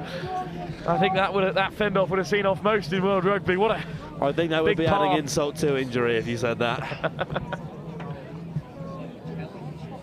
Bennett with a big handoff. Max McCarthy with kicking duties. That's one way to start a plate final. Before, of course, the big dance up next. Final game of the British Elite Sevens, with the prize pot on the line as McCarthy hits it off target. Good effort, 5-0 the score remains. Be interesting to see now Apache with the 1-score lead. Do they kick long again and go for that defensive press, or do they contest here? What a finish it was by Ned Bennett. You think with the lifting pod, they're going to probably kick long, as there's no point contesting it. Excellent call, Harry, and it's right into the corner. Oh no, it's going to bounce dead. Yes, as I have previously mentioned, this pitch today playing like an Australian cricket wicket. You'll be bowling short and tucking it up in their ribs, and the kicks today just run on and on and on. Dwayne Patterson will take the free kick. Patterson steps inside and out. Oh, Dwayne Patterson sives through, and now it's just the sweeper again to beat. Patterson's going to be pushed into the corner, but it's a second score of this plate final. It's Scimitar Storm on the board. Great feat from Patterson. The score coming a little too easy there. Patch will be kicking themselves over that one. This restart, you'd be thinking Scimitar going short with the wind and trying to win it back. Crucial now for who has momentum in this game, with both teams having an early score. It's an equally difficult kick, or perhaps an even harder one. The right foot of Dwayne Patterson. Will it have the legs from right on the touchline? Put it on, Charlie. Off target, 5 apiece.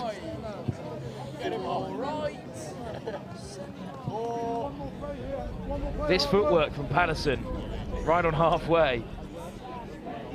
And then he just gave him the eyes on the inside. Tired bodies out there right at the end of this long day of sevens. Dwayne Patterson to take the kick off as well.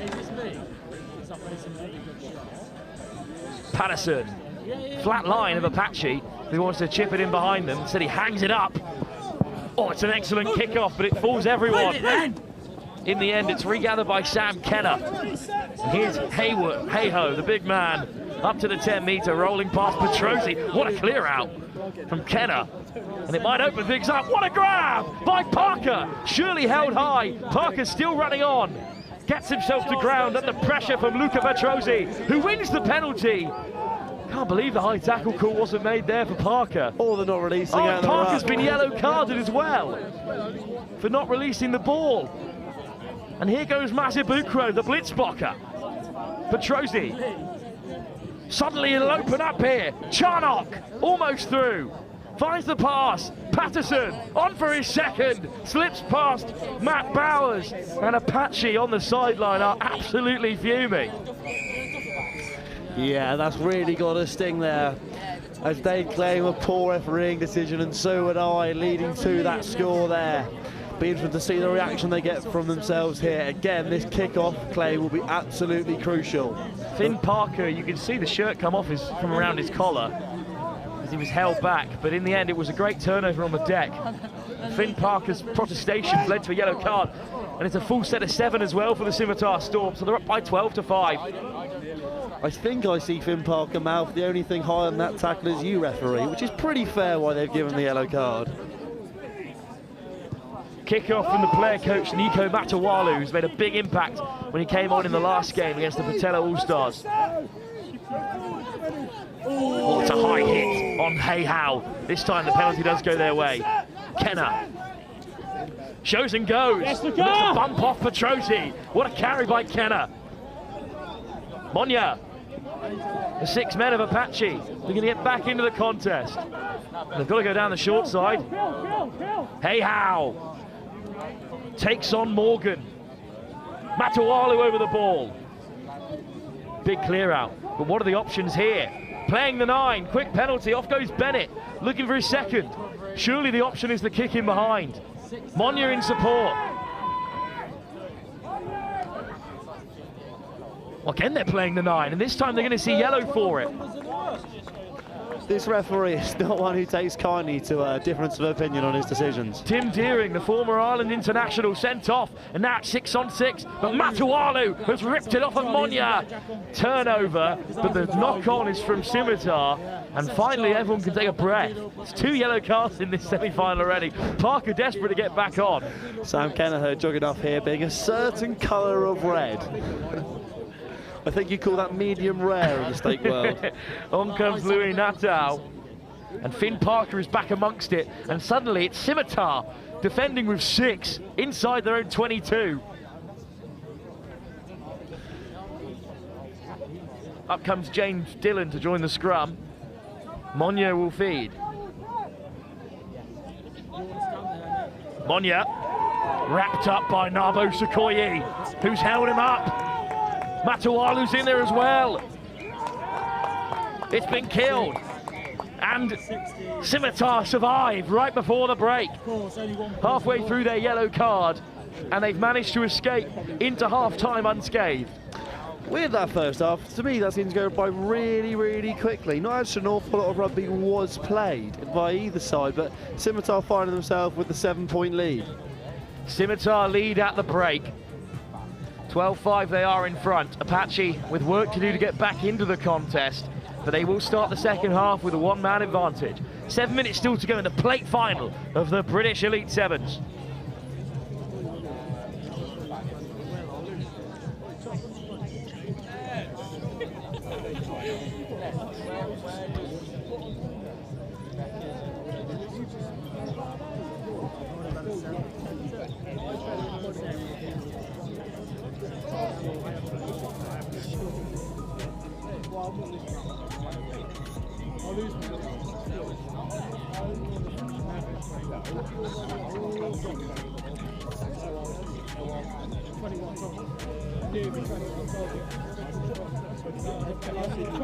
I just said it would be 21.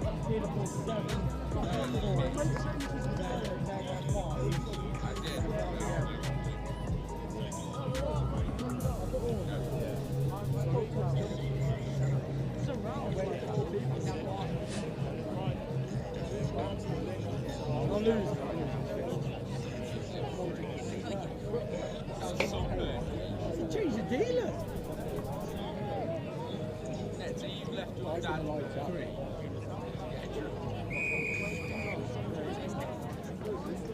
Kick off from Nico Matawalu, who hangs it up. Tap back rather unconvincingly by Phillipson, but it is Monye who has it. And off goes Tom Mayo. Dillon gets a hold of him. Matawalu over the ball. Flicks back the way of Apache, and the referee's going to wave play on. Backwards from Dillon. What a turnover. And the 6 men of Scimitar are on the offensive. Nabo Sekoye. Charnock. Dillon. Brought down by Monye. Oh, Monye's gone down sore there. He needs to get back up, otherwise they're down a man. Charnock. Good carry. Apache over the ball. Penalty Apache. What a moment. Got to make them pay here with a man advantage. One last play, 7 on 6, and it's a line break. Smith comes back to make the tackle. Oh, it's popped straight up for Petrosi. Luca Petrosi on the interception. Scores another for Scimitar. That is a crucial, crucial error. 7 on 6, they were defending narrow, they were defending in numbers, and it's won them back the ball. Apache could rue that.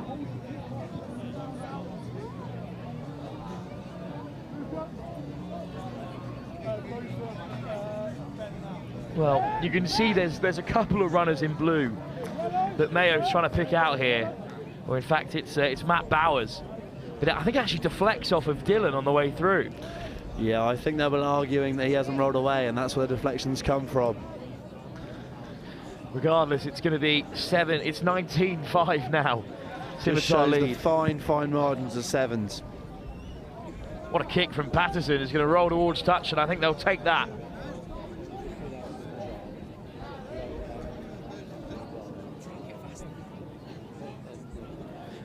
So Monye will throw the line out. Under pressure here, Apache. But one more score. As they are returned to a full complement here, the Scimitar Storm, and they've intercepted it as well. Carried by Deering back onto the field. Patterson, Dillon goes himself. He's got a man outside, so he's got to get it down. Rolls over the front. Bennett's underneath it. Try given. And he had to score that because away to his right-hand side, Liam Morgan was completely free. You just can't make as many mistakes as Apache have made in this plate final and expect to win a game of rugby. Got to hit your line out, got to make your passes, got to look after the ball. Nabo Sekoye converts the extras. It's now 24-5. This game is getting away from Apache. I think, honestly, Apache's heads have gone a bit here. There's been a few refereeing decisions that have been 50-50, but nonetheless, they seem to be hung up on those and not getting on with the game. Patterson hangs it up one last time. What a take that is by Tiernan White. Fantastic from a man who stands of all of 5'2" on his tiptoes. Forced to release as well, the Scimitar Storm. Great numbers on this open side. Instead, it spits out for Dillon. Oh dear, James Dillon's going to go all the way and then be called back for the penalty. It can't have been legal how he got that hold of that ball. No, the referees today, a theme with their decisions is it's been late. They've let the play happen and then called them back for the decision. Bennett. Here come Apache. Oh, Parker shrugs off Matawalu, but then he's held up. Matawalu and Patterson have killed it there. Scimitar have it back. Matawalu's really come on and injected some physicality into this second half with the counter-rucking, the jackling, holding the tacklers up. Just really come on and showed his experience in the crucial games here for Scimitar. This final reminds me a little of watching a fire go out. The sun is very much setting here on the British Elite Sevens. It's certainly setting on Apache's plate ambitions. Patterson. Scimitar have gotten better and better all day. It's a great ball for Matawalu, but it drifts forward in the wind. And it'll be a scrum for Apache instead.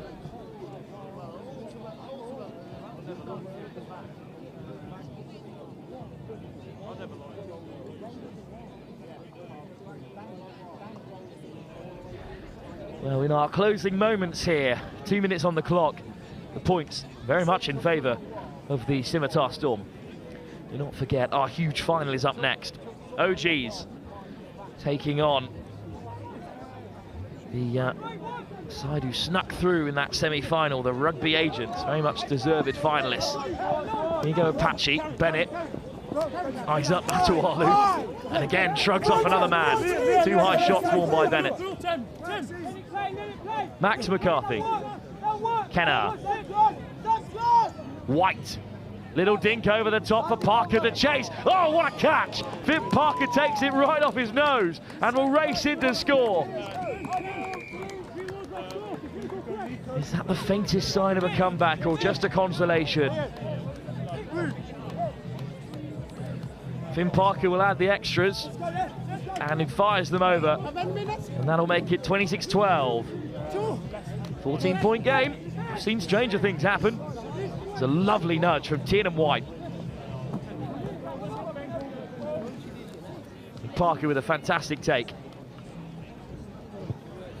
That's an outrageously good kick. Oh, will it carry the 10? That is so unfortunate. Max McCarthy hung that up perfectly and then a gust of wind laid on. He's handed it back to the Scimitar Storm. Here goes Dwayne Patterson. Petrozzi on the switch. Get it! Charnock takes on his man outside, brought down, lifted off the deck. Sifway Mazibuko. Oh, Charnock, delightful.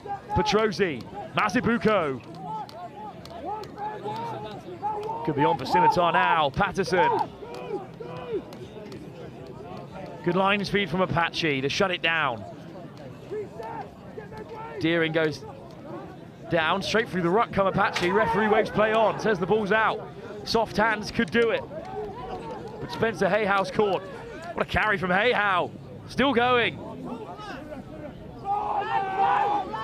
Monya. White. McCarthy.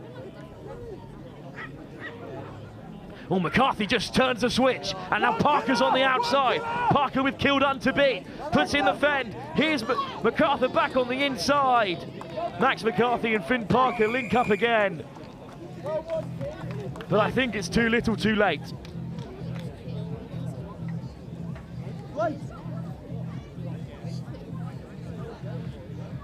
It's a lovely try. McCarthy will add his own extras. But in the end, there wasn't time. 7 points the difference in the end. Scimitar Storm took control of the second half. A late fight back by Apache. A late fight back indeed. Too late to turn the tide. So the plate finalists,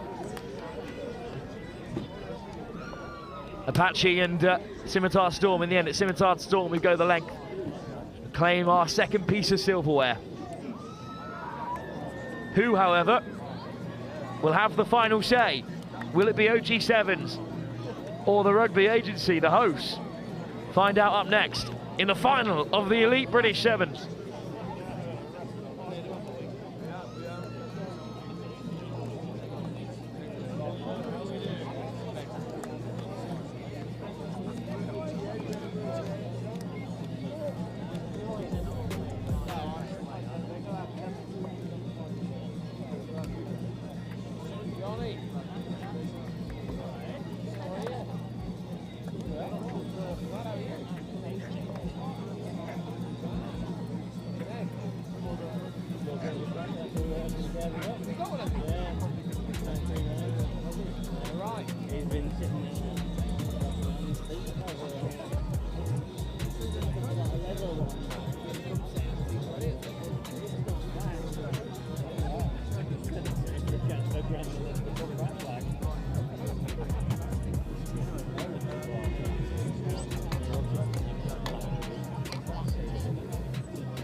It's the final then. $7.5 grand on the line for the victors here.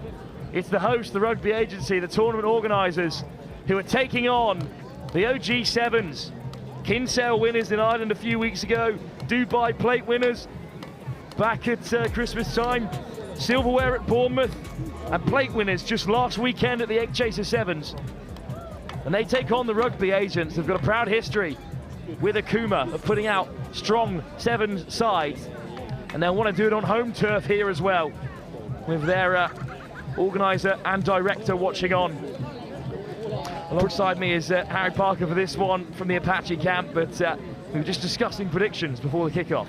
Indeed. I think I'm going to go against you, I'm going to say Rugby Agents are going to pull through here. They showed in the last game they don't necessarily need all the ball to win. They can defend and get you on the counters. But I can tell you one thing for free, the kickoffs will decide the game, as I've been saying all day. And the first one is hung up right on the 10. And it's been tapped back by the Rugby Agents. And through goes Mike Adelard. Just one to beat in the backfield. Adelard frees the hands. What a grab. Away goes Sam Clark. Clark just battling with Ewan Priest-Jones on the edge. Somehow they haven't converted, but it's still on down the left-hand side for the Rugby Agents. Perfect start. Venables. Oh, Venables goes himself. Wrapped up by Douglas. Clark again.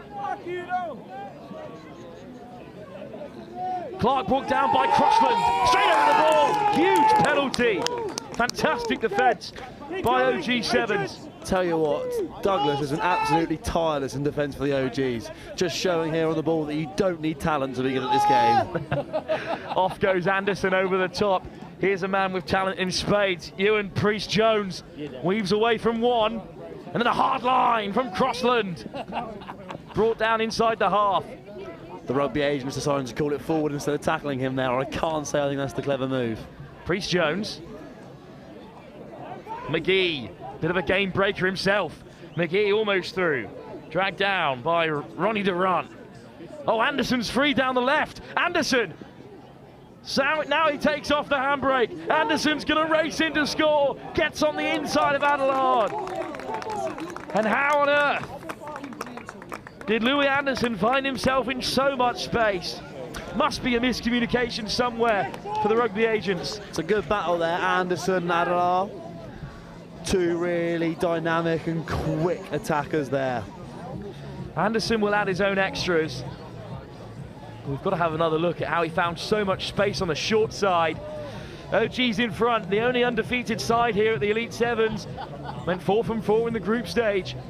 Took down the likes of the Ramblin Jesters and Scimitar in the opening game of the day, which set Scimitar on a bit of a path out of the semi-final stages, and then comfortable wins against the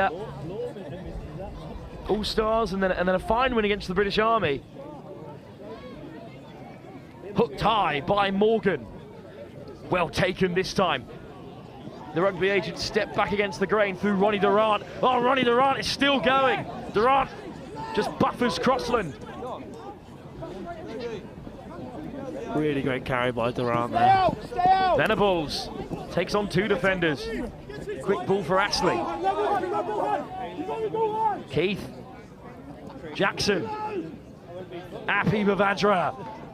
The GB7's man looking to free his arms, and oh, he just kept onto it instead of feeding Ann Jackson. But they've come the other way. Harrison Ashley brought down by Douglas. Tackles after tackles for Douglas in this final here. Stepping off the right boot goes Durant again. It's a real battle on the deck. Kick Keith. Over the top, picked off by Ewan Priest-Jones. Jones brought down by Keith, good recovery. He just right seemed to Keith. hang in the air there, didn't he, as he picked that off, almost like he was floating. What a grab, and it might open up for McGee. McGee puts in the fend. Ashley holds him up. McGee doing what he's done all day, straightening the line, getting the fend out, asking a simple question of the defence. But Ant Jackson has just ripped it away so nonchalantly. This final breaking down a little bit here. Api Bavadra. Oh, Bavadra's away! Off he goes! Bavadra with 1 in pursuit. Hits the 22. Will he be hunted down? He puts in the fend. Bavadra denied on the 5 metre. Gets back to his feet. Bavadra hauled down by Anderson. Crash line through the centre. The Rugby agents do make it over. But good heavens, what defence from Louis Anderson.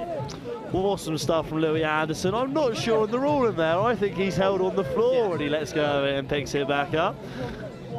Let's have a look here. Down, knees are down, still held. There's the release. Regathers, and then flying through comes Ronnie Durant. I think Louis Anderson will be quite fairly asking what more he could have done in that situation. It's this moment here when Bavadra goes to deck. Does he get full release before it goes back up again? There it is, complete release. So he's able to get back to his feet. Right place, right time for Ronnie Durant. Coming now. Ashley gets under it, puts plenty behind it. So Douglas should cleanly take it. Oh, he's been absolutely hammered by Ronnie Durant. But OG keep a hold. We're level again at 7 apiece. Still 2 minutes to go in the first half. Yeah, and Priest-Jones. Oh, he's straight through the centre. Priest-Jones again steps on the inside of Kit Keith. Priest-Jones with a man on the inside. Will he look to go himself? He's got Alex Todd racing after him, but Ewan Priest-Jones will place it down. Game breaker. Priest-Jones does it again. That was something out of nothing. He won the game for them in the semi-final with that late score, and who knows, may have won the final for them here. They certainly go back ahead before the break. Yeah, Priest-Jones. I don't know if you can see it on your screen. The sun is just setting and fighting its way through the crowds, and it is behind the left-hand side of the pitch as you're watching. And it's going to make these kickoffs all the more hard to claim for Rugby agents in this first half, and OGs in the second. Just 5 for OG, but my word, Priest-Jones made that look very simple. From his own 5 metre, goes coast to coast. Kick-off to come from Anderson. They've got to look after this one, the Rugby agents. They've got about 45 seconds before the break, and they've been gifted a free kick for offside at the kick-off. Off goes Nasser Kinilau. Oh, great carry, Kinilau on the return. Just dropped into the path of Kit Keith. Knock on is the call. Oh dear. You'd be thinking if OGs can score here just before the half, then that would really shift the momentum over to them going into the second. It looks very backwards, but it has just come off the hand that was not in shot behind Kit Keith. Naylor with the feed at this scrum. Huge moment in the day. Naylor gets it away. Anderson chips it in behind, and here's a race we want to see. Anderson on Akil Smith, but Smith is back there. Wrapped up by Anderson. Gets the offload away. And another fantastic from the Rugby agents. And now a bit of broken field. A dip of the shoulder, and Venables races beyond the 22. That's fantastic from the Rugby agents, keeping that alive. Loose pass, and that's the smart option. Ben Turpin was racing after it, so the Rugby agents put it into touch and take just a 5-point deficit into half-time. You know what, with the wind and with the sun, I think Rugby agents will have taken that if you offer that to them before the start of the final. So it'll be interesting to see this second half now, with the wind, with the sun. It's our very final game of the British Elite Sevens, and OG lead by 12 to just 7 at the break. The Rugby agents at the moment in front. Just 7 minutes on the clock. Second half of the final up next in just a few moments' time.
This is it, 7 minutes to go. OG Sevens lead by 12 to 7.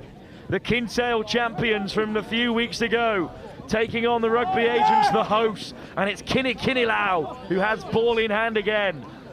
He's come on in the second half every time for Rugby agents and just steered them to victory. Be interesting to see if they can do the same in this game. OG Sevens themselves, the original late winners, and they've intercepted it off the deck, but knocked on by Crossland. Bit of a let-off for the Rugby agents. Well, I know I've been asking for it, but will we finally see a set move? No team has done one today. It seems hand is the only move these teams need, but it'd be nice to have one in the final. Also, it would be great to see this game go to extra time. If things are level, we need the Rugby agents to get on the board first. Kinilau. Half a line break, pull back on the inside. Crossland puts him down. Akil Smith, the captain, goes straight through the centre. Off goes Akil Smith. The Jamaican international is going to dock down the score. A captain's intervention at a crucial time. And surely they'll nudge this one over as well from right under the post. For a 2-point lead. This kickoff becomes all the more important now. Claim this, score, you've backed that team to go on and win this. Let's make sure the conversion is safe first. Indeed, Kit Keith, ever reliable under the post. I do really think we should have a 100 metres race after all this. I know the players will be knackered, not want to do it, and there's a game after it, but I still think it's a good idea. Anderson, Akil Smith, Finn Parker, who else are you sticking in there from today? Louis Anderson looks really sharp. Alex from Rugby Against Cancer. We can see Alex Clayton on the run, beaten semi-finalist here. Great kick-off. Oh, it's well taken because plenty of pressure applied there by the Rugby agents who are straight through the breakdown, looking to make a mess of things. Who's he going to fall for here? Rugby agents almost doing a South Africa model there. Not contest the kick, win the contact and the tackle, and then attack that ruck. McGee gets the offload away, and here we go, it's Turpin. Turpin looking to get on the outside. Turpin might go the length. Edwards gets back to deny him the opportunity. Flung over the top for Naylor, who flicks it back inside. Great offload off the deck. Round the corner comes Isaac Noakes. And he scores. And OG7s are back ahead again. I was going to say, if the referee's calling that a ruck on the far side, then the Agents players come from about 15 metres offside, which could be a new world record. That Noakes goes over regardless. Well, that was such patient sevens. This kick becomes all the more important now. Make it a 5-point game. Turpin to take. Oh, it's wide. It looked good on the way through. Big, big, big kick-off to come now. Who's got the kahunas? Who's going to get up for it? Who's going to claim it? Durant stood in the place you'd think it would land. And they've swapped sides, OGs. Here comes the captain, Grace Morgan. No one's put more height on it than that today. Venables puts it down. He's been so good and so reliable all day, Venables. Have to think that could be a telling moment. We'll wait and see. OG7's lead by 3 points. Agents making a substitute here, which makes you think they're going to go after this scrub. On comes Api Bavadra. Could we see a turnover here? Off goes Ant Jackson.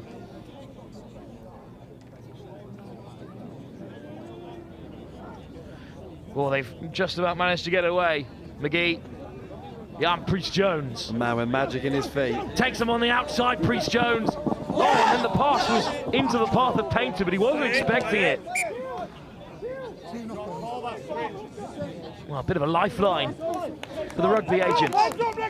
The Rugby Agents coach there just very wisely said to Akil Smith, you are on the wing, you're not playing hooker, as you are the fastest man on the pitch, which is probably a wise move, I would say. Big scrum. And they've got all their stars out there, the Rugby Agents. Akil Smith out wide, Kinnell out first receiver. You've got to think, you give him a one-on-one on the edge, he's going to score. Adlard manages to keep it alive. Kinnell now works hard at the breakdown. Here comes Todd. Just inviting the pressure from OG7s, and it's been stripped. Kinnell now over the ball. Penalty goes against him. Harsh Morgan. from the referee there, harsh. Noakes. McGee.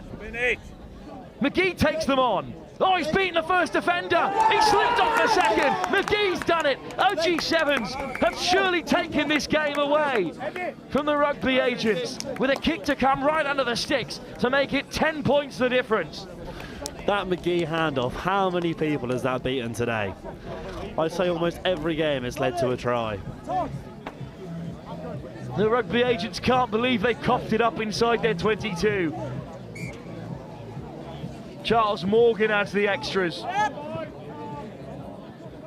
But once the penalty went, which was a harsh call on Kinnell now to begin with, McGee only had eyes for one thing.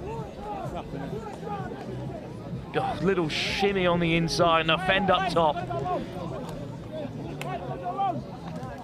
It's a 10-point game with a minute to go.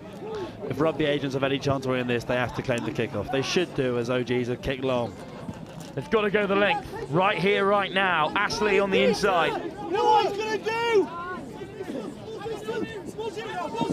They've got to go to length on this phase. And there's the handoff, and here goes Bavadra. Has Bavadra got the legs? He's seen off Painter. Will he get away from Priest Jones? Priest Jones back to make the tackle. Bavadra still going. Dummies the first offload, drops it into the path of the second on-rushing supporter, and there will be time to come back for one last play.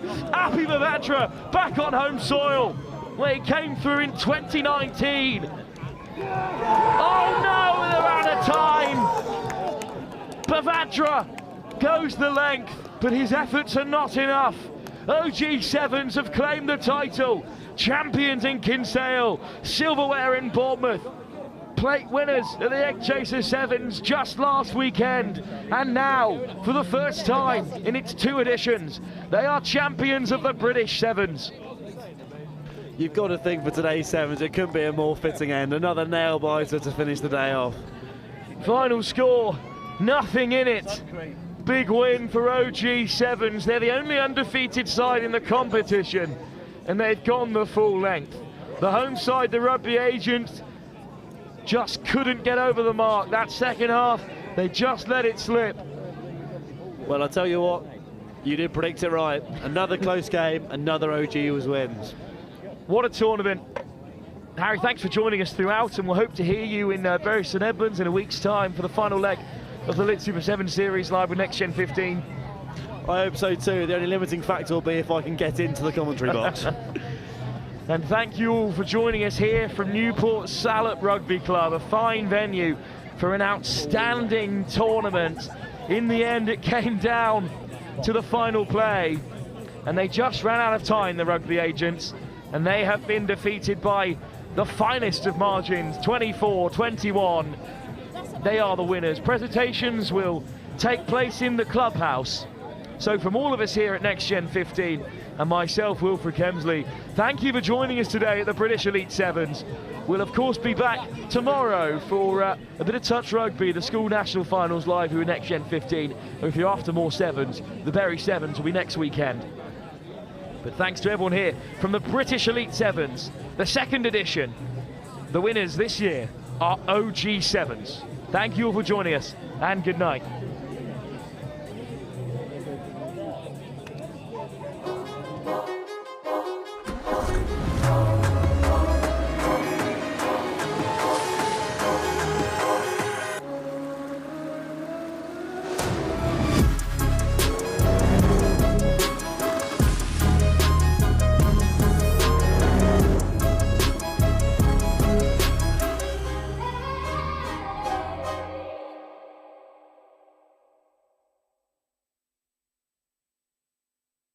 Play my angel wings, I told the devil.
Get ready for the ultimate international showdown. This December, the Global Schools Challenge 2025 is heading to the Mediterranean Sports Hub in Salou, Spain, located just an hour outside of Barcelona. From December 14th to 19th, the world's top student athletes will compete in rugby and a range of new sports. Hosted at one of Europe's premier facilities, you'll experience world-class pitches, state-of-the-art equipment, and a vibrant atmosphere designed for excellence. Off the field, explore the beautiful coastal town of Salou, enjoy golden beaches, and take a trip to Barcelona for iconic landmarks like the Sagrada Familia and the Nou Camp. Every game will be streamed live by Next Gen 15, bringing the action to a global audience. Don't miss your chance to be part of this incredible event. Register now at globalschoolschallenge.com and rise to the challenge. The right kit changes everything. With the right kit, you're ready for anything. United, connected, unstoppable. Whatever your sport, we are your sporting partner. Creating your kit, your way. For every team, for every challenge, for every aspiration. Feel seen, feel ready, feel part of the team. Kit on, game on.